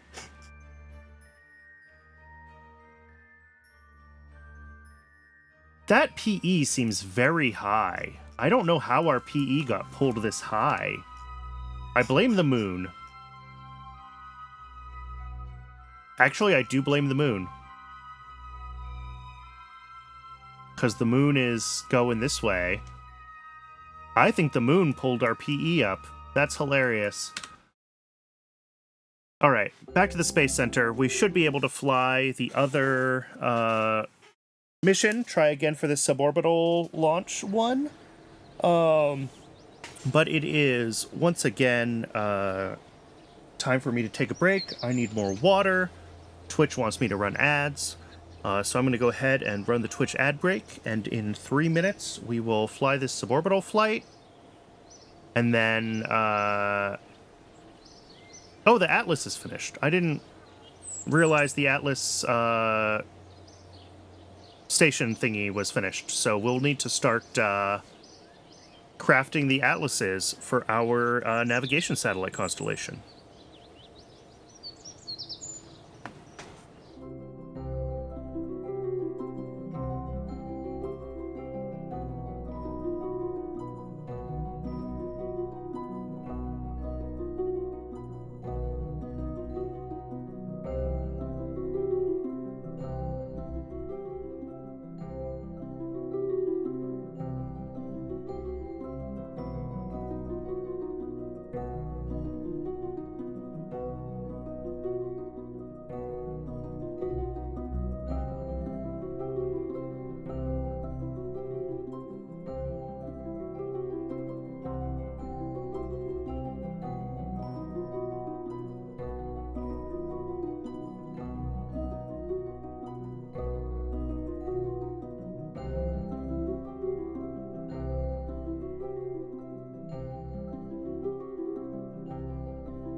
All right, let's get the suborbital reentry launch done.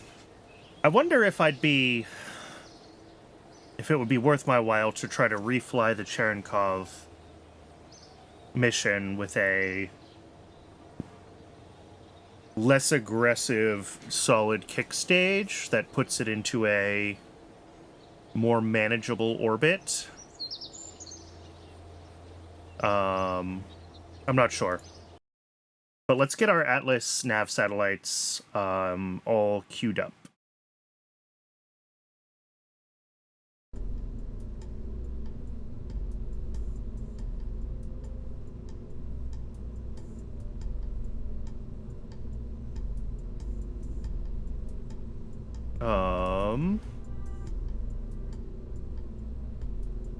Under E, right? Early nav network satellite, yes.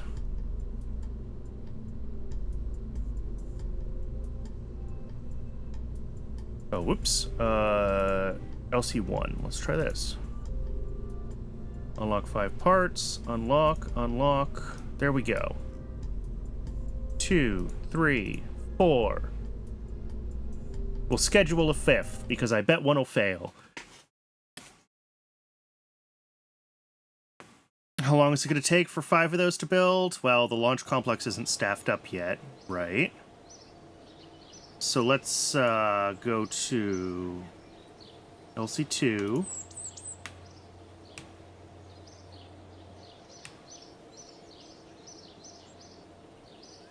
Auto hire up to 429. Reserve funds don't matter.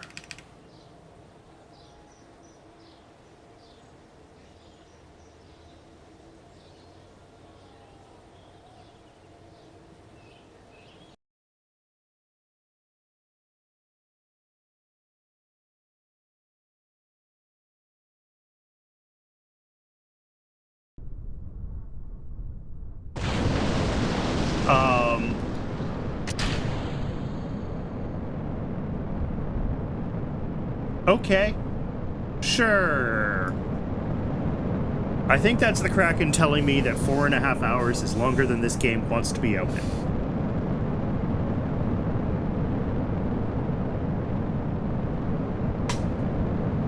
And I think I agree with it.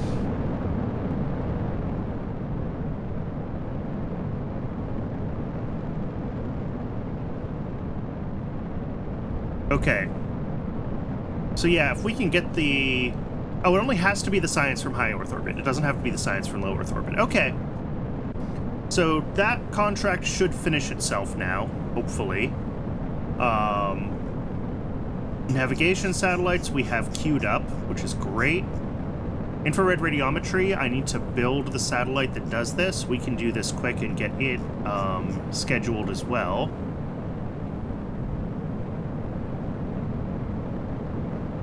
And then this one is just barely capable of doing what it needs to do. It's a slightly stupider... Why are you doing this? I don't get it. I tested this in this configuration and it was stable. Alright, I don't care. I'm...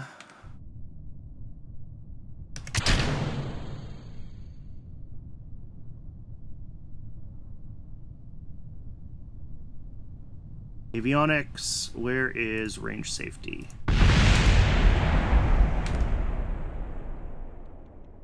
I have no idea why this has decided to not be stable there. I'm not time warping. I'm very frustrated with it right now.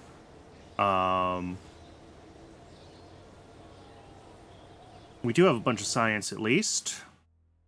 So we can queue up whatever our next things need to be.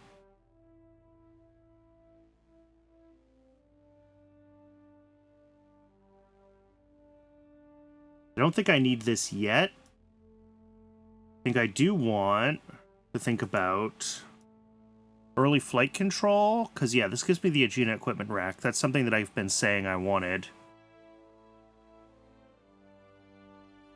because it has RCS and RCS tanks in it and a bunch of other stuff. And just the general RCS technology upgrade. This is worth getting. And then, I mean, the next thing is really 59 orbital rocketry, right? Which will give us, I think, some engine upgrades. Certainly a Thor engine upgrade. A Gina engine upgrades. Maybe not an Atlas engine upgrade?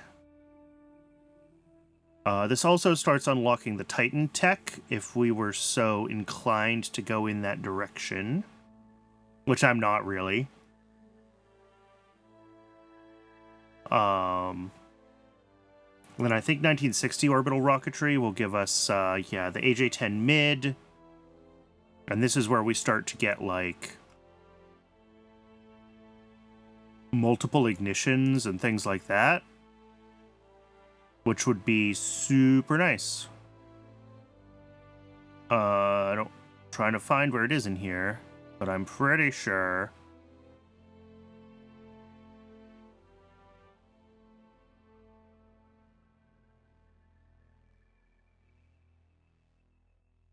This thing has multiple ignitions.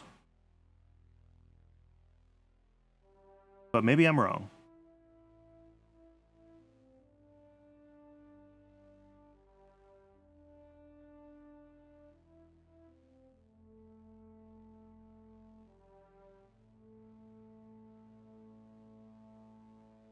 And then, I mean, we'll also have...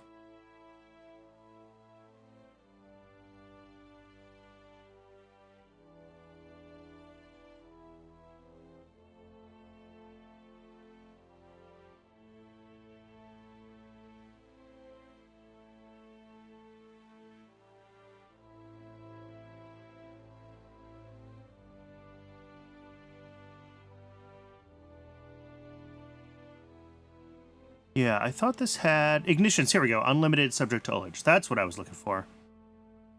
So yeah, AJ-10 mid for like actual orbital or like lunar probes that need to go to lunar orbit. Anything more complex than a flyby and impactor, we're gonna want multiple ignitions, right?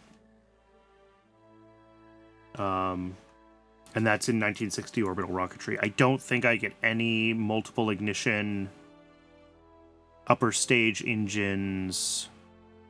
Well, the XLR-99, but it's not really a upper stage engine. That's a spaceplane engine. So, yeah, it's the 1960 orbital rocketry node.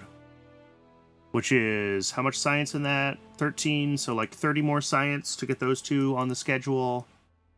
Plus, if we want to think about capsules, to get the Mercury capsule.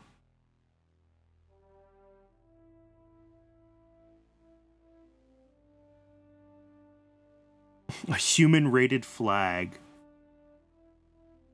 Ah, okay.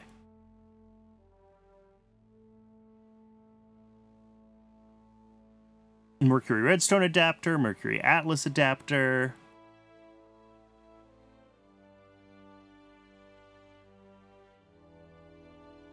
Anyway, getting to Mercury is going to need human-rated EDL, and I guess this crew survivability tech.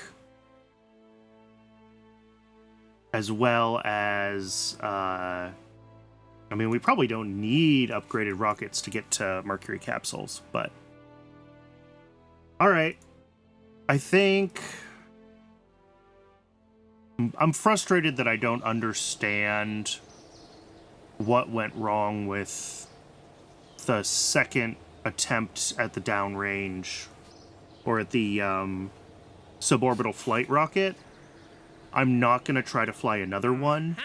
Now that we have the Atlas complex ready, I'm just going to put the darned thing into orbit.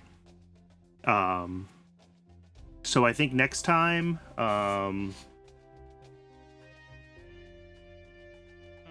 I'll run Time Warp to get this Cherenkov radiation beyond LEO done.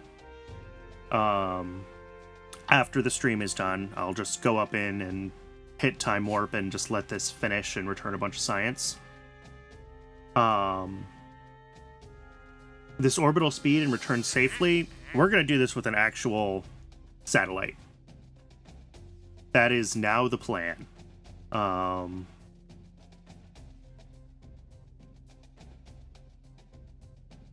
Because we have the Atlas and we can do it.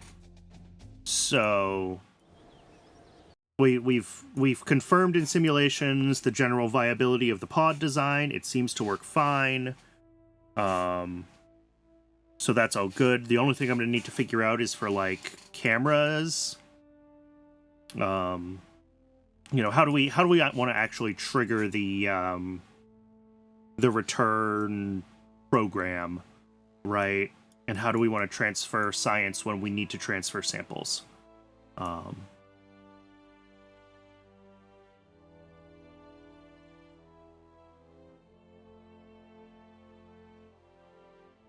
Because we do have, with this early human spaceflight science, we have film camera 3 already. And we should be able to get a ton of science launched from one of these things.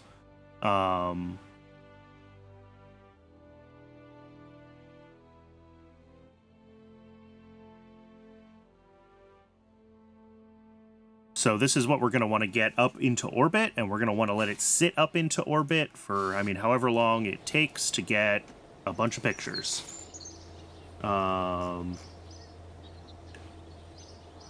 Planetary photography 3? Yeah, photography 3. 2 days per biome. You know, it's going to be up there for a while, but this will include the science from photography 2 and whatever I'm missing from the original planetary photography, which shouldn't be much.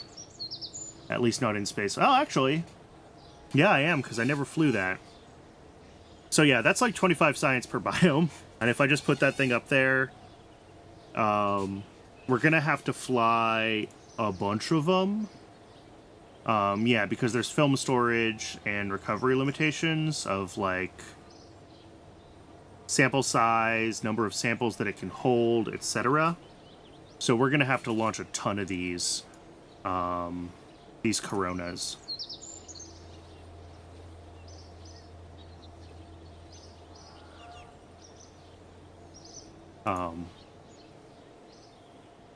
And if we can manage to get a contract with those, great. If not, oh well. But yeah, those will fly on some sort of Atlas configuration. I'll probably have to redesign an upper stage. Maybe not. Maybe I can work towards a more standardized Agena with, like, the Agena equipment bus on it once we have early flight control. Unfortunately, yeah, I think this is where we're at for now. LC2 can probably be dismantled. I don't know why I would want to launch a Thor at this point. I'm going to leave it for now. And then we're going to be snug on these early Earth observation and early commercial applications. Deadline is 19th of December 62. And today is 15th of March 62. Yeah, we're going into 63 already with these. And we still haven't even unlocked the Tier 4 tracking station and the cameras, the television, satellite missions. Ditto with this early Earth observation. This Cherenkov radiation satellite has been causing me grief. Radiometry, I can fly. Orbital speed and return has been causing me grief. Magnetometry, I'm not even sure how I'm going to do. This is going to take work to get that satellite up and flying. And then dedicated Earth imaging, I don't think we have unlocked yet. And that's probably because it needs the suborbital.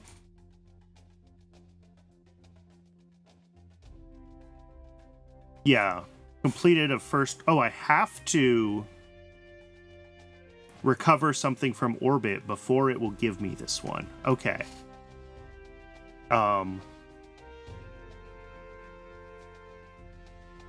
Really? A basic film camera? Gross.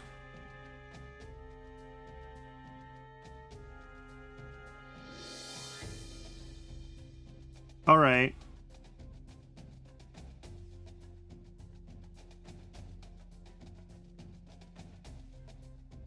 Well, maybe I will launch this on a Thor then. Because I think on my Thor-style rocket, we would do the smaller cameras more easily. I was just going to launch a big one on the Atlas and get all the science. But it looks like we might have to do 2 of these. So if I can design this, something recoverable from orbit, with the small film camera, then we can complete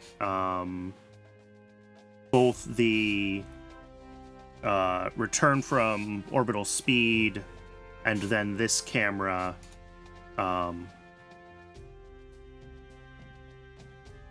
in just 2 launches of the same ship, just back to back.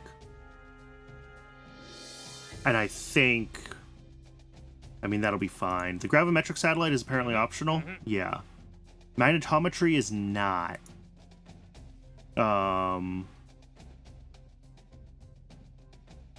This one I think we have the tech for. We just have to write the program for it. I suspect the Atlas Agena, if left to burn out, could hit this 3 megameter PE pretty easily, and then we just need a kick stage. Instead of doing the circularization function for the Agena. So let's take some notes here. Let's get a to-do list going. Okay.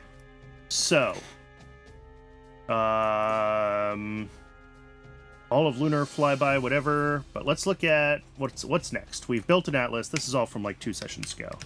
So infrared radiometry satellite based on navigation satellite.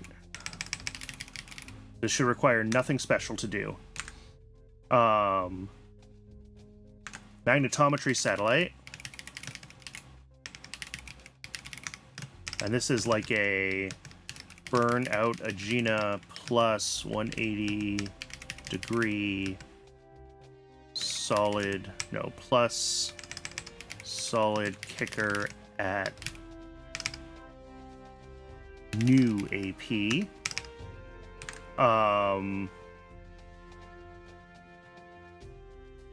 Dedicated Earth. Oh, sorry. What's the one called? Orbital speed and return safely. Plus early Earth imaging. Maybe can be a Thor Agena with a basic camera.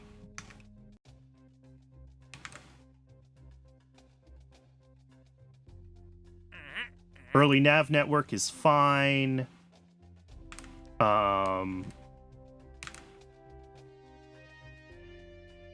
Under the things to think about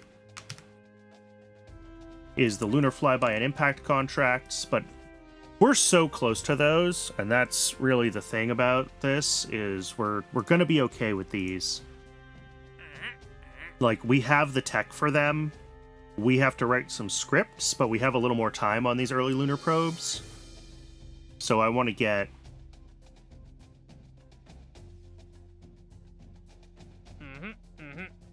Unknown parameter?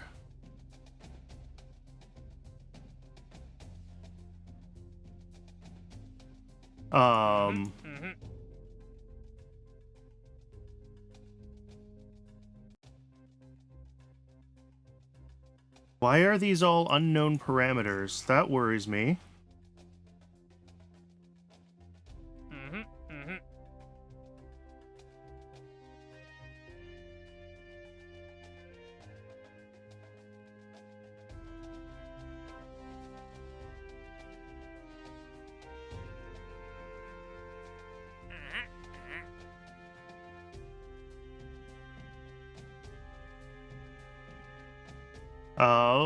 Well, maybe it'll show up when the tracking station's upgraded. I really hope these work right.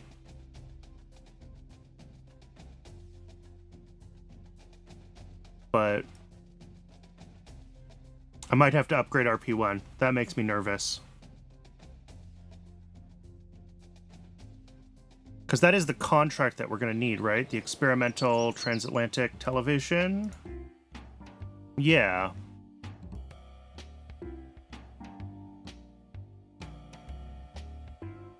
Alright, well, I might have to upgrade RP-1.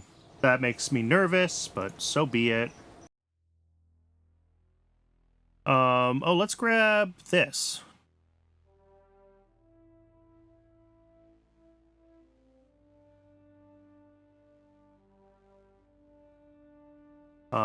Solids tech is still useful.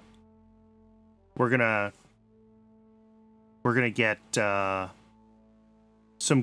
some additional kick motors here that we'll be able to use for various vehicles as we go through these 60s solids. So we're gonna wanna keep pushing towards these for sure. All right. Plus, it just gives the researchers something to do. All right, I'm a little nervous about where we're at as far as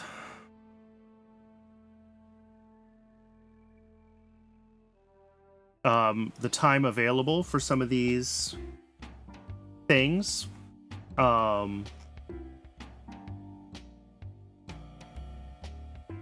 I could take crude orbit now. I have the slots for it.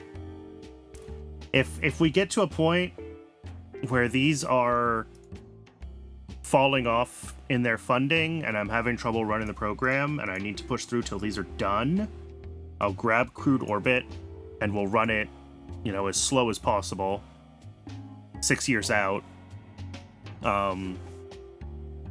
Because I think all I really need to do is, like, human rate the Atlas and get the tech researched to put a Mercury on top of it. And, like, I don't see that being necessarily 6 years out.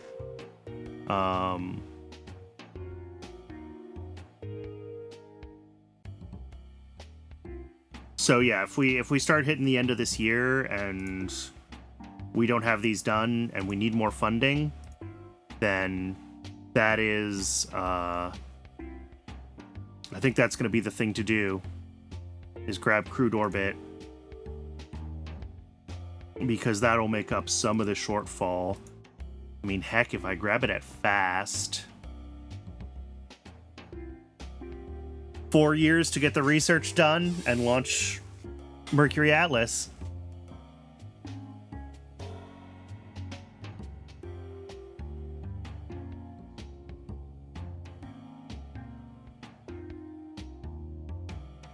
But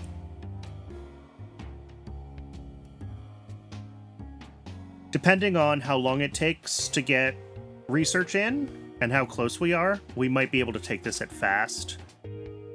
And it'll completely cover the shortfall from losing these two programs and then some if I take it at fast. If I take it at normal, it's going to be a little snugger. But at fast, this gives us a lot of funding.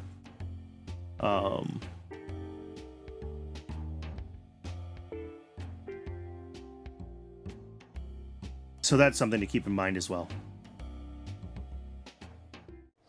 But I think our, if we look at staff right now, how's our engineers? Oh, we have our 400... Yeah. Alright, so yeah, if this is as fast as it's going to get, and we're pushing into 1963 here, then I think we are probably going to have to handle a little bit of a budget shortfall, and I think we're going to want to take crew orbit. We're just digging ourselves deeper and deeper into a hole with the overpromise and underdeliver to the investors there, but you know what?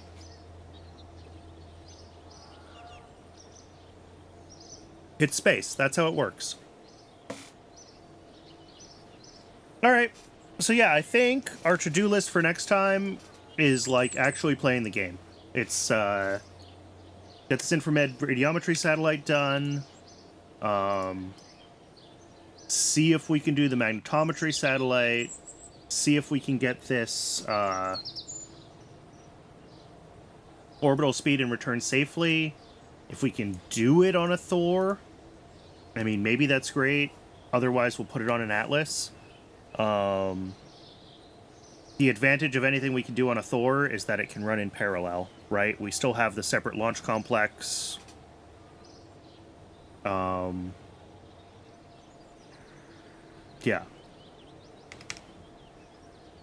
Without knowing what the contract parameters are for those transatlantic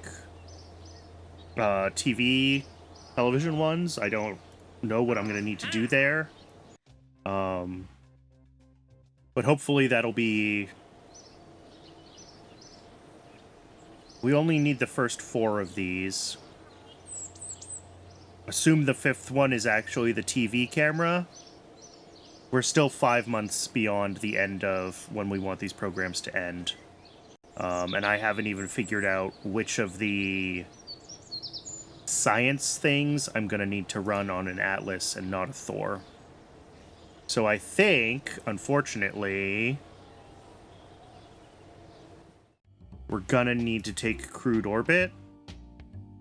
But I'm gonna hold off because if I wait until the end of this year, I can probably take it at fast. If I take it now, I need to take it at normal.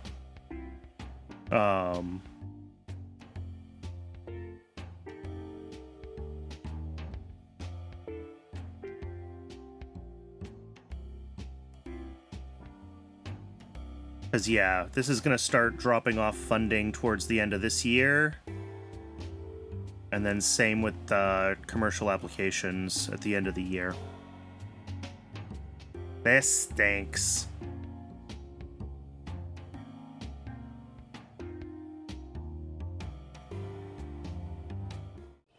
Alright, well...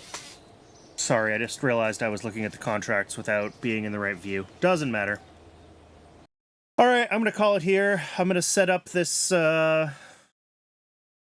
thing to be time warping so we can get as much of the science as readily as possible.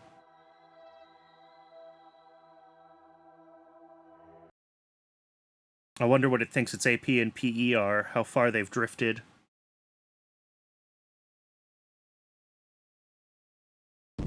Yeah, that PE keeps going up. That's very funny.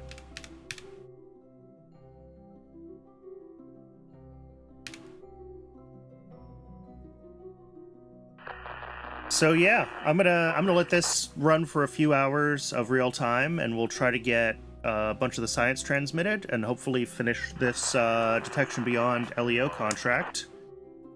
And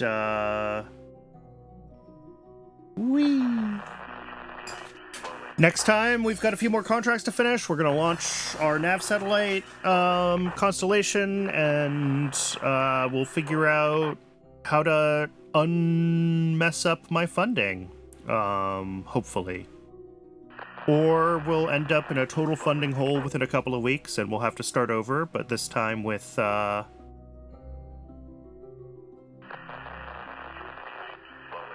well, maybe some... Obviously, the whole set of scripts, so we'd be able to... Oh, the contract's done.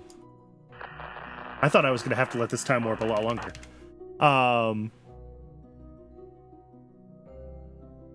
Cool. So this can just keep running in the background then. But, you know, if we do have to start over, we come along with all the scripts, which means a bunch of the missions, early missions, are going to be... We will already have scripts for them, or some form of script for them. But But I think also we can think about, you know, maybe how do we not end up in as much of a science hole? Because that's been a real struggle. This whole playthrough has been science. So I think that probably means, you know, running more optional contracts during the sounding rocket period, things like that. There are things we can do to be in a better place, I think, science and funding wise, when we get to orbital tech. And of course, whatever time and money we save from some of the things that I messed up as far as accidentally blowing up satellites and things like that. But hopefully we don't have to start over. But if we do, it's not the end of the world. I think there's still lots of interesting stuff we can be doing with the series. So thanks everybody who's been watching. You're always really appreciated. I love how interactive these Kerbal streams end up being, and I always appreciate having a good audience. So thank you very much, everyone. Thanks everyone who watches these on YouTube. If you're watching on YouTube and are interested in participating in the chat live, the way to do that is to check. Good night, BitBoss. Thanks for hanging out. The way to do that is to check the link down below in the description to my Twitch. And if you are on YouTube and want to do anything to feed the algorithm, that's also greatly, greatly appreciated. So thanks very much, everybody. Next time we're going to launch a bunch of satellites, and we're going to try to dig ourselves out of a hole. And, yeah, should be a fun stream next week. Ta-ta.